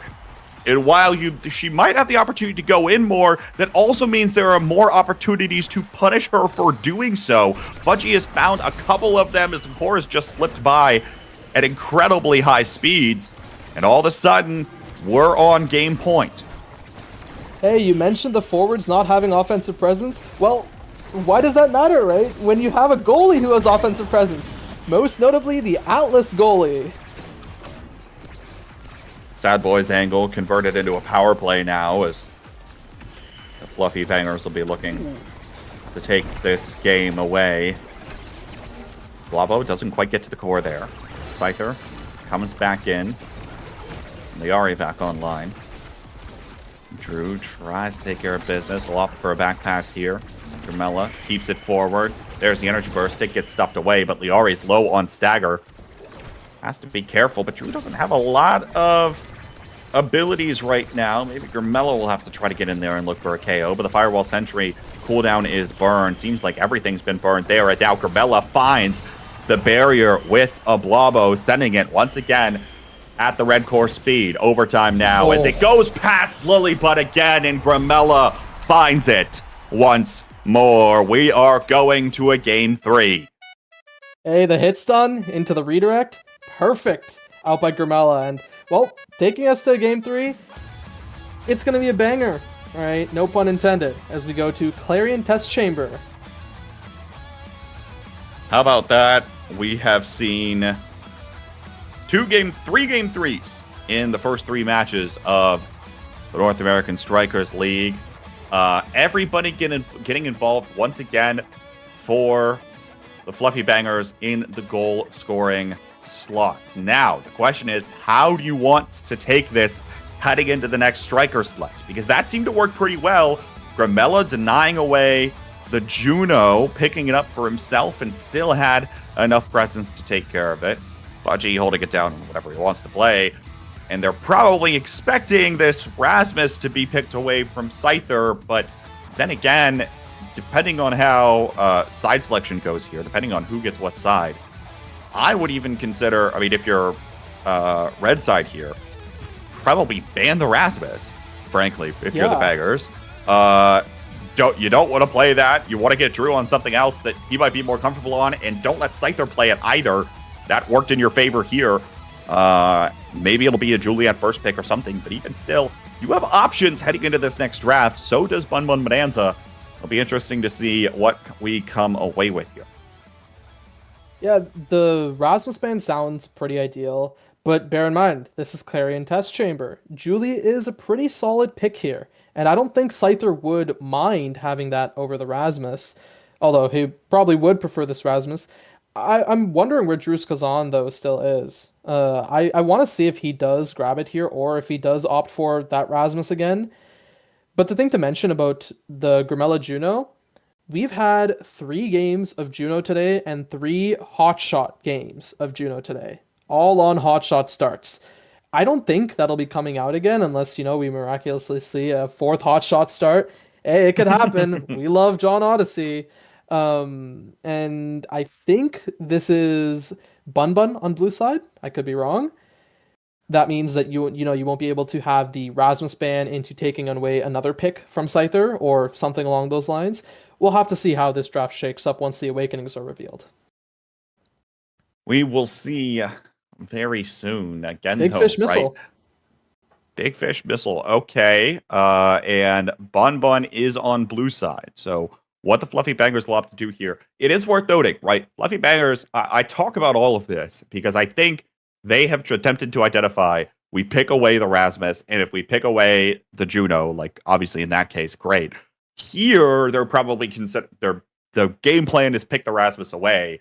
I think they should change that heading into this next one. If I were them, just given the way this series has gone, obviously it worked out somewhat for them in the last one, but even still, those goals were not exactly scored by Drew on the Rasmus, right? They were scored in no small part by something else. Obviously, it's Bun Bun Bonanza who will make actually the adaptation and maybe reading my mind, taking away the Kazan as this first pick here. Despite the fact that they could have picked that themselves. We've seen Scyther pop off in Kazan on more than one occasion. But interesting to see where this continues to unfold, especially on a Big Fish start. It's a Dubu ban and the Atlas locked. In the first pick, Fudgy, you're going to have to find another goalie. Yeah, Fudgy's been playing 2 games of Atlas. Won't get it on third because Dubu's a great goalie on Missile Prop start. So is Atlas. And with Dubu gone, there's that Atlas. The Estelle getting picked up probably for Grimella, could still be for Fudgy. Now, one thing I do want to talk about is it is a Missile Prop start. We could see a Luna, right? I know Fudgy plays Luna. I know Liari and Lilybun both, or sorry, Liari mainly and Scyther play Luna, right? We could see a Luna go into any of these hands. I don't think these teams are playing Luna. Call me crazy, but something tells me they're not very damage-oriented teams. They want to play the game that they know how to play, not the one where it's unload all of our cooldowns across the map on our opponents. It's the Estelle and Juliet red side locks, and there is the Rasmus locked in for Scyther. We've seen him be a playmaker here. Drew now on the Juliet. Well, let's watch these two former rookie brawlers, now of course returning veterans, and who's going to be able to pop off the most. And hey, when you don't have the Atlas, you can hop over to the Mako, right? Another one of those, I'll just sit behind, help you guys do your thing, and just do your thing, right? That one of those sorts of picks. And with the Estelle and Drew opting for the Julie, one of his big comfort picks, actually. And I think a great example of this is back last season where I think Bang Bang, as they were back then, ended up reverse sweeping Bozo Bunch on this Julie. And we'll get a chance to see if Drew will achieve some similar highs in this game. We will see as Game 3 is about to get underway. The Mako is locked in last for Fudgy, presumably. I mean, we can't imagine where else that would go right now in this.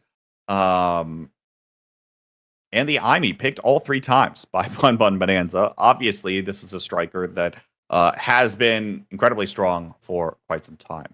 Also, getting word from Twitch chat that it is Fudgy's birthday, potentially.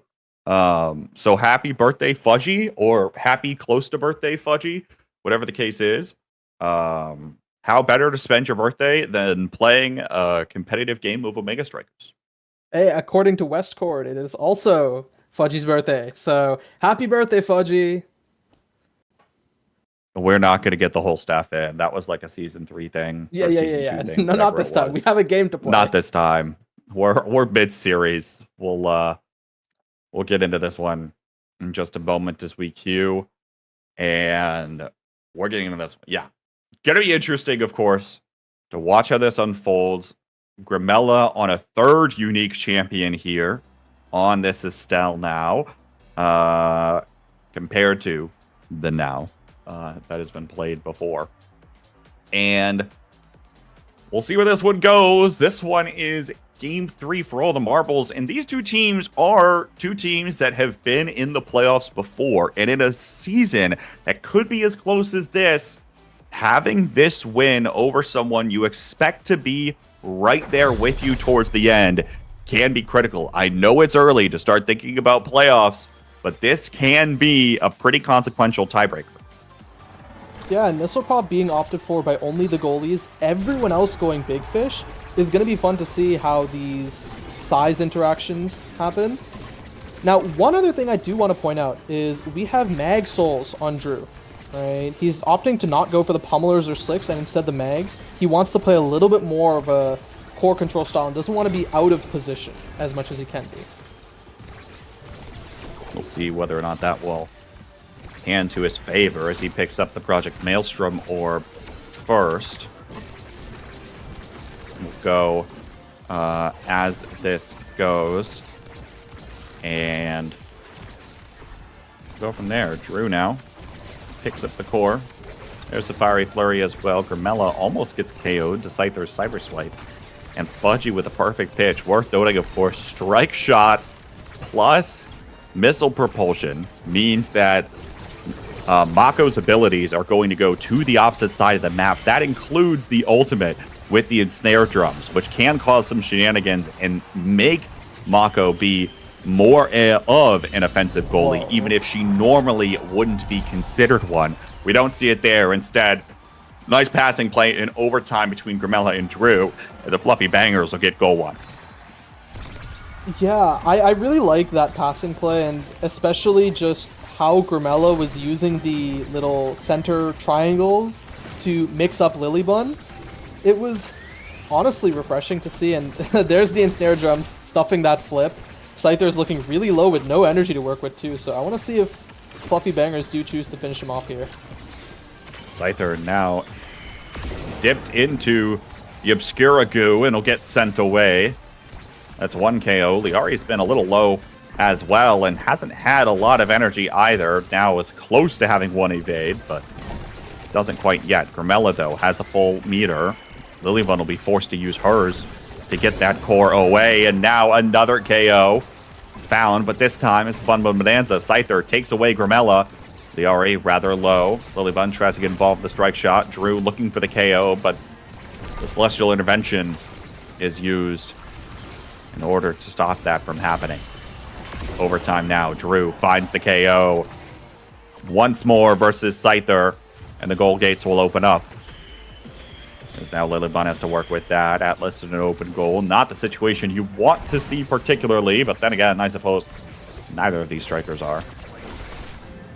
Strike shot used by Lilybun, trying to keep control of where this can go up to the top corner. Perfect pitch, almost intercepts the pass, but it doesn't quite get there in time. Grimella taken low. Liari looking for the KO, but is too far forward. Not dropped back to play defense, and the core will slip past Lilybun. Yeah, it slipped past. I think that was actually just a really good strike war out by Drew that beats that primary there, and that's what ended up sending it in. But the other thing I want to call attention to is that was an amazing clear there on the defense by Grimella, finding that angle right around the members of Bun Bun and around his own barriers, keeping it up. Just props to him. Props to him indeed. Grimella, very much a known playmaker. There's the punch from Drew. Gets the barrier. Fudgy finds the bounce house. Awkward angle. Lilybun has to flip it. Afraid of Drew closing in on the Juliet. Presumably with his his cooldowns up. Even still. There's the strike shot missed by Fudgy. Scyther looks to try to capitalize on it here. Pendulum swing doesn't quite come out in time. Snare Drums trap Lilybun in the goal box on the other side. She'll get away, though, before the core comes her way. Rose warping forward as Grimella and finds the piercing shot right thereafter. 3-0 is the score of this first one for the Fluffy Bangers. We'll see whether or not they can close it out here, or if we'll start to see things take effect. Now, most notably, Scyther drafts basically only speed and only size. We'll see which one he opts for here if he's given the choice of it, which I assume he likely will, given by just how many good awakenings are on the board for Prowlers. Yeah, and doesn't opt for either of them. Opts for the spark scaling because the fight or flight and build different are denied from him. This means the Estelle does get hot shot, but a Timeless goes over to Imi, and, well, we skipped over it, right? The Atlas Twin Drive. I feel like this is a pretty even draft, but maybe slightly favored towards Bun Bun. I feel like there's a potential for Bun Buns to scale even more in the future, whereas the power spike happens now for the Fluffy Bangers, especially with Drew picking up the Fighter Flight. Although, that said, is low on stagger right now, has to be playing incredibly carefully, and will play close to the middle. Scyther tries to pick up the core. Here's Liari continuing to knock Drew around. There is the Death Touch and the Pendulum Swing to send him away. And Scyther will pick up the goal barrier there as well. Nice. That lingering projection will actually send the core back and keep it in this corner. Drew back online. And now Scyther slips away, nearly knocked off the map, but just in the perfect position to use his energy burst. Looking forward again. Here's Liari trying to find Scyther down, but we haven't seen that many more passing plays out of the Bun Bun Bonanza as of late. Liari now up to Scyther. Pull it down with the Death Touch. Can't quite find it as the clear angle is wide open on the bottom side. Here's Scyther again, and they'll find the Pendulum Swing. Perfect reaction to snipe that one away. Yeah, I think the funny thing is that if Fudgy didn't have the size, he might have been in a position where he could just not get hit by that Pendulum Swing. Unfortunately, he is big enough, but I don't think he's kicking himself too much for that, considering size is still great otherwise, especially in Strike Warring this Rasmus, which with size would be quite a nightmare to deal with. Energy Burst online. Scyther waits it out. Patient and is rewarded with the goal barrier. Lilybun now forced to use the Energy Burst as Gramella's in position. Drew almost comes up with a punch. Won't find it, but the goal barrier will still fall. Larry does have an Energy Burst. I imagine is waiting to use it on the offensive side, but now the Expanse comes out, takes away that second barrier for Lily. Now forced to play even more defensively. Can't quite get very much involved. And that finds the Demon Angle. Drew, credited with the goal, will send it in, and we're equal in set 2. I mean, it's twice it's happened, right? Twice that the Fluffy Bangers use that middle Astral, or I guess Expanse, to just destroy the minds of Bun Bun, right? Getting first the barrier, and then the goal, right, off that flip. It's just a masterclass on that map from them. Perfect pitch will interrupt things, and we'll find a goal barrier again. Offensive presence from a goalie is huge here, and Fudgy's been able to provide it more than Lilybun has across the board. Because the second those goal barriers go up, Lilybun is forced to stay back. Doesn't have the same tools as a Dubu might on a closed map such as Night Market, or even on the closure provided by the Project Xenocloak here. Goal barriers, though, down on the other side. Liari tries to swipe in, but Drew goes invisible in the cloak. Liari will keep it for now, and there is Drew. There he is, just saving it for the right time in the right place. He'll come flying in, and we'll get the goal here. Set point once again for the Fluffy Bangers. And I almost forgot that Juliet could KO just because of how much Drew was doing a lot of these core control style plays, and it's worked for them so far, so I mean, no fault to him really. But they do lose that first barrier. Let's see if the Fluffy Bangers can kind of turn this back, or if Bun Bun will run away with this entire suck. Looking for it again here. There's that projection, comes up just a little bit shy. Nice glitch pop from Liari, gets it forward to Scyther, who takes the goal barrier. There's a goal barrier, now a second taken. Here's the Energy Burst, and Drew will send it home. Well done by him, and that makes one more set for the Fluffy Bangers to take their first match away.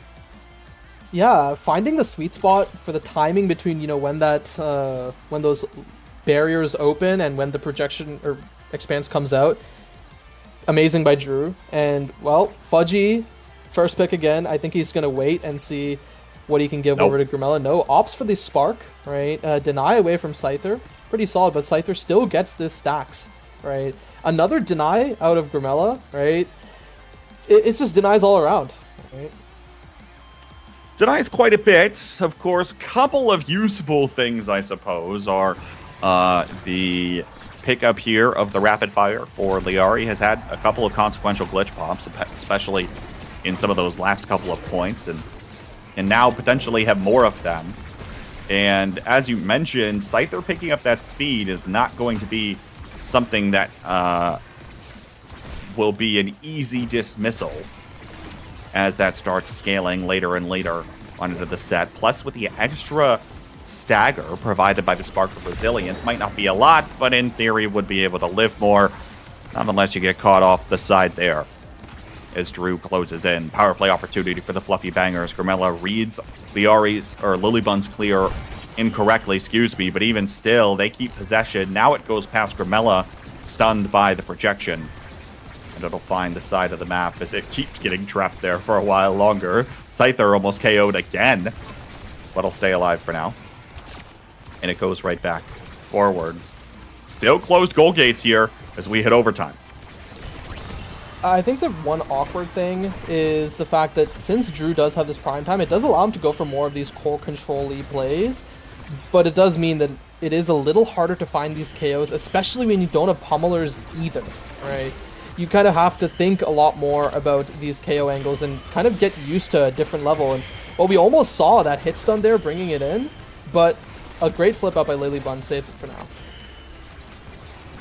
Now, back to the other side. Fudgy does have an energy burst. Not necessarily just a sitting duck. Scyther can't come away with it. Core flying. Now it gets sent away by Fudgy's energy burst. Here comes Liari flipping into the side street. Grimella tries to send it away.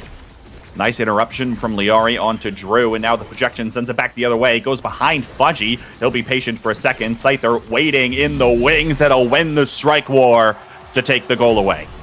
Yeah, two really unfortunate misclears out by Fudgy, right? First, taking his own barrier, and then not able to find that right past Scyther, but I'd say the second one is a little more excusable in that Scyther just positioned really well. Now, one goal barrier, once again, taken away by Scyther, forced into the ensnare drums for a second by Fudgy, but takes a second even still with the whiplash. Scyther has come online. Here's the energy burst, and there's the goal, waiting and waiting for what felt like an eternity, but still had the empowered strike after the core flip, and he'll find it, put it away. It's 2-0 up now for the Bun Bonanza in set 3. Hey, maybe now Scyther has finally evolved, right? He's figured out his way of winning this game, getting both of those first 2 points, I think. Now that is one barrier, that is the second barrier. The size actually coming out from the drum and bass is what secures it there, and that's one on the opposite side. It's going to be a little tough for Fluffy Bangers to close this out with how the offensive Bun is looking though. Everything getting dumped towards Scyther right now. He's taken down incredibly low, and oh man, you think your position's just perfectly, and then the core just comes slowly drifting right by. Hate to see that one if you're Lilybun, but every goalie gets their one, and exactly. Might be plenty more, though even still. Could capitalize yet again. It's a 3rd point on Project Expanse, which, as you mentioned earlier, Ether, a map or an alteration that the Fluffy Bangers seem to have figured out. Will Scyther be able to respond in kind? Not quite with the rest of the Bun Bonanza so far behind. Liari almost close, but again, no power on Drew's Juliet. Pendulum swing comes up shy. Drop back. There's the expansion again. Actually, 2 expanses now out. There's the Celestial Intervention. Core will find the top side of the pitch. Lilybun keeps it forward for a second. Here's the expanse again. She'll send it down to Liari. Here's the glitch pop. Looks for Scyther once more, but even still on this map, Bun has not been able to play the same tight core control game they've liked to have played so far. Energy burst, double committed there for them. Won't have it on the offensive side until Scyther gets his in just a moment, but no, gets denied and taken out by Drew. Expanse is used. The core is on the other side of it, which is huge for Bun. Here comes the Fluffy Bangers in pursuit. Very close there. Crystallized Thorns, good points with stacks on stacks getting taken away from Scyther. He'll be low on speed and might not be able to capitalize on some of the plays that he would be otherwise. There is the strike shot forward to Drew, who wins the strike war again and sends the Fluffy Bangers to match point. And as I said, right, it's the stacks. Stacks are gone. That means that Scyther has to figure out a way to build it up in a matter of 1 point. We'll need to do just that. Of course, only sitting at 18 right now. There's a long way to go on the Rasmus. Grimella burns his energy burst there to the bottom side, as all of the sudden the pressure is mounted in this game. Fudgy loses both barriers there, can't come up with it on the strike shot. Does have an energy burst to try to save it should it go back his direction. Scyther tries to pick it up. Grimella drops back right in the way. Here's Drew sliding in, finds that goal barrier. Match point for the Fluffy Bangers, and their goal is open right now. As they look for it. Here's the ensnare drums. Come up just a little bit short. Scyther with the death touch looks for that side. I think it was a good read, but Fudgy waits patiently. Now uses his own energy burst. There's the dash punch combination that just doesn't have enough power, but Scyther puts it away. It guarantees at least another set. Kind of shocked there that that drum and bass didn't catch it, didn't get that bounce off in order to get Fudgy the ball. Does sneak by, but well played out by Scyther and could be rewarded for it, right? There's a spark. Spark of speed. He's really going to be eyeing that. But if you give up that spark of speed, there's an egoist on the other side that could fall over to any of the members of Fluffy Bangers. I actually saw Rampage and was convinced that he was going to go for that, but no, you're right, opts for the spark here, which will give him a little more resilience to protect the stacks and picks up that extra speed as well.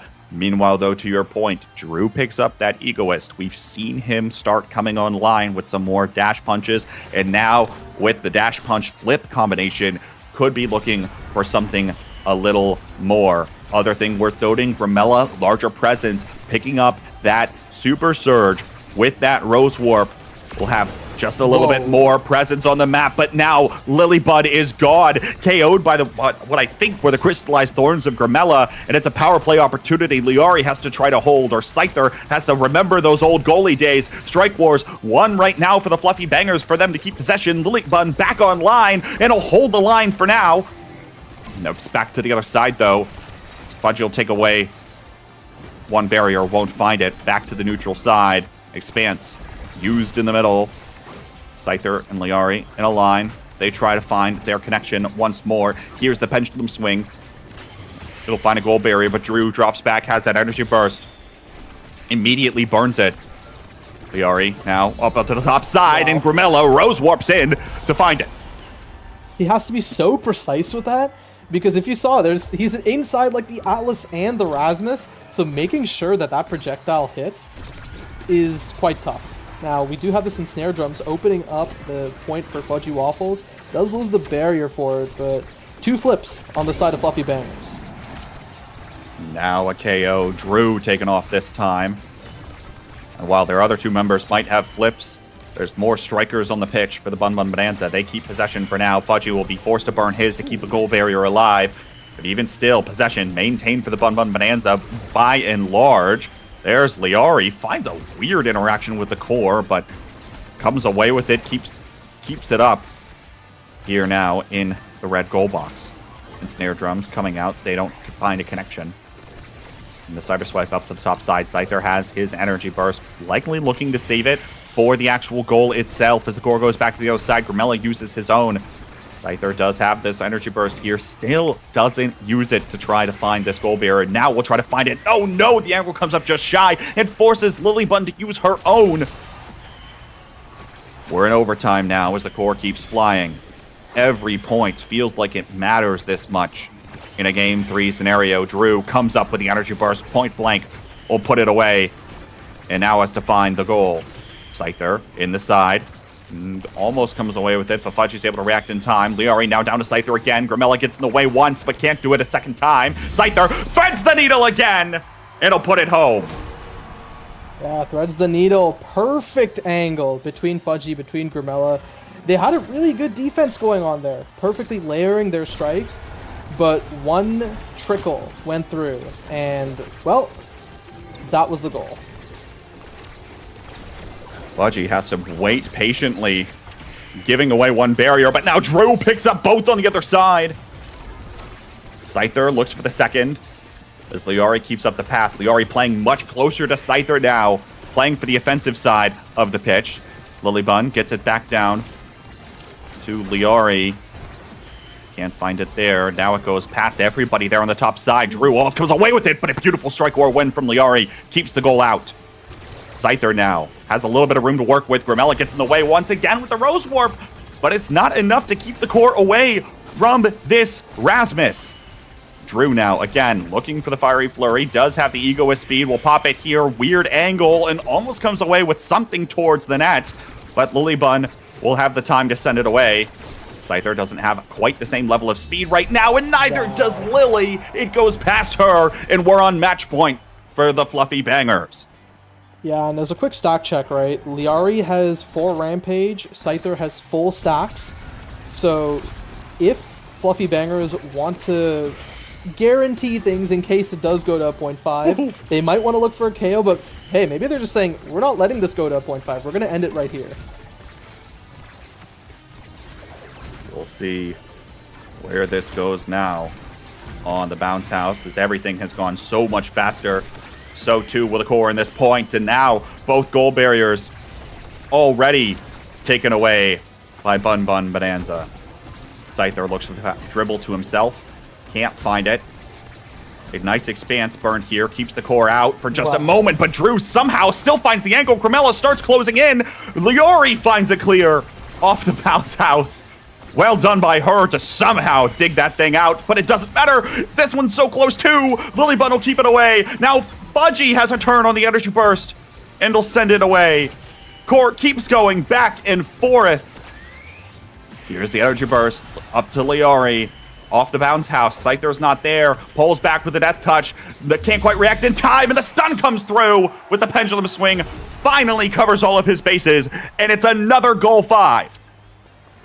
Wow, what a cinematic goal. I was at the edge of my seat. I had no idea where that was going, and just great plays all around. But as you can see, the energy is low for everyone, which means that this final point might not be decided by an energy burst.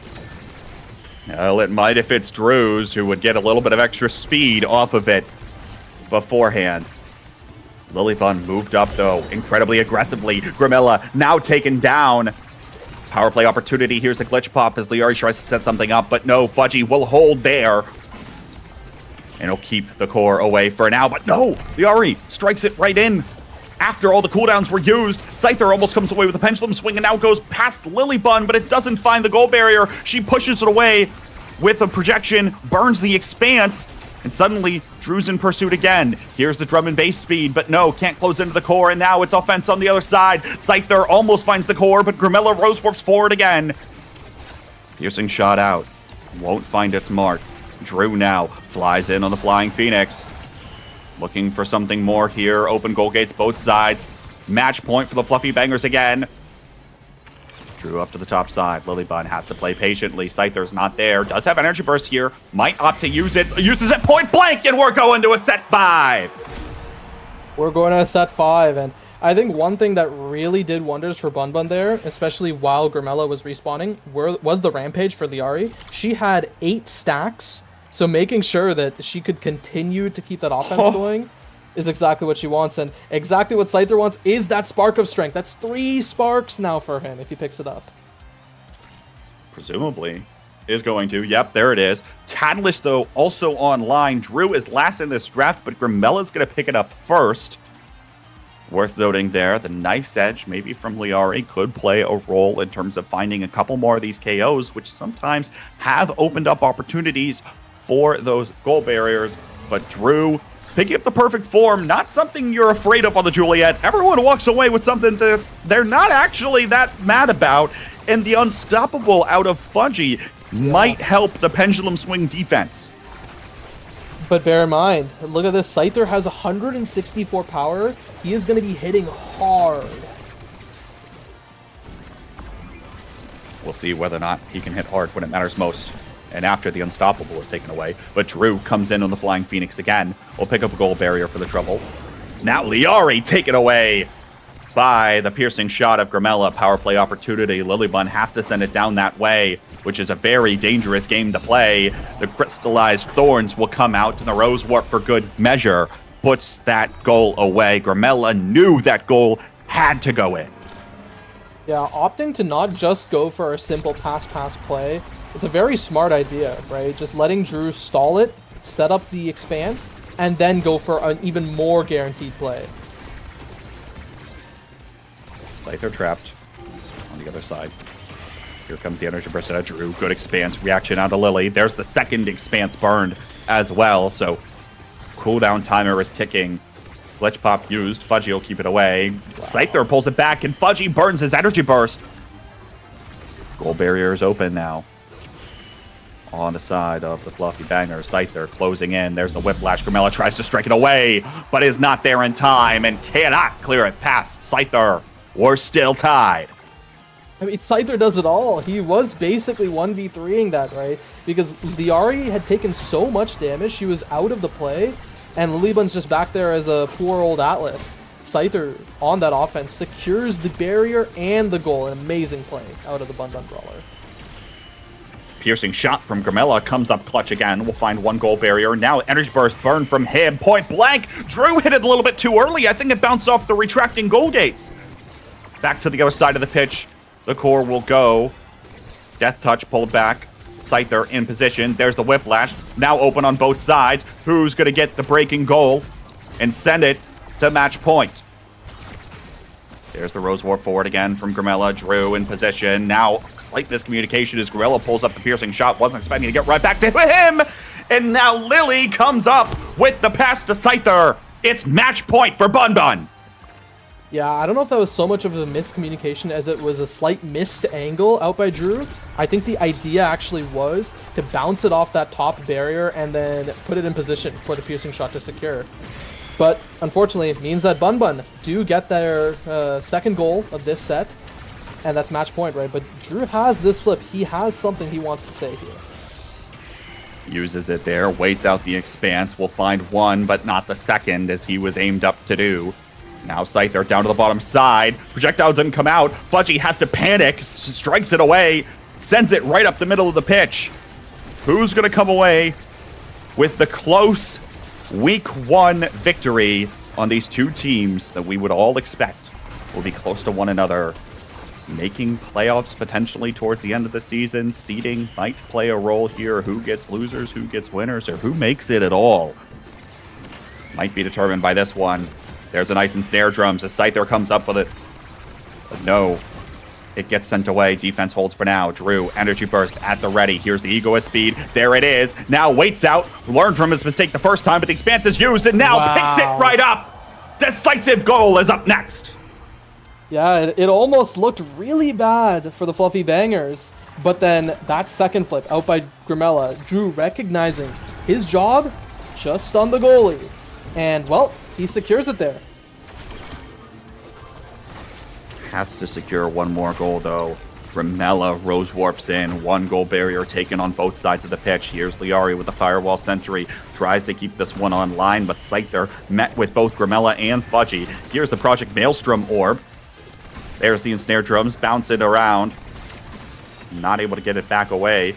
Piercing shot is taken. Grimella is low, but all the meanwhile, goal barrier taken on the other side of the pitch. Drew has the energy burst. There's the expanse. Burn, but the perfect pitch comes up to take the goal. It's the Fluffy Bangers that hold on in the nail biter. Yeah, Fudgy Waffles taking aim and then calling out bang as he delivers that perfect pitch. What a game as they've been thus far this season. Scyther comes up with 9 goals to send us to that decisive one, but it wasn't enough to come away with it. Drew found a little bit more of himself as the brawler offensively here on the Juliet. Comes away with 7 goals. KOs started to rack up there quite a little bit as well, but how close was that across the board? Both these teams looking pretty good once they find their precise win objective.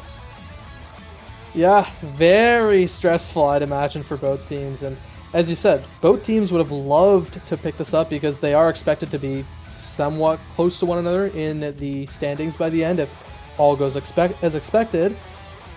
But in the end, Fluffy Bangers come out on top. And I'm excited to see how this next season goes for both of these teams. We will see, as again, it is predicted that this season will be incredibly close. And all three have gone to 3 games thus far, of course. Week 1, always the potential for different jitters happening and the like, but even still, these matches will remain close. The question will be whether or not the next match will be just as close, as the returning Showtime brings up the returning veterans of Return to Form. They make their Nassel premiere in just a moment. Don't go anywhere, folks. We'll be right back with that next match on the other side of this break.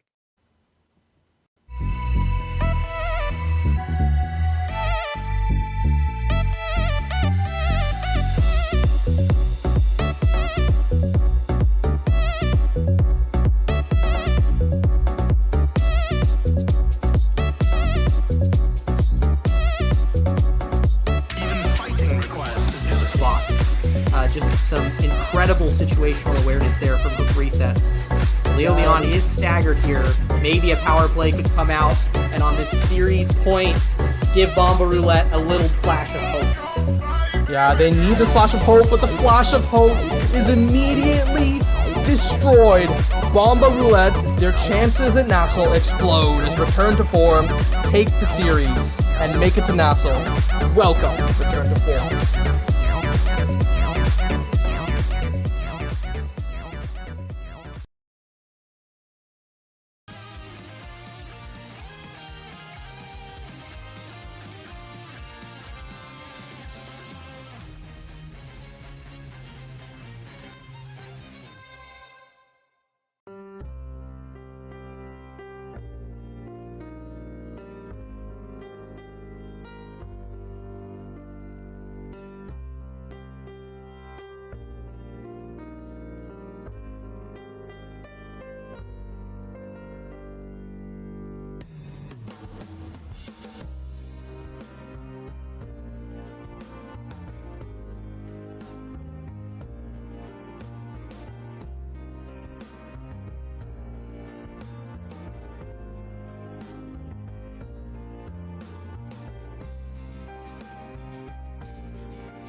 And welcome back to opening day of the North American Strikers League Season 5. My name is K-Bot, joined by Ether.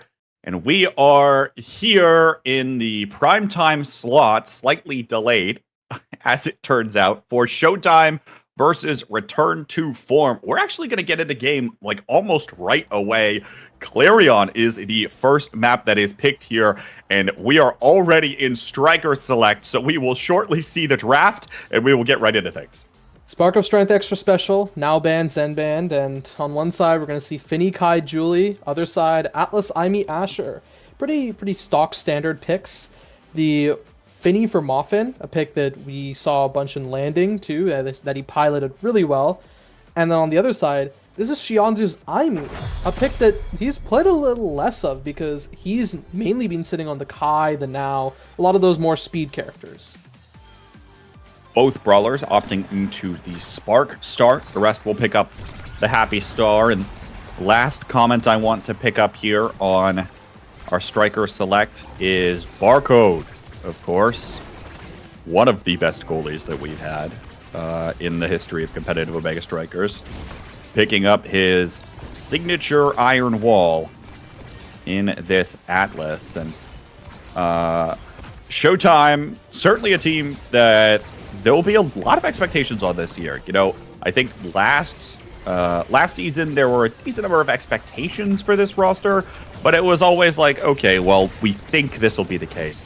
Now, though, of course, we're expecting Barcode to be in for the whole season compared to Megaverse. And so this is a roster that got second last season, and likely, if it's not going to be Demons or Sad Boys, it's going to be them to knock them out. Yeah, there were some talks of people saying that Showtime is one of those big three, and now after that previous season, well, Return to Form might have something to say about that as Leo finds the first goal. And you want to talk about players that are intertwined with a history of Omega Strikers. Leo Leon is one of them, has been playing at the highest level of the game for quite some time, and actually, interestingly enough, I might need to get fact-checked on this. Oh, wait, no.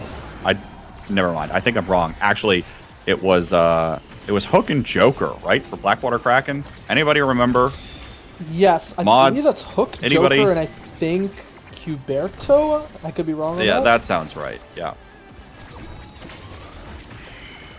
Salas goalie? Yeah. That sounds about right. Salas. Yeah. Okay. Anyway. So former teammates going up against each other, as most players here have quite the history in the game. Joker will punch it through right on away. But the players that don't have the history might be the players that can have the most potential in, I think, not only designing the outflow or what this series is going to look like, but also deciding what the team is going to shape up to be over the course of the season. Of course, on one side, Xianzu, this player that we all know to be incredibly skilled. It'll be a matter of him performing and growing that champion pool as well. And on the other side, Moffin, technical rookie to the league, picking up his first starter slot this season. Of course, known for the Kazan goalie, now, as you mentioned, opting for this Finny more. That suited him decently well. And it'll be a matter of seeing whether or not that will transition and how he will be able to keep up over the course of the league in this longer season where you're going to start learning everything about every player's tendencies as this league goes on. Right, and you talk about the Kazan, and we see this Finny. He also has a really solid Rasmus as well. That's another great pick that we could see him start to use. But Hook, right? Back then, we saw him a lot on the Vice, the Era, sometimes the Estelle. He's since then picked up the Kai now as well, and has started to look pretty clean on it. We've seen some great conversions out between him and Leo, and with Return to Form now up 2-1, it's looking good for them. Looking good for them in this series. Xianzu will pick up the Project Maelstrom orc. Leo Leon comes through with a KO. And Moffin will send it up to Hook. It's now sent away is the Joker. We'll be trying to heal up a little bit here. Leo tries to read Barcode, but is denied there. Goes off of a little triangle there, and now Hook has an energy burst, will be looking to take it himself. Takes a shot towards the double barrier angle, but won't find it. Joker will go elusive, evading the increased size Leon, picking up the Project Maelstrom orb. Still exchanges happening between Hook and Barcode, and Joker can't quite pick up the core there. It goes back to the gold barrier, as a matter of fact. They'll win a strike war as the orb respawns. Joker now, top side. Here's Shianzu. Glitch Pop almost sends it home, but can't find Joker either, and the score keeps going back and forth and back and forth. Glitch Pop now. Shianzu attempts to read it. Now covers the pass with the Cyber Swipe, and we're heading to a goal 5 in set 1. Yeah, looking pretty clean is Shianzu's Aimi so far. We've seen a lot of great Cyber Swipes, a lot of great Glitch Pops to make sure that the core control continues to stay alive. Now, from the energy side of things, Leo is looking to almost have this flip and uses it, tries to kill Joker, but the Atlas ult, it's there, but it's not even needed as Joker lives due to a slightly awkward bounce. Slightly awkward bounce aside, the game is still even, save for one goal barrier, and for that matter, the match, as this is game 1. Joker very low here. Leo might be going in pursuit in a second. Here comes Hook as well, looks for the KO with a Giga Blast, but won't find the angle as Joker is sent a weird direction off the barrage. Here's the energy burst. Barcode reacts with the expanse and holds the line again. Leo sends it in for one barrier, and now we're really even.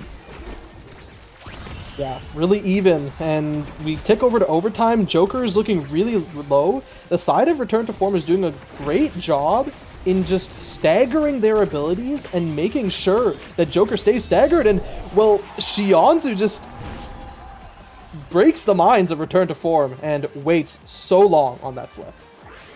Sometimes it's just a matter of those mind games, and that'll be the case on that last goal. We meet our first carousel. One spark on line. It is Leo Leon up first in the draft, so I imagine he is likely to take it, but even still, other picks are on the board, especially for Joker once it gets down to. Yeah, the Knife's Edge could be something that Joker grabs, but no, it is the Kai who picks it up, so Joker does grab this Rapid Fire.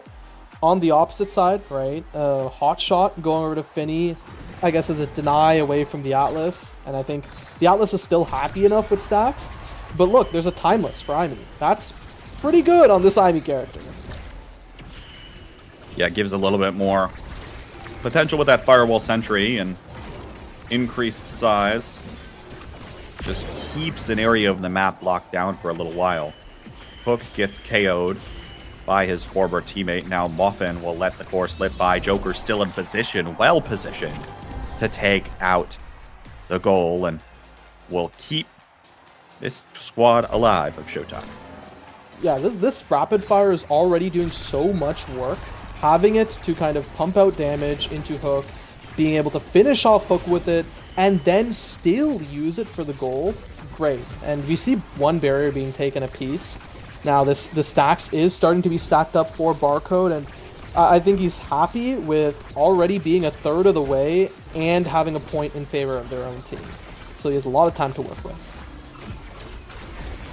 Decent amount of time, though. Leon slips one by him to be forced into the core flip before sending it away.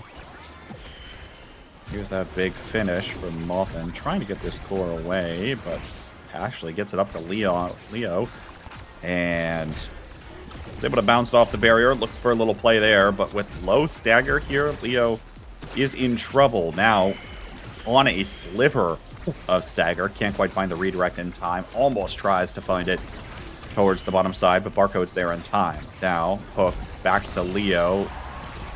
Leo goes back to Hook, but Hook wasn't expecting that much.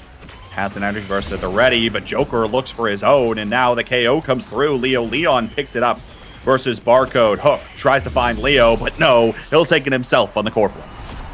And yeah, the panic out by, I guess, one of the rookies in Shianzu, having, one season already under his belt.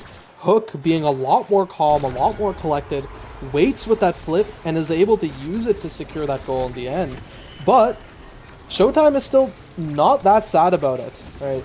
Even though Barcode lost his stacks, they are able to answer with the barrier here, even if they are getting kind of low. Orb picked up by Leo. Going to be that make it that much more difficult for Barcode to send this one away, but Joker comes in. Everyone from Showtime is standing in the way of Leo Leon trying to get this goal barrier in. And now another KO happens. Leo Leon on a 4 KO streak already at this point in the game. Might be looking for a 5th, but no, denied there. Expanse used. Here comes the barrage, and the barrier's taken away. Joker tries to help out his team on the backside, but another energy burst burned away. Leo Leon doesn't have the time to send it down to the bottom corner. There was a shot opportunity. Not happening. Misdirection is what picks up the orb, and now energy burst burned. Lets the goal barrier go here as well. Joker starts closing in, but it goes around the firewall sentry. Leo Leon and Xianzhu ping-ponging off the triangles in the middle. And now it goes right back down to him. Well done, Leo Leon. Finding the strike and catching Barcode off guard with where that core ends up going. Right place, right time. Sometimes it's all you need. Yeah, sometimes that is all you need. I think one thing that I didn't process is the fact that since this is an extra special start, this extra special IME with Timeless is going to be really brutal, and that's why we've been seeing a lot of these first barriers fall when the core spawns on that top side.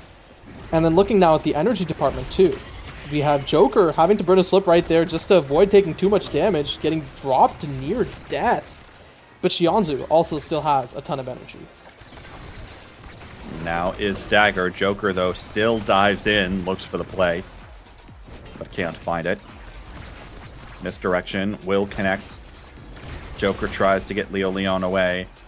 Leo will actually bully Barcode away for his own goal orb. Floor sent off at a weird angle. Barcode's ready for it. Leo does have flip at the ready. Misdirection comes up shy. Hook now next on the chopping block. It will get taken down by the path splitter of Joker. Here's the energy burst sent away by the expansive Barcode. Overtime now. Joker finds the play for the goal barrier. Xianzhu locks down this top corner. Gets sent away just as the firewall sentry despawns. Can't quite have the coverage down to the bottom side of the map, and Leo Leon will be able to wedge it away. Joker, though, well done on that shot positioning. Muffin hesitated for just a moment, and that's all that Joker needed for the goal. Set point. Both teams now want to goal 5. Yeah, Muffin, a little tripped up by the Joker's great strike placement there. Drops that big finish, doesn't really get much out of it. But we saw the last game how well the Fluffy Bangers were using this variant of Clarion Test Chamber. I want to see if either of these teams can do something similar. Xianzhu finds a KO right away. Takes out Leo Leon, interrupts the KO streak. Joker looks for the double barrier, can't find it, but will get one. And now it's off the expanse. Xianzhu tries it in this top corner. Here comes everybody from Return to Form in their own goal box. Xianzhu will find the strike as Muffin was pushed away. Barcode can't quite move up. Doesn't quite feel comfortable doing so, but is able to do just enough to get the core up to Joker, who can put it away. I think this is 10 goals now on this series, and 2 sets to the favor of Showtime.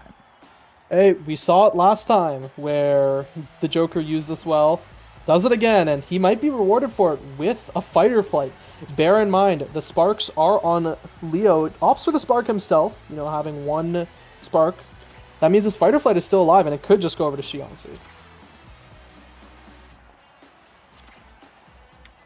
So, yeah, spark here. Picked up by Joker. 2 sparks on either side. And we'll see where the rest of this one goes. Monumentalist pick up for Muffin. Nothing to scoff at here.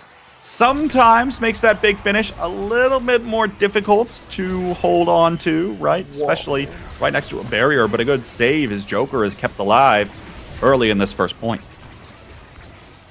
Yeah, Joker getting taken off from almost the middle of the map thanks to the double spark 1-2 punch for Julie, and then finished off by the Monu ult from Finny. Leo is absolutely lethal right now with his combo. And on the other side, this fighter flight for this Atlas is going to be offering some even more great speed alongside that stacks. I don't think he's going to be complaining. Doesn't matter, though, when Joker can just execute on a dribbling play time and time again. You want to have somebody with the core trying to put in a dribble play. It would probably be Joker. Often lets another one slip by there, and goal barrier falls. There's another energy burst. Used at a barcode here, and still holds on here, but now another KO comes through. Showtime on a power play. Looks for the goal barrier. No, denied that time. And here comes the triple take as well, but it's not a hitbox that gets out in time, and the core slips past it. Even still holds onto the barrier. Here's a core flip. Hook ready for this one. He'll send it away, and we're back to neutral. Yeah, we're back to neutral, but that is one barrier taken, and the second one falls thanks to that barrage, which means that now Return to Form is in a situation they want to be in. The big finish does get dropped, but Leo is getting taken so low, and with no energy to work with, he could be finished off real soon. Potential for that to happen, especially as Joker starts to drop back. Fiery Flurry tries to get him away, but it doesn't matter. Actually, Hook credited with the goal off of the Gigablast explosion. Wow. Although Leo could have slipped right back up there and taken it himself all the same. These veterans know the kinds of plays to look out for. Honestly, with how much experience they have in Nassau, the veterans would want to kind of be looking for these plays. But on the opposite side, right, we have Joker, we have Barcode, who are veterans in and of themselves. And now, trying to hold on here. And keeping this one alive. You know, other thing that's worth noting, of course, is... Oh, wow. My goodness, Xianzhu. Credited with the goal. It finds a unfortunate angle. We're on match point for Showtime here. And a tough-fought series that has gone much faster than you might have felt to get up to this point. It is worth noting, though, of course, as I was attempting to say, Joker and Barcode have played together quite a bit over the course of their histories in this game. Barcode stepped away from the game for a little while and now is back playing with his forward, but Leo Leon still at the peak of his game. Those are the three constants in the North American Strikers League: Death, Taxes, and Leo Leon qualifying for the North American Strikers League. And plays like that are exactly the reason why. Now, once again, I believe this is goal 15. Potential still here for Showtime to put it away. Yeah, it could be getting put away really soon as we are on game point. But Xianzhu is looking a little worse for wear, taking so much damage out by Leo. But this Celestial Intervention does give him some healing to work with. Even so, Barcode does have to defend that on the bottom end. It might be a little tough, but on the opposite side, there's the Aimee Astra offense. We see both barriers getting taken, and now it's an open net. Xianzhu off the expanse. It finds an awkward angle again. Muffin not ready for it. And Showtime will take game one. Yeah, game one going over to Showtime. We saw it once, the great bounce out by Joker on the top side. We saw it twice, bottom side for Joker. And the third time, that expanse bounce comes in for Showtime and secures them a goal, and now a set. Or, well, for the game. Puts it away. I was right. 9 goals to 6 goals. That was a 15-point game across 3 sets. Showing you how well fought it was. But at the end of the day, of course, more goals fell for Showtime. And it felt like overall things went pretty well for Return to Form. You know, again, roster that's kind of coming together, had to go through the gauntlet of qualifying, but even still, more unproven at this level. Came together decently well, but also doesn't feel like they have a full identity, right? You think Leo, of course, has some playmaking potential. Hook has had that ability, but there's not a core identity yet, it feels like, for this team. They're all kind of doing their own individual things, even still, and where passing plays can happen sometimes. Doesn't feel like it's always happening as consistently as some of the other teams, or general coordination on KOs and things of that sort. Yeah, just great plays overall. Shionzu and Joker looking perfectly synergized. It looked like they had no break coming off of the previous finals, playing really well together, and then Barcode holding it down behind them. He showed that he's back and he is ready to continue playing. Now, that was Showtime's map pick, so bear that in mind. We are going over to Atlas Lab next, which is a map that Return to Form opted for. But being that you are going to be on most likely red side now, if Showtime opts for the blue side, this means that you cannot deny both the Kai and the Now away from Shionzu. That is true. And that makes things marginally more difficult. You do expect that Showtime will probably go the route of taking blue side here, but even still, there's also a chance, or a realistic chance, where Showtime can go over and pick Barcode Atlas goalie first pick, right? Which wouldn't be unheard of at all. I think Barcode's going to be significantly more comfortable on the Atlas compared to anything else. Whether or not that gets banned away, I suppose we'll see. But, we'll see where this ends up going, as the teams are likely mulling those sorts of ideas over. And maybe, again, we'll see a different kind of strategy. Of course, Leo Leon effectively has played every brawler in the game. Yeah. Like ever. And here we are with the start. It is Spark start with Super Search. Yeah, and Showtime opting to ban the Juno. Some people might say, oh yeah, this is just a hook resets ban, and yeah, it probably is. But there were some days where Moffin used to spam this Juno goalie, and unfortunately, we won't be seeing it here. Now, the Now taken away by Return to Form, this means that we have the option to either pick Barcode Atlas or grab the Kai for Shionzu. I think they're happy with either of them, considering how Shionzu played last time. And no, they're just opting for the Mako off-rep. Okay, so not the Atlas, but the Mako. Still a hold your ground and play back kind of goalie that Barcode will be likely looking to work some magic on. Could potentially see that go forward, but there is that Leo Leon Zentaro, and there's the Joker Octavia on the Super Surge start. I mean, this just looks like an old finesse days type of comp. Of course, Mako wasn't around then, so it was just Atlas. But Estelle Octavia, that's just puffy Joker days. That is true. Kazan goalie. Last pick coming out. Yeah, probably the Kazan goalie for Moffin there as well. Okay, also worth noting, the Spark of Resilience start. Joker could probably go either way, but picking up the extra stagger on this Octavia is likely worthwhile, and whether or not there'll be any challengers to that, we will have to wait and see, especially as Leo likely going for the Super Surge with Zentaro.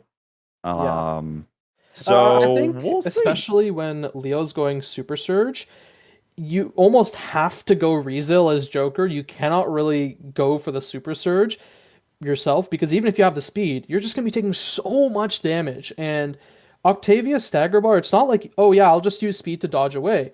It is literally made of paper, and if you get sneezed on a little too hard, you are going to die. We'll see where this ends up going. Wait a second. Come on now. No. Come on now. Really?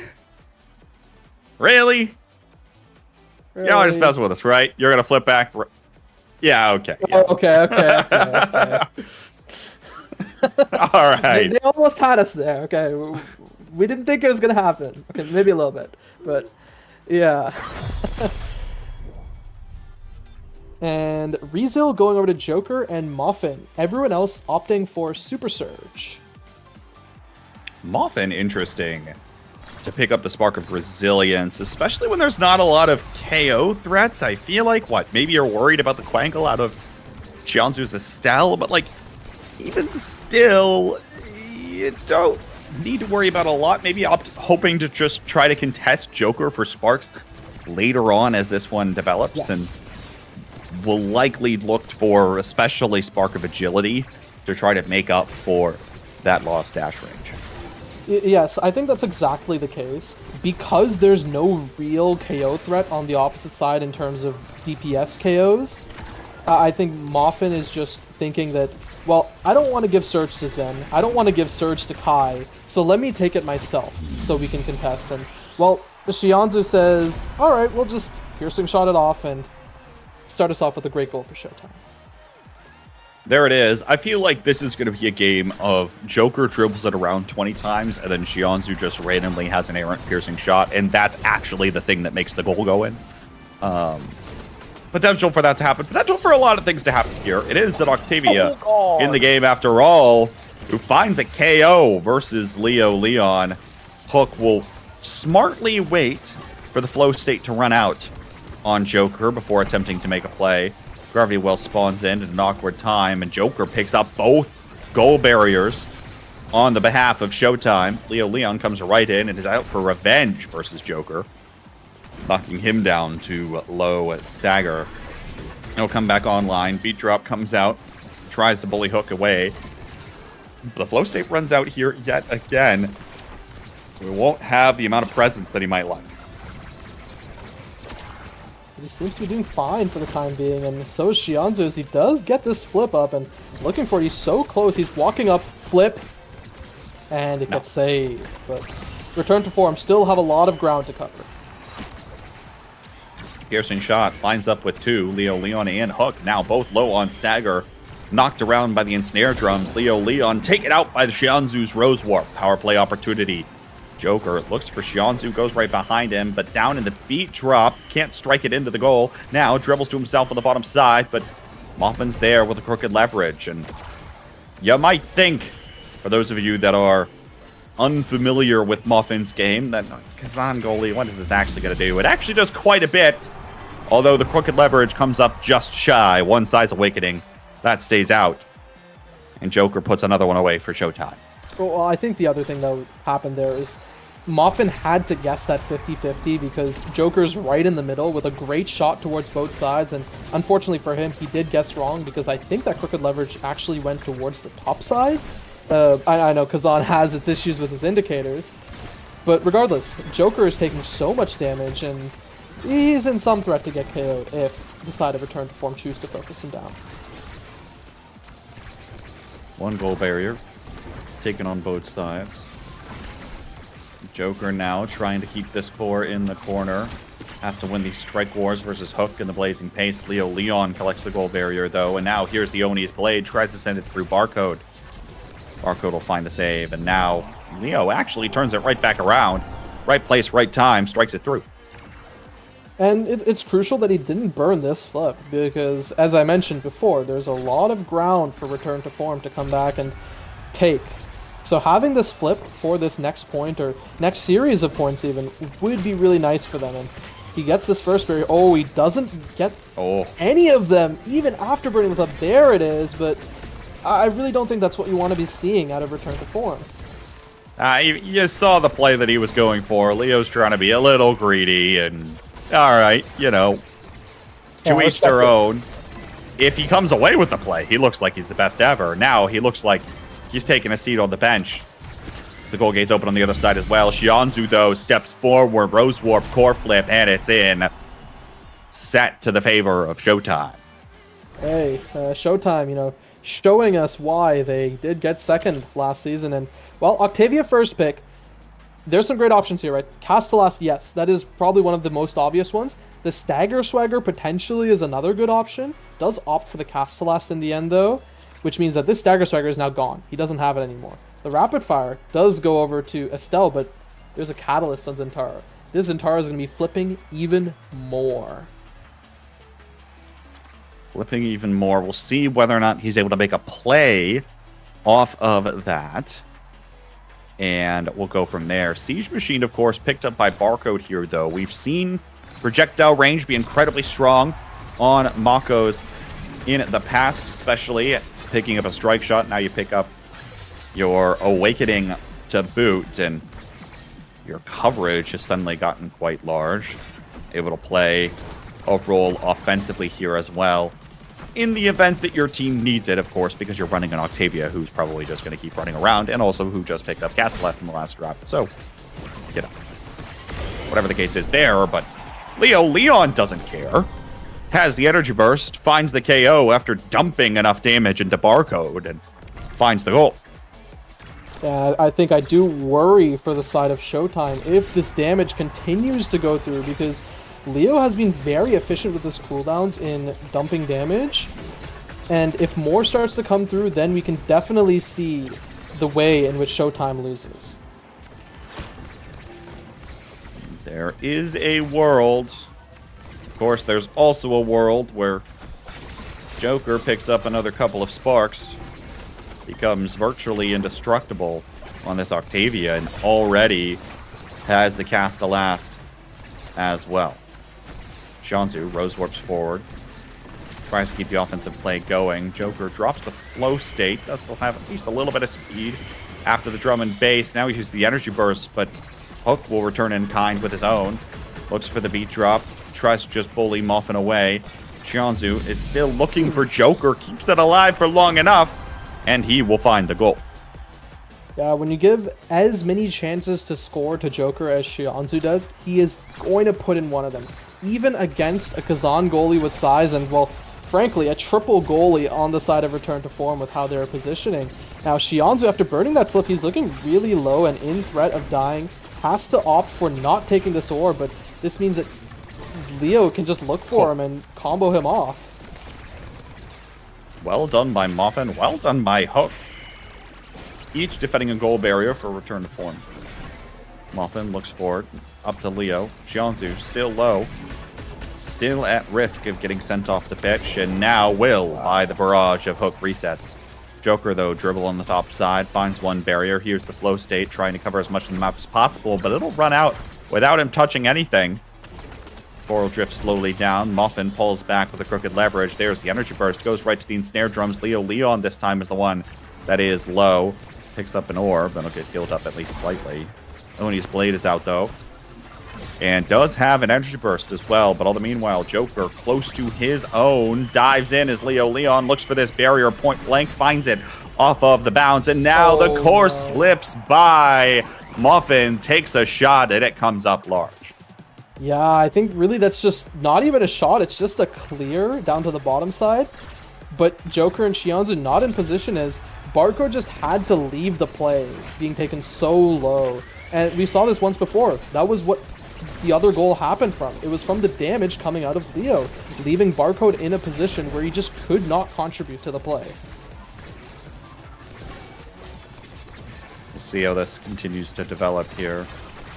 Want to make sure everyone's participating in things, as I mentioned. Return to form, one of the things they likely still do have to figure out, not as new players, but rather as a new team, is how best to play around one another. Unfortunate bounce there off of the gravity well. Joker sees an opportunity, though, to capitalize. Pops the flow state, beat drop, all the same. Wins the strike war with the crooked leverage. Now is continuing to dribble, but it's Shianzu that comes up with the rose warp to send it in. It's a goal 5 once more. Yeah, another goal 5. We saw a ton of this last game. Going to be seeing more of it this game.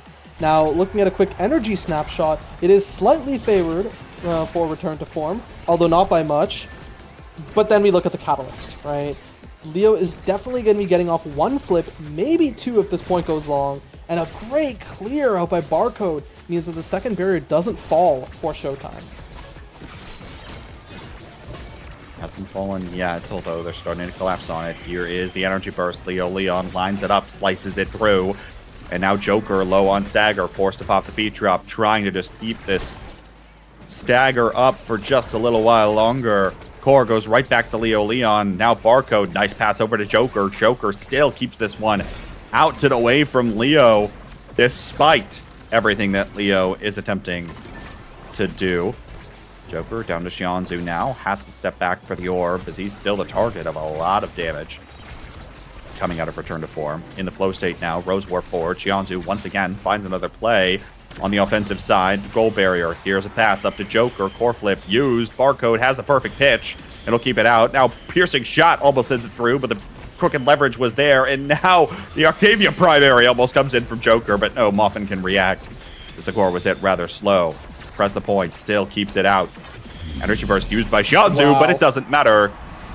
Has the piercing shot and reads the attempted clear. Yeah, absolutely insane by Xianzhu. It was just a great series of offenses and defenses coming out from both sides. Xianzhu probably now going to be rewarded with this aerials, with the prime time. Notably, there is no team player, but there's also a perfect form, and you definitely want to keep that away from Leo. Perfect form. Probably want to keep away. Of course, the spark going to get picked up by Boffin, picking up the second spark. That does mean, though, that the pancakes and more speed over to Joker. But not just more speed even when you're out of the flow state, which can be consequential, as he's likely going to make just as many plays in as he would out of that flow state. Otherwise, nothing too incredibly fancy here. But you did call out that perfect form pickup from Leo, and it happened. And it's definitely worrying, right? If Showtime doesn't close this set, there's a good chance this game is lost here thanks to a perfect form Zen. And, well, we'll see if that comes to be the case, as a great defense comes up by Showtime, buying them more time as Joker continues to stack up his stacks on stacks while taking barriers in the process. How about that flow state activation? Picks it up. Now Xianzhu once again with the piercing shot to the barrier. Has not been able to hold so far. There's the Oni's blade from Leo Leon as he tries to take it himself. Nice delayed clear. Now the crooked leverage. Muffin keeps it away. Wow. But it doesn't matter. The crystallized thorns come through all the same. 2 goals away now for Showtime to take their first match of the season. Yeah, again, what can you do as a Zentaro with Super Surge Perfect Form if you're just not in the play to begin with? And that's what Xianzhu and Joker did there. They used their, I guess, double midfield style play in this case with the Estelle and Octavia to make sure that Leo is not in the play. And, well, Leo definitely wanting to join the play as he takes out the Estelle, meaning that there's a power play in favor of return to form. Power play opportunity, though not for much longer. Often doesn't get lucky. Sad Boy's angle. Hook now is low. Goes for the orb and does get it. Often tries to keep the pass up to him. Meanwhile, Joker ramps up the speed with the flow state. Misses the primary, so it will deactivate. Here's the beat drop. Xianzhu looks to come up here, but already an energy burst burned out of Muffin just to keep out and keep alive. But Oni's blade catches it on the rebound after the goal barrier. Now return to form. Maybe an opportunity. Hook resets looking for Joker, but Xianzhu gets in the way with not 1 but 2 abilities. Gigablast comes out. Joker looking to collect. Hook steals it away again. And we're in overtime. Press the point. Goes all the way over to Barcode. And Leo, opportunity, has the energy burst. Sends it right to Barcode. He's ready for it, but not the second time around. As Leo checks him again. Finds the right post and sends it in. Yeah, he finds the right post. And I feel like that was also maybe a slight misplay out by Barcode. Just missing that strike shot. Really not recognizing where it could go exactly. And Hook using the flip before. Joker unhappy with that point, and he takes his next victim off the map. And, well, now fully stacked, return to form have to get rid of this stacks if they want to take this set. Look at how fast he's moving, and he's not even in the flow state right now. Couple that with the drum and bass out of Barcode, and there's a recipe for disaster. Here's some shot from Xianzhu. Will stun the 2 forwards of return to form ever so slightly. Now Core gets away from Leo Leon briefly. There's the Oni's blade. Everything. Barcode waits it out. So patient and does it so well. There is the drum and bass, and Muffin just doesn't quite have the range on the press the point behind him. So now it is match point for Showtime. Yeah, I mean, just that was a great offense there out by return to form, but Barcode so patient with it on the defense, and he just waits out that offense and then clears it with that flip. Now, Xianzhu taking a bunch of damage, but it's an open net in favor of Showtime. Open net. They've got the opportunity to put this match away, and now Xianzhu with the Rose Warp in is looking to do it, and he will. Shionzu comes up with just as many plays as Joker might, as I mentioned on the Estelle. Puts things away, and Showtime shows that it could be their season this time around. Yeah, Showtime putting on a show, as we like to say. Well, with a 2-0 convincing victory over Return to Form, this might be their season, as you said. And Return to Form, I think there's a lot they can kind of look back on these games, work on. I believe in them, Leo Leon being a Nassau winner, Poke Resets having been in Nassau before, and then Muffin Kobe, a Nassau sub previously for Bozo Bunch. I think this team can go far if they start to clean up a few of their mistakes that I've seen. Now, regarding Showtime, I'm excited to see how they go for the rest of the season. It's worth noting, too, on the side of Return to Form, that while it might have been 2 3-0s in terms of sets, it certainly was not 3-0 in terms of every single set being Right. 3-0 in goals, right? Like, they kept things close for quite some time. They just didn't have all of the plays in their back pocket. And I think there's a possibility where, as this roster starts to gel over the course of the season, they have potential. They're just not showing it right now off rip to play at the highest level of Omega Strikers right now. We'll see whether or not they can catch up, as it feels as though they might have some catching up to do. But you've mentioned this big 3 idea, Ether, at the beginning of the season. Showtime's the only team out of those big 3 to walk away with a victory on day 1.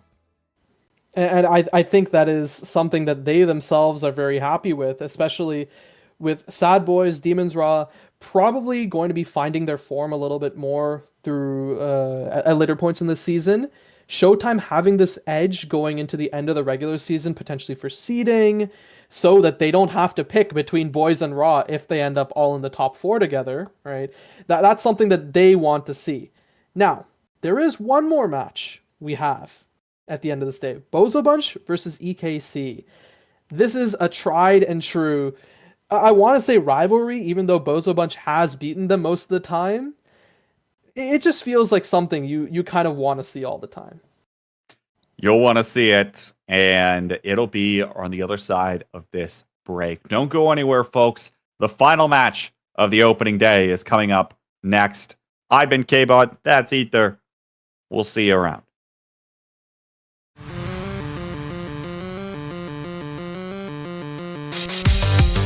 Very much in air with the triple Thorn with the piercing shot, with Thorn having to flip to the top. What a brilliant goal.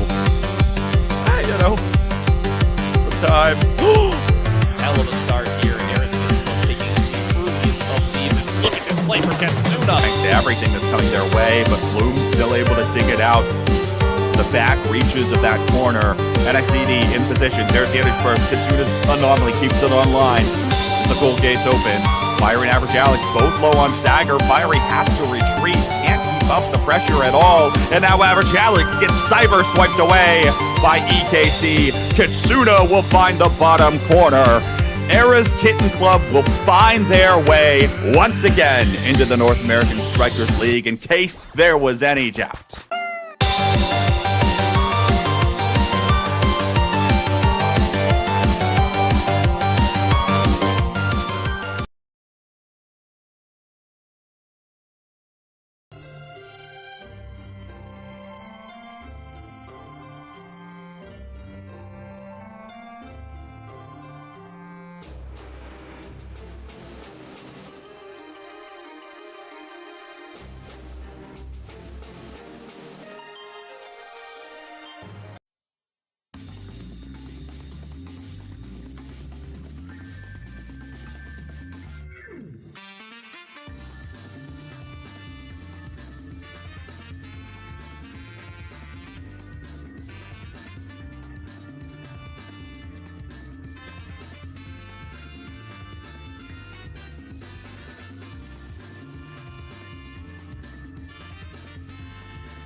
Welcome back, everybody, to week 5 of Nassel. Bozo Bunch versus EKC.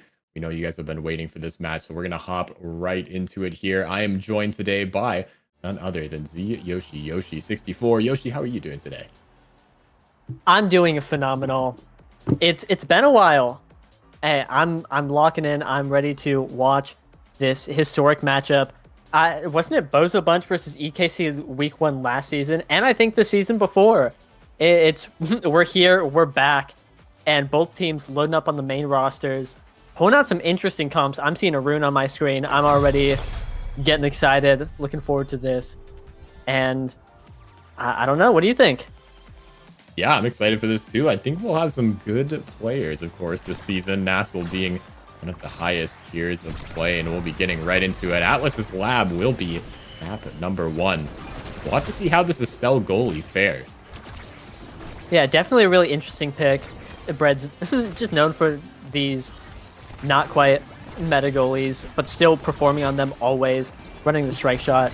Thing I'm looking at, like I said, is the rune on Yuko Kita, also known as Katsuna, who will be referred to as Katsuna for the rest of the series. I don't know if I've got it in me to read that.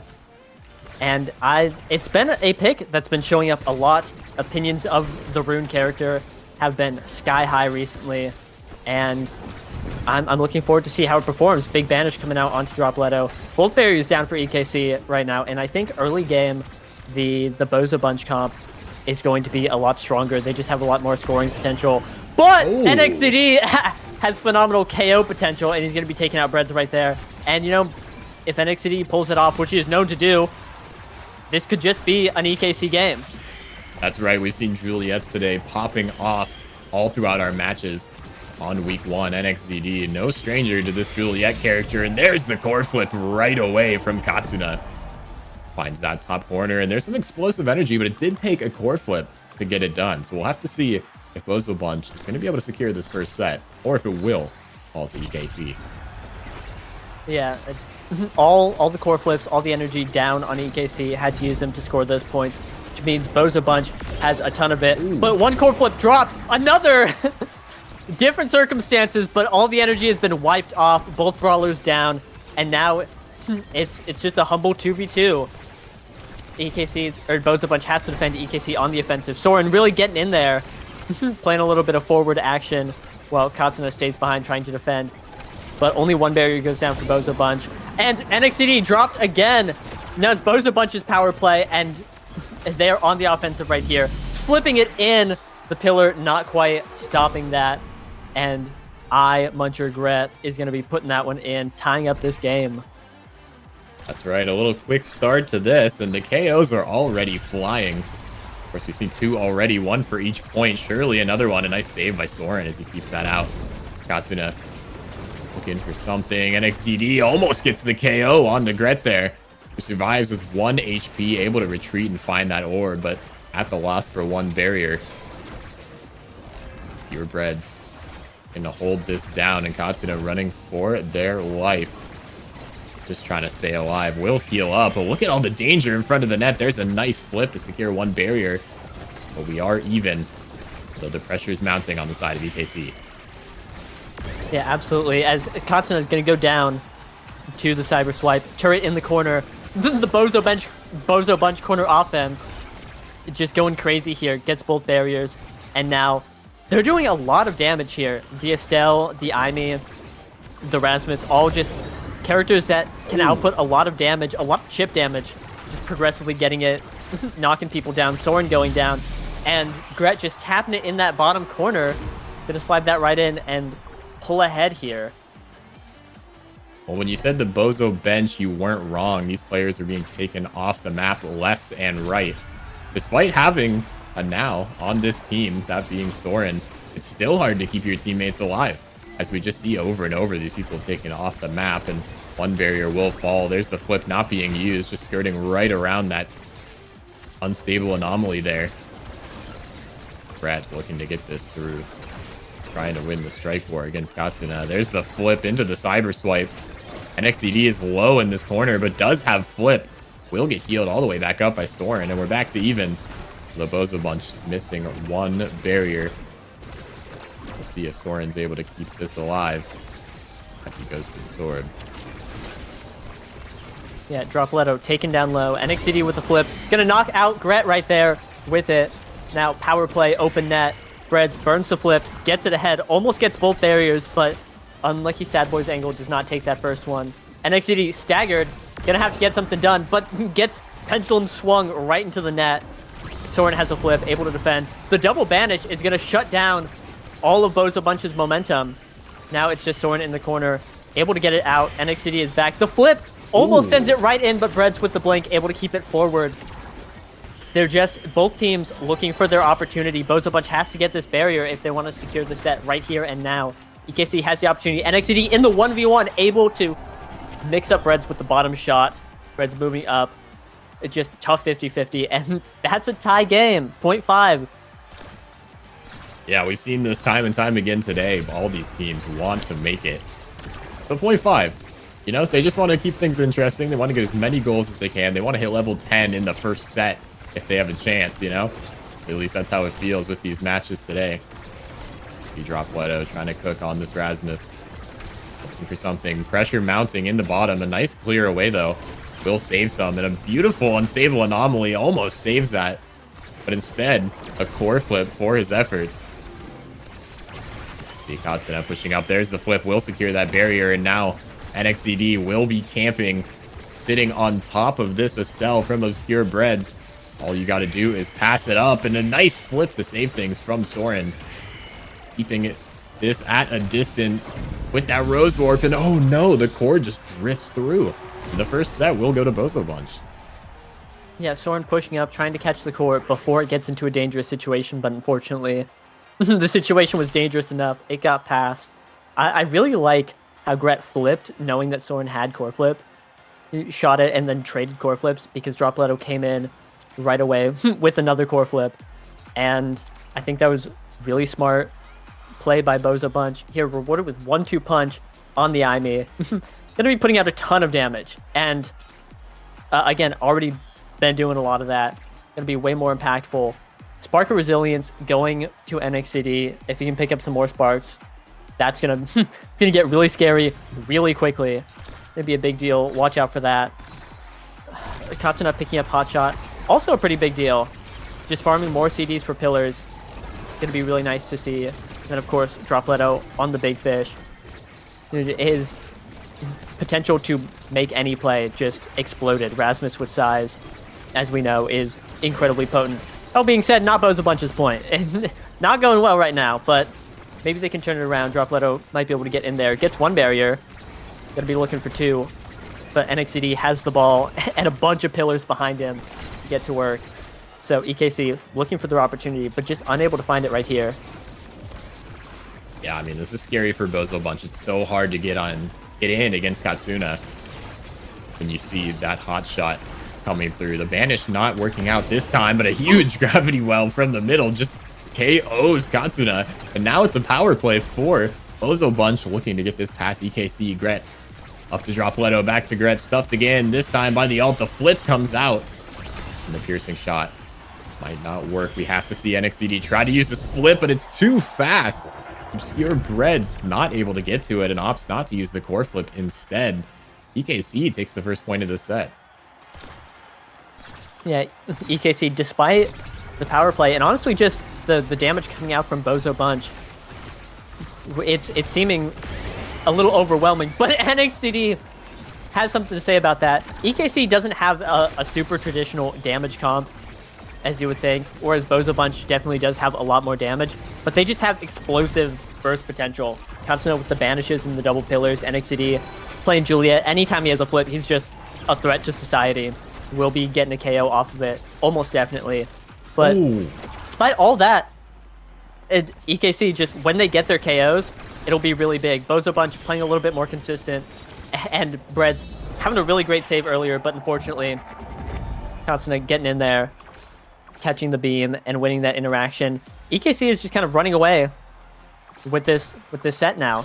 They're not getting KO'd as much as we saw in that last point, and I think it's it's really helping them if they're able to just stay alive. But get the KOs that they're looking for with this Rune and this Juliet, I think this game is theirs.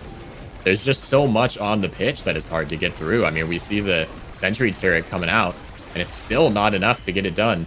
Dropletto trying to push things forward. You see NXDD just dealing damage with that ult. Almost gets the dash punch on Gret. He's able to stay alive. Gret low HP as we see NXDD get fully healed back up.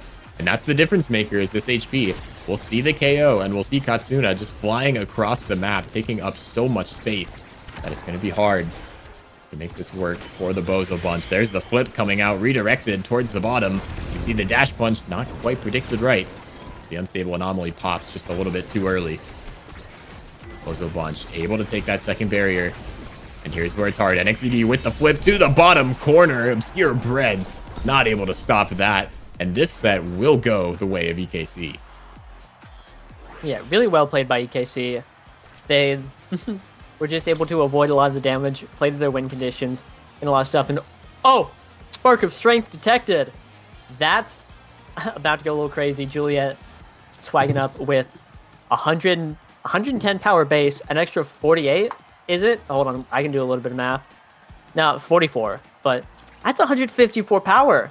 That's a lot. That's a lot. And a ton of stagger, too. The Super Surge, I was about to say, getting denied. Almost went to Gret right there, hovering it. Picks up Adrenaline Rush. Gonna be really nice with that 1-2 punch. Stacks on Breads. I think it's a pretty big deal. You know, that guy's just been, like, barely missing the core in these situations. And with extra speed, he's gonna be able to cover it that much more. But, like, NXDD got a second Spark. You know, and Spark of Focus was on the board. You know, not able to get all four, but still, that's dangerous for Bozo Bunch. That's really, really scary. The first pick Spark. There's still, I believe, Spark of Agility left on the table, which would be insane. You know, so Bozo Bunch kind of has to win the set now, lest the Secretary come and ruin their day. That's right, and we already see Dropletto on such low HP. The Banish coming out, combined with Soren, will take Dropletto off the map in a power play, this time for the side of EKC. Trying to get that core forward. Gret putting as much out. Obscure Breads burning all of the abilities. Here's the dash punch, no flip needed. NXDD with that bread and butter will score another point for EKC. And they're looking strong, and they're scaling very, very well. They're scaling very, very well. Something I want to shout out about NXDD is that this guy generates energy on Juliet so quickly. Has that core flip right there, and always makes use of it for the KOs. Scored the point the last set off of it. And I found out, did a little bit of math. Normal hits in this game give you 3 energy. And so a dash punch, you know, composed of 2 normal hits. Oh, it's going to be KOing that guy. Right, as Katsuna goes for the score. Wow. But normal hits give 3 energy, so a dash punch on the core would give you 6 energy. If you're dash punching a guy, that's 12 energy. If you're in the corner hitting multiple people, you're just scaling up so much energy. And I think that's something that not a lot of people think about, especially with how useful core flip is on Juliet for securing these KOs. It's super dangerous. All that being said, I was too busy yapping my brains out. Katsuna has perished. A moment of silence for that guy. And we're back. Yeah, a moment of silence by a loud explosion. We see Dropletto managed to get that one. That was a great moment of silence. Unfortunately, interrupted a little bit too loud by the cheers of the crowd celebrating for Katsuna's death. Yeah, the Bozo Bunch stepping in saying we're not giving that guy any time, any silence. No But they've lost both their barriers. They sure have. Pour out a super surge for that person. As here we see Gret. That is a beautiful unstable anomaly. Forces the core flip out. Obscure Breads a lot of damage on them and steps into that. Such low HP. Has to use the piercing shot and the ult. Ultimately gets KO'd. An unfortunate situation with no energy. Just takes too much damage from this EKC offense. And look at this. Already set point. Looking forward, I mean, just one more set is all that stands between EKC and being up 1-0 in the series. Yeah, and holy moly, look at this draft. Perfect form and Catalyst both on the board. No Sparks. You know, not a problem there, but And talking about generating energy on Juliet, stack catalyst on top of that, and it's looking a little scary. Just 2 sparks is going crazy on NXCD right now, and catalyst just makes it look so difficult for Boza Bunch to do anything. Dropletto getting a second size awakening though could be good. All of that size and Knife's Edge is going to make it really easy to get that extra speed. You're just bigger, you have a wider range to proc it. Just super nice. But Boza Bunch right now just has to survive against the Juliet onslaught, and it's not happening. NXCD is just unchained. 2 sparks and he's ready to go. Yeah, it is not happening at all. A 16-second goal there for the side of EKC, and this is what they're looking for. This is that explosivity that you mentioned earlier as we see these barriers stay alive and more pressure mounts. It's so difficult when you are playing that Estelle goalie to deal with just characters that stuff. I mean, look at Julie, dash punch, securing it over and over and over. You want to clear it out? Here's an unstable anomaly right in your face to put it back, and you have nothing to deal with. So it's so difficult, and we just see NXCD already has this flip opts to just burn it instantly, as they know, give them 15 seconds, they'll get it back. Yeah, and just look at this guy go. He's a one-man show. And I really like what you mentioned about the rune being able to support Juliet with these pillars, unstable anomalies in the back showing up, because Juliet has a lot of tools, especially the ult. With Catalyst 500 core flip to just hold the core in a space. We won't talk about it. You're good, Soren. I have to go next. And so Juliet can just go 1v9 mode in the corner and push up, and then with the pillar, at her back, Rune can just support from behind really well. And again, that's a go next. It happens. So I really like this Rune Juliet forward. It's looking really, really strong. Oh, absolutely. And I'm excited to see if this is something that progresses as we move forward in Nassel. Last season we saw very few Rune players. Of course, today we've seen 2 of them. We saw one from Demon's Raw earlier. And now we have one from EKC. So definitely an interesting scenario, and we'll have to see how it's moving forward. There's the flip, and the second barrier will fall while we're talking. There's a double from Dropletto. Looking to stuff this through. Got 1 point, but it's a scary spot now. The flip comes out. The perfect save, but it's not enough. EKC takes map number 1. Oh my god. I was completely ready to say, Boza Bunch getting both barriers. Their point to score, about to bring it back. And then EKC just got in their net, and talking about explosivity, just blew it all up. Got that right in there, and just really well played by EKC. I believe Boza Bunch is notorious for always winning this matchup between the two, but EKC is looking really, really strong, and I was really impressed by the gameplay. Again, NXCD 7 goals, 6 KOs is just an unstoppable force right now, and yeah, I think Boza Bunch needs to figure out how to deal with the Juliet, because if I'm EKC, I'm sitting there and it's like, yeah, we are going to pick Juliet next game. It looks really good. Oh, 100%. And I mean, that whole comp, right, was set up around making sure Juliet has everything she needs. It was like a sick kid in bed with a fever. Oh, you need some healing? You took a little bit of damage? Here you go. Here's some medicine from now. Oh, someone's going for you? Here's a giant unstable anomaly right behind you to keep you in the fight. That was really all you needed. And with that whole comp supporting just the Juliet, NXCD, of course, popping off with those 7 goals, I think that, Boza Bunch has their work cut out for them. They have to figure out a way to put a stop to that, whether that be a Juliet ban or maybe playing a different type of goalie. We'll have to see how they adapt their strategy if they want to come back and even out this series to 1-1. And I believe our next map will be Taiko Temple, if I can read that correctly. It's very small on my screen, so you'll have to tell me if that's right. Hey, that would be correct. We are going straight to the temple. Where, Juliet, talk of the match, looks really good on that map. Has a lot of narrow spaces where you can just force people to get in the corner in the wall and just, boom, you've been dash punched. Sorry, bye-bye. And, right, it's really scary.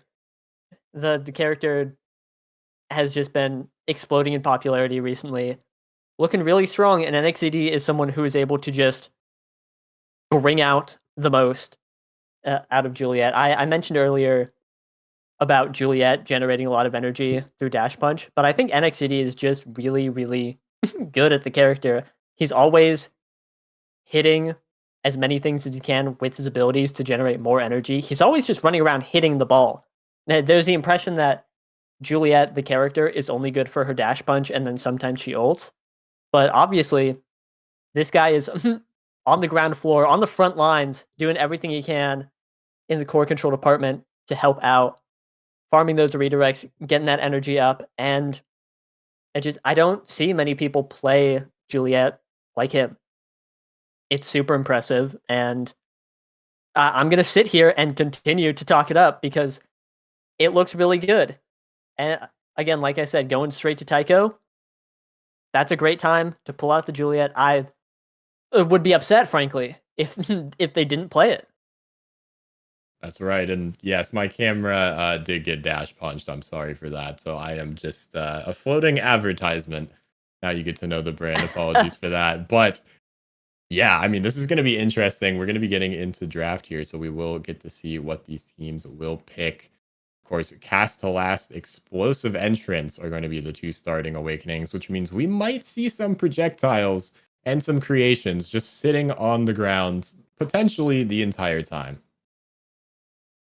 Yeah, and Bozo Bunch. This just in, submitting the Juliet ban, which, hey, is a very, very good way of dealing with the character. You know, the respect ban saying, we're just not dealing with that. And I think it's pretty smart. You know, I can only talk for so long about how much I enjoy the NXT Julie, but hey, they got it. The big thing, though, is that means it's not a Luna ban, and Katsuna can be unleashed to pick the character that he's known for, plays all the time. Bozo first picking the Zentaro. But no. AKC is locking in, I mean, now. And it might be Midfield. Now, I don't... Knowing EKC, Brawler, now goalie, and they're saving the Luna pick because they know that Bozo Bunch isn't going to snipe it. Final answer. Well, the results are in. You might be right. I don't know the answer, but we'll have to see how that works out. I mean, we do see that Finny ban, of course, being a very strong thing. Cast the last, with that smoke ability, it makes things so hard. Just so hard to play against. So, I mean, we see the damage. Taiko Temple, a map where you can just kind of toss someone into a drum. I mean, at least when I play Dubu, I just love throwing a log at someone standing on my side of the map, and they just get tossed. So it's always a good time. But yeah, looking at this comp, we do see Bozo Bunch has this fully locked in, the Zentaro, Rasmus, and Juno, which the question is, who will be the goalie? Will it be the Rasmus or the Juno? My guess, I don't know. I don't have a good guess. What do you think, Yoshi? I think the Rasmus is going in the box. Breads is very fond of the pick. You can be getting that going. And I believe Gret's been playing Juno recently. I haven't seen much of it, but pretty exciting. Juno has been in, I think, almost every series. People used to already thinking that character was not very good. Opinions changed pretty quickly. Been seeing a whole lot of Juno. Although a lot of them were on hotshot starts. Happens. Makes sense. But I'm excited to see the Juno. I also think it's been looking pretty good. I'm also seeing the Rune pick come out from EKC, which is super interesting because obviously they've intentionally opted to not pick the Luna. And that's a pretty not bold statement. Right? Obviously we saw Katsuna play Rune last game and it looked good. But for this whole reputation surrounding this guy as the Luna guy, and for almost every team to be banning Luna against him, I think this is a really interesting choice. And I wonder if it'll work. It might also be that Luna is like not great on Taiko Temple. You got a big thing in the center, hard to get the most out of her abilities, but I don't know. He picks on Night Market. Some things don't stop him. Well, we'll have to see. It looks like we will be getting into this match here. Taiko Temple, of course, we see EKC up 1-0 in this series. So Bozo Bunch, this is do or die for them during this first week. But it is only week 1, of course. I mean, we've seen some incredible upsets already today. So many 2-1 matches. Would love to see one again and make the stream go even longer and make my camera suffer even more. But it's like we're going to kick things off here. Brett's going to be up on the top playing this midfield Juno. We're going to have to be careful of the scaling potential on a character like this, as these blobs able to act as 3rd and 4th players sometimes. Just simply passes it to your teammates, and also the damage that we will see coming out in the future. We saw how explosive this previous game was, and we might see it again today. Yeah, I'm looking at the Bozo Bunch comp right now, and it's, you know, a very, very strong damage comp. The Rasmus goalie with Pauldrons just has 125 power, explosive. Oh! Hey, you know, Pauldrons doesn't save that. NXCD on the Imi Brawler is out here with the explosive entrance, dashing in there, looking really strong. And I'm talking about Bozo Bunch's comp first. I don't want to look at EKC's yet. Something funny on my screen. But Dash Awakenings all around on Bozo Bunch's side. You know, and just like a strong damage goalie pick, and Zentaro, who's one of the best damage dealers in the game. Looks really good. Juno for the control, chip damage, etc. I like the Bozo Bunch comp. EKC has now goalie who almost died. Great evade from Soren, gonna prevent that. Great pass coming out from Dropletto. They've got some wacky things going on. I think the Ami Brawler, though, as NXCD has described, is like long-range Juliet, where you dash punch, but at a distance. Yeah, I think if he can pull that off, I think it looks pretty good. I'm about it. He's gonna have to come back in 13 seconds. Speaking of being pulled off, they need to have a quick talk off the side of the map here. We see Katsuna able to actually intercept that Death Touch from Obscure Breads. Let's see Soren able to keep the pressure here. The clear does go right by Katsuna, though. This Zentaro uses the Slice and Dice and a beautiful pendulum swing from Obscure Breads to keep this barrier alive. For how much longer we will see, as the entire EKC offense pushed up past this side of the map looking for something. Dropletto and Gret trying to find any opportunity they can. The blobs helping out just a little. That unstable anomaly, very scary.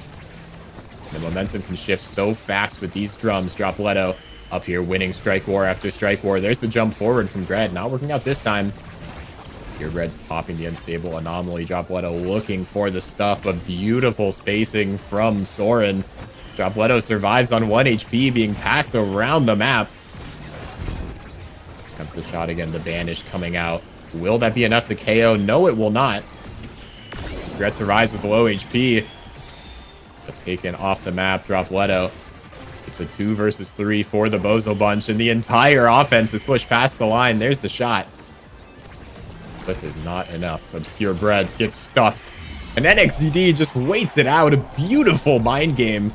NXCD shoots it right through the defense, and just like that, EKC is up 2-0. Yeah, the patience play. NXCD just holding the flip a little bit longer. Both teams were stuck in a stalemate for a very long time. Bozo Bunch holding the 1 barrier forever, and Soren, you know, making crazy saves on the open net. It just, both these teams, are playing beautifully on defense right now.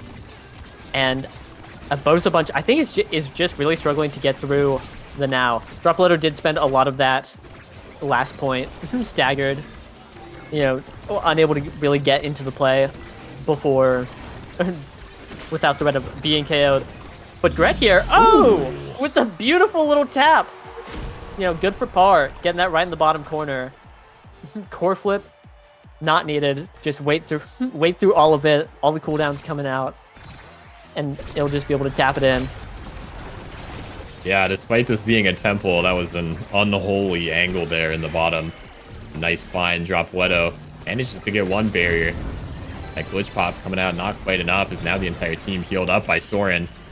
1 barrier falls on each side, and Dropletto is low HP, just trying to evade all these glitch pops and damage slowly being put out from the EKC team onto them. NXDD, if you're not careful, you might get taken off the map by that. Dropletto with that explosive entrance is quite the threat. Will be able to survive and retreat for orbs. But still, the pressure from EKC in terms of damage is just proving to be so much right now. Obscure Breads has to clear this out perfectly every time if they want a chance to win this. And time again, it's just making it right past. Yeah, the offense coming out from EKC just looking so good. Breads has to play so well, but with EKC having a power play, a core flip right on the net, really tough, and they're going to be taking that set real quick. NXCD locking in the MVP, getting the KOs, and woo!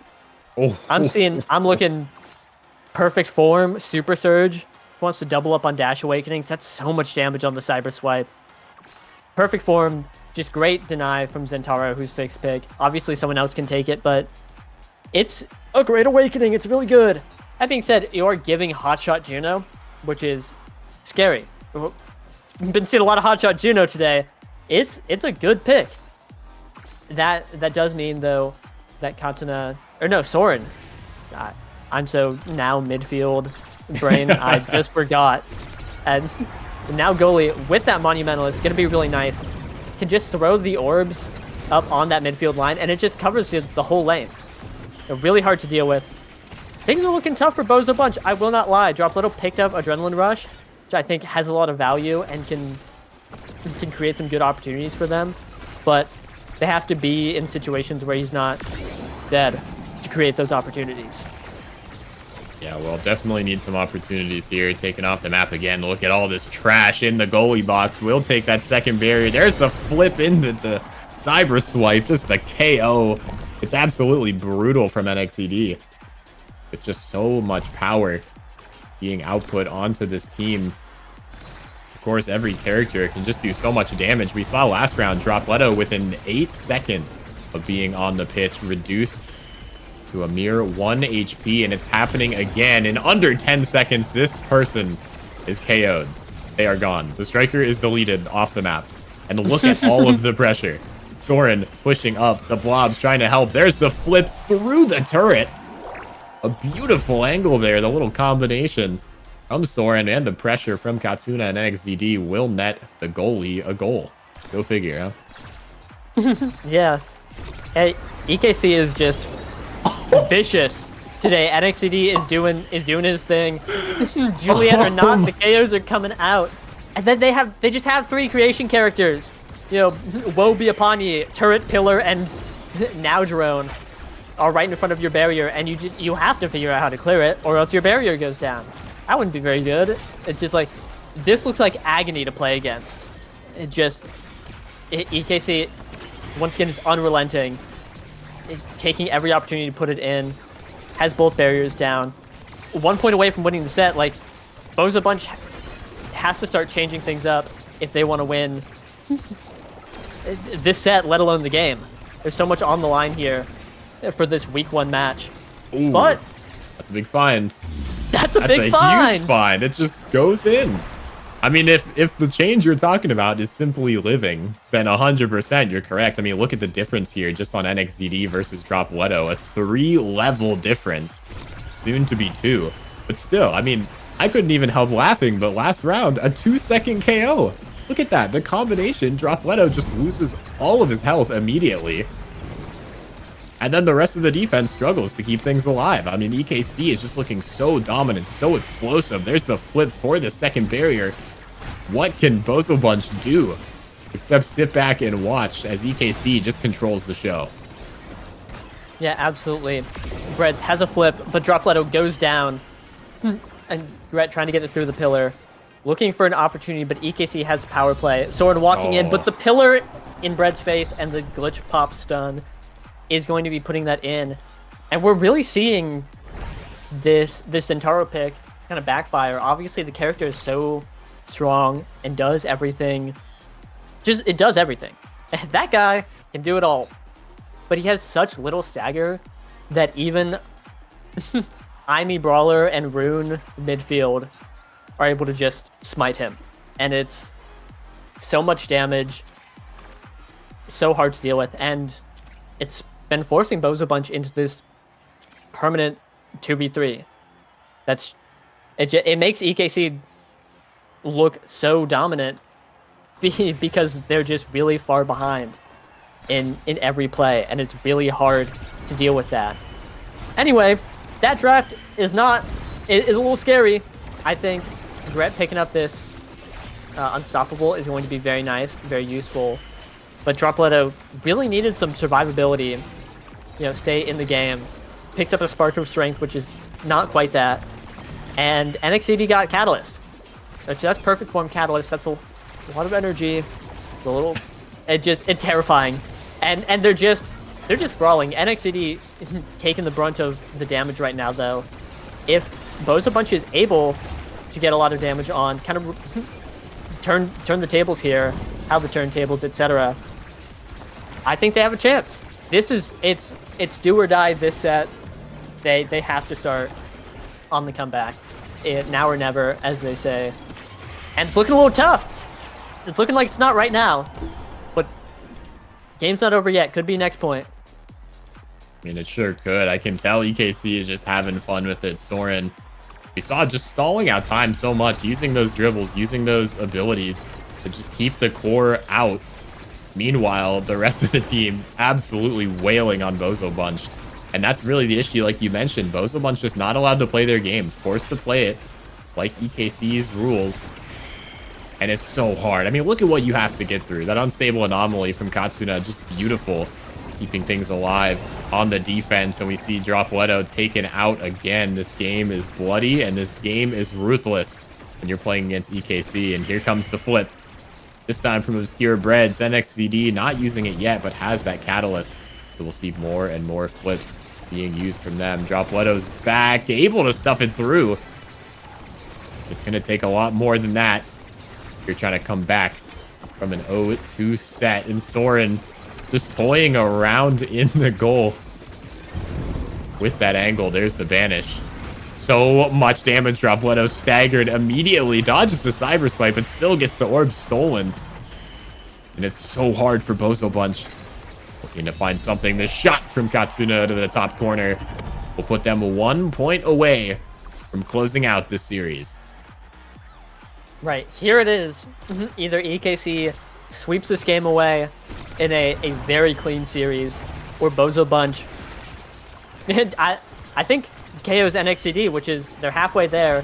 Gotta watch out for all the now healing. I believe Soren has that ultimate to put a real damper on their plans, but Dropletto is low, and things are looking really rough.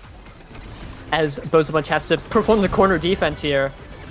Looking strong so far. Katsuna had the core, not able to get it. Dropletto has been ejected out of the field, unfortunately. And now another power play for EKC. We're struggling a bit on defense, trying to get it through, but it looks like Dropletto is back. Nothing gained from the power play. And we're kind of locked in a little bit of a stalemate here. There's that turret again coming out. So hard to defend against. Thankfully, the Juno blobs from Gret are still there. There we go into the corner. Now it's the side of Bozo Bunch with the double banish.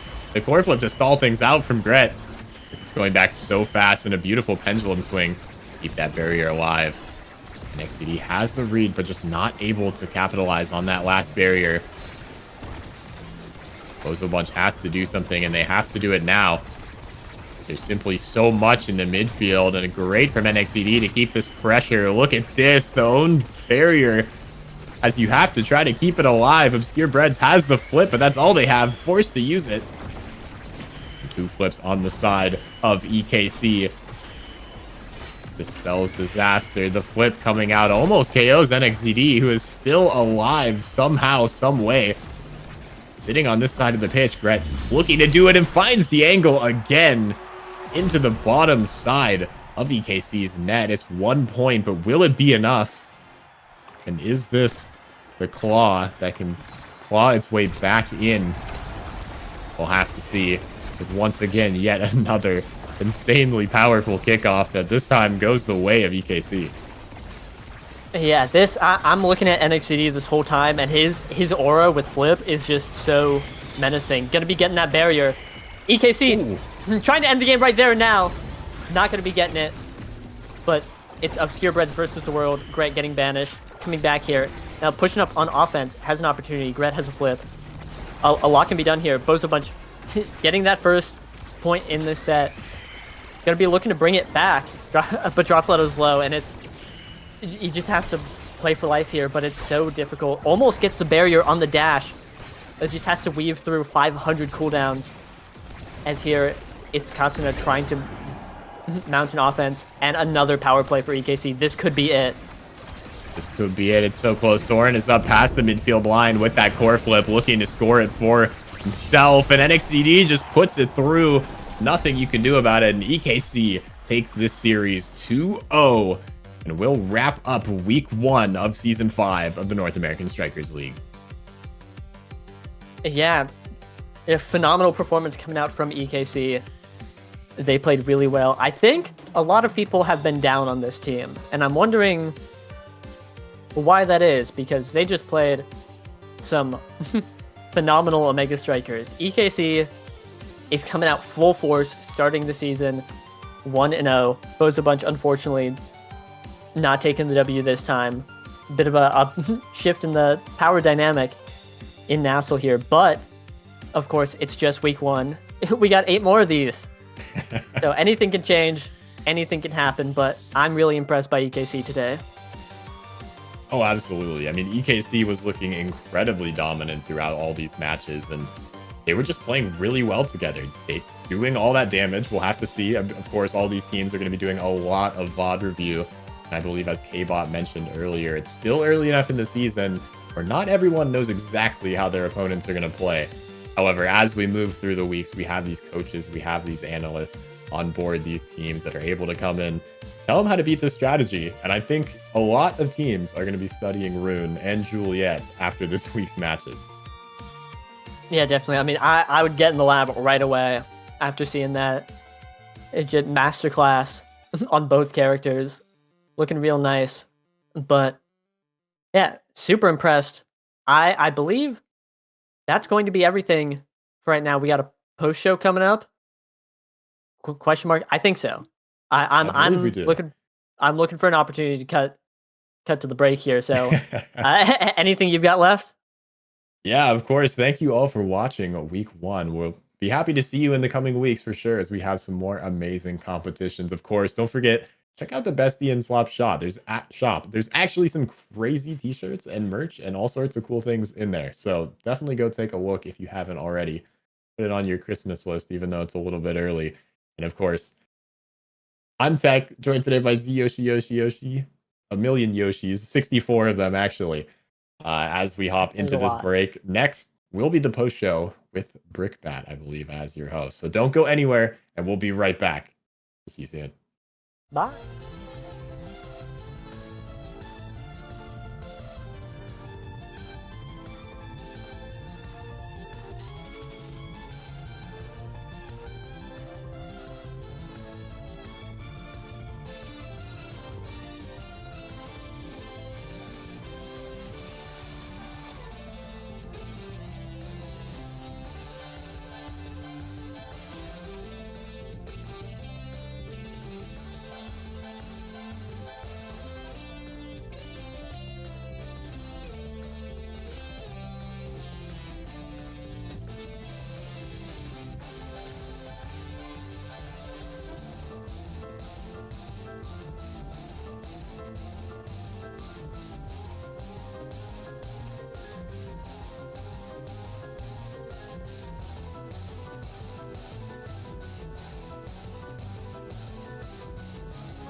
Hello, everyone. We are here after the first week of the 5th season of the North American Strikers League. I am joined by some wonderful brawlers and a wonderful goalie here. Joker, Drew, NX, and Soren are all here today to answer some questions and provide some thoughts as we get into the thick of it here of the regular season. We'll go through it, I think, in chronological order of how you guys joined. Joker, you're coming off of a Showtime victory, probably maybe the second most, one of the two decisive victories today against Return to Form. What are your thoughts going into the North American Strikers League? And I think kind of the bigger question is, what's it feel like to be right now above Sad Boys and Demons Raw as kind of the team that most people are going to be looking at to really take it all here in the regular season and eventually in playoffs as well?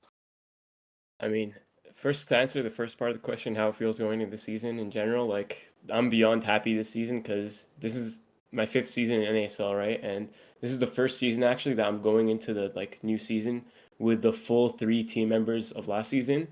So I'm honestly really happy and grateful about that, and happy my teammates chose to play with me again. And yeah, to answer the second question, I mean it's week 1, right? I think last season, Boys and Demons both lost their week 1 as well, and look how it ended, right? So, we can't really take week 1 at face value and say oh, we're above them right now. It's the season just started, right? But I mean, in the preseason predictions after landing that show, I said that we are gonna be first, and I still think so, right? I think we're good enough to do it. So, yeah, that's that. And going into it, I know that I think you were the only Octavia pick today. I think that generally. Oh, was there another No. one? I could have. It was My bad. Card Box. Yes, you're right. He Yeah, did earlier me in the proud. day. He did me proud. Yeah, absolutely. An absolutely dominant performance, I think, from Cardbox as well. I think that's one pick that I think most people are still a little bit interested in. It's kind of a pocket pick, especially as a brawler player yourself. It makes the kind of the character select from your team, I think, especially scary to go into. And going into kind of the future, I know that we saw in some patch notes that potentially there was a chrono boost removal and stuff like that. But what are your thoughts right now on this character? What does it serve for you in your pick ban, and how do you think you're going to be using it coming into the season? I think I'm gonna be using it like how I did today. Just and it's actually interesting that I'm about to say this too, because 2 other teams did that today, where they had a midfield pick. NXZD under me did it just now with the Amy, and Vaughn did it earlier with the Jakar and the Estelle. But having a midfield pick on the brawler, doing a double midfield is I think it's really valuable because you just have such an oppressive play style, and you just keep the core coming at them over and over, and it's hard for them to get offense on you because you're just running the game. And with the Octavia specifically here, it was a spark of a Rizal start. So I know if I go that, then I have 2 avenues to end up with a really good build, and it's really hard to deny me, and I can just take over the game like that. So yeah, I plan to utilize her like that in the future, and we'll see what happens. It's just another threat that we can pull out. So yeah. Yeah, that's definitely an interesting thread. I'd love to come back to that too, but I really want to talk to Drew about some of their team compositions picks. We didn't have Fudgy here with us for this one, but I am curious on the thoughts of Atlas goalie. I know that your team kind of famously used a ton of Mako whenever Fudgy Waffles wanted to use a melee goalie, but looks like recently that's been kind of shifting over to the Atlas. Is there a particular reason that you picked that, or do you think that Atlas is potentially very strong right now, or what are your thoughts on that? We're big on barcode lore right now, where we're just picking Atlas Mako if we have no other ideas. But Atlas just feels really good, and I don't know. We want to shift away from era Mako X and more of stuff like Rasmus, Juliet, and other KO options when they don't have an Atlas to revive them. Right, that makes a lot of sense. And then coming into that as well, I know there was talks during the off season that I believe the 44th president of the United States might be making an appearance in the box for your team. That wasn't the case today, but is that something that we could look forward to in the future potentially?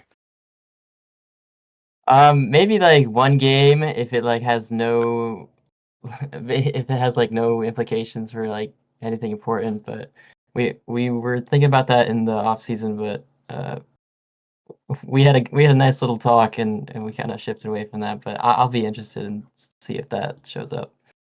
Okay, and then I think the last question as well, and all of you guys can answer this. I think out of the three brawlers here present, I think that you're probably going to be the most likely to end up. Oh, true. Out of all four brawler players present, I think you're the one most likely to bust out Kazan here in the North American Strikers League. We heard her earlier with different compositions and stuff, like a lot of teams moving over to the Juliet, a lot of teams moving over to the Rasmus. It feels like Kazan might be challenged a lot to really justify this pick. I know that obviously he has his uses and stuff, but what are your reads right now for Kazan's spot in the meta? I think, like, to put it plainly, I think he's awful. It's really hard to pilot. He's like no health, just like Zentaro. But if I have one comfort pick to go back to, it will be Kazan. But it's just really hard to pilot him right now. Obviously, I can get like some one-off goals, but there's no like consistent goal like path I can take. Gotcha. And I know that at least with Katone, who's another kind of notable Kazan player, he really talks about how getting a little bit of size, even though you don't have to get all the size Awakening in the world, getting a little bit could really transform the character. Do you think that that's his current BIS right now, or do you think he has other options that he should be looking at first? Yeah, I do think it's his current BIS. Like I'd like to say he's the best size scaler in the game, just like hands down. I don't think like there are a couple people that come close, but I think he's just blows them all out of the water. Other than that, just any other brawler stuff that would work, but size is definitely up there. All right, yeah, and thank you for answering the questions. We're going to move back to that topic that we talked about before with the midfielders in the brawler position. So, Joker, feel free to answer those if you have any answer to this. But I did want to turn the attention over to EKC. I think your team was kind of one of the first teams to really do it with IME Brawler on that the Tycho comp, specifically with creations. Now that we're seeing this be kind of pulled out a little bit more, we saw it with Sad Boys with the Estelle and the Drakkar as well. What are your thoughts? Do you think this is going to be kind of a new wave of picks for brawlers? Should brawlers have to really expand their pool in the coming weeks, or do you think that this is something that is really just a circumstance of the current drafting pool or meta or anything like that? I'm gonna be honest. They took Centauro and Julie was banned, so I just picked me. That's kind of it. I'm just gonna say it. It's like a comfort pick for me, especially on like that start. Like, this is explosive start, right? So a lot of like the IME potential is there with explosive. I think, like comparatively to some of the brawlers that I play. So like my other option was like Rasmus maybe, but we just decided that we can first pick now or second pick now IME. And it chokes their pool a lot too. So we just decided to do that. And speaking of that, now goalie as well, Soren, you were you might be one of the first now. Well, definitely not the first now in all of the leagues to pilot, but it might be the first that we've seen in a while for now goalie. I know that Streak was a player that used a lot of now goalie in the previous season of NASA when he was in that position. He oftentimes played brawler anyways.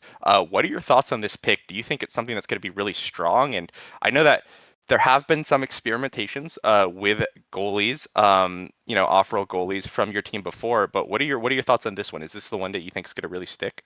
Yeah, I always thought that now goalie is pretty solid. I think with the current patch in the meta run right now, I agree. Yvonne called it out, I think like a week ago, that the speed is like the most important thing in the game right now. And out of all like the speed-based characters, I think now has the best like hold it down potential because their abilities, realistically, if you time them right, guarantee either time for your team to come back or to win a strike with yourself.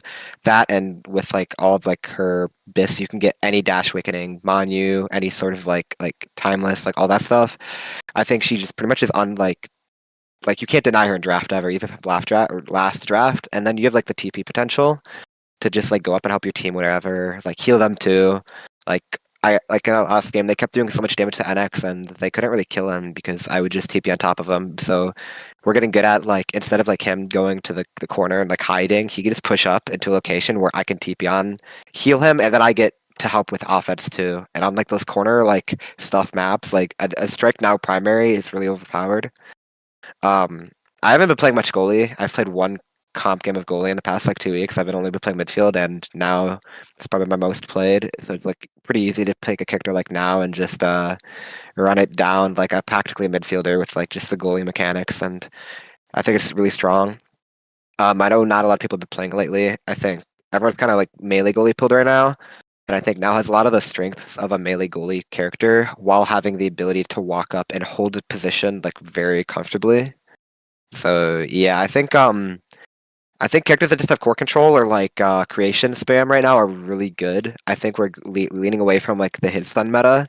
I think comps that like we saw towards the end of last season where like Showtime almost won Grand just by playing core control.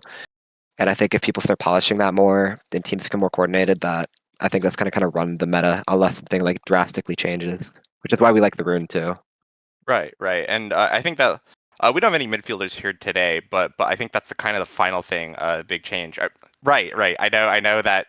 Yes, you've been playing a lot of it, but I think we saw a higher than expected presence of Juno and Rune, at least compared to last season. Coming into this week, is that something that, and any of you guys can answer this? Is this something that you guys expect will continue into other weeks, or what do you think these characters bring to the table? I think Rune's getting gutted. Like they're nerfing him next week, so. Well, what I think is what I saw today is it has to do with the starting awakenings. I saw Juno picked on like hot shot. Well, that was goalie, but I think there are always going to be picks for like stuff like hot shot 1-2 and like timeless for Rune. Like there are always going to be like niche picks that people can pull out, and like a lot of the players in the league, a lot of the midfielders have these picks that they can do. Like we banned Juno today, I think, against hook resets because we know he has a good Juno, and it's just picks that are also like tedious and annoying to play against too. So yeah, I do expect to see them in the future, but I really do think that picks like now with Stell, Amy, especially Amy, she's so good. Amy, Kai, like these characters, these midfield characters are still like on top, I think. But depending on the starting awakening and like the player piloting it, those other picks can come out for sure. And Vice, I think we saw Vice today as well, right? So We did, yeah. So that it's super interesting. I'm super excited to see how the meta is shaping out, especially now that we're seeing like a lot less favored midfield picks enter back in with like the Vice after her like couple months of dominance being kind of something kind of absent from the North American Strikers League, and then finally she's working her way back in again. Seeing all these unique brawler picks is definitely something that I'm super interested in it as well. So that'll be something that for all of us to keep our eyes out on future weeks of the North American Strikers League. But I think that's going to wrap it up here for our post show for week 1. Before we depart, though, I would like to give the floor to each of you guys to give out any shout outs before we end the night. Joker, since you're the first to talk, you're first to give the shout out. Who'd you like to shout out? Obviously, shout out to my teammates. Shout outs to Vaughn plus Color Craze and Fiery. Color Craze and Fiery are subs for us this season, and they helped us warm up. And Vaughn came in and helped warm us up as well before. So appreciate you guys. Obviously, my teammates Barcode and Shionzu. Like I'm just beyond grateful to you guys that you decided to want to play with me again this season. Even though like last season was a tragic ending, but we got it this season. You already know. And shout out to Bestine Slaw as well for always just like hosting these tournaments and these events for us. Like it's just such a pleasure to play in, and I'm beyond grateful to you guys as well. So appreciate Yeah, love y'all. Appreciate that. And then moving on to Drew, any shout outs that you want to give? I know that this is the debut season of the Fluffy organization into the North American Strikers League. Any shout outs to there, or just shout outs to your team or your mom, anyone that you want to mention on stream here? Yeah, I mean, shout out mom. Love you. Shout out Coscord. You guys are awesome. Shout out Fluffy for giving us a little bit of a chance to get a little bit more sponsorship in the scene. Shout out Fudgy because it's his birthday, and then shout out Luna Lunatic. That guy's cool. Yeah, and then finally, I'll bring you guys, since you guys mentioned that you were a package deal today. EKC, any final shout outs that you'd like to give before we sign off for the night? Yeah, Soren has some other stuff that he will probably talk about after, but shout out to Bang Bang Fluffy Bangers for warming us up for one set on 90 ping, and that was our entire warm up for the day. Shout out to Katsuna because he played like a beast today on the rune, and that's kind of all I have, honestly. But Soren, what do you have to say? Shout out to our coach. I think we've like figured out a really solid coaching staff that I think like was a big reason why we won today. They gave us some like really solid advice today. Quite a few points actually. Yeah, he did a really good job. No one could read that. Shout out to ChatGPT. Really solid points today that gave us an edge over Bozo Bunch. Low key actually worked in the back of our head. We had some of those points, and Katsuna definitely took note. Yeah. Katsuna definitely took note. I think, yeah. Hey, well, on that, we'll be concluding our first week of the North American Strikers League. We've already had some wonderful, wonderful series, some exciting games for us today, and that'll only continue tomorrow for the North American Strikers Academy, where we'll see all the Tier 2 teams duke it out, and then on Monday, where our North American Strikers training grounds will duke it out as well for their spot in the pipeline. Finally, again, we'll be here next week as well, and the week after that. If you want to catch more Omega Strikers here at the highest level, stay tuned. We'll be there with you 4 or 5 days of the week now, so that'll be something to look forward to. But that'll be all from us. I hope you guys all have a wonderful evening and happy striking, I think, or something like that. Have a good night. Bye.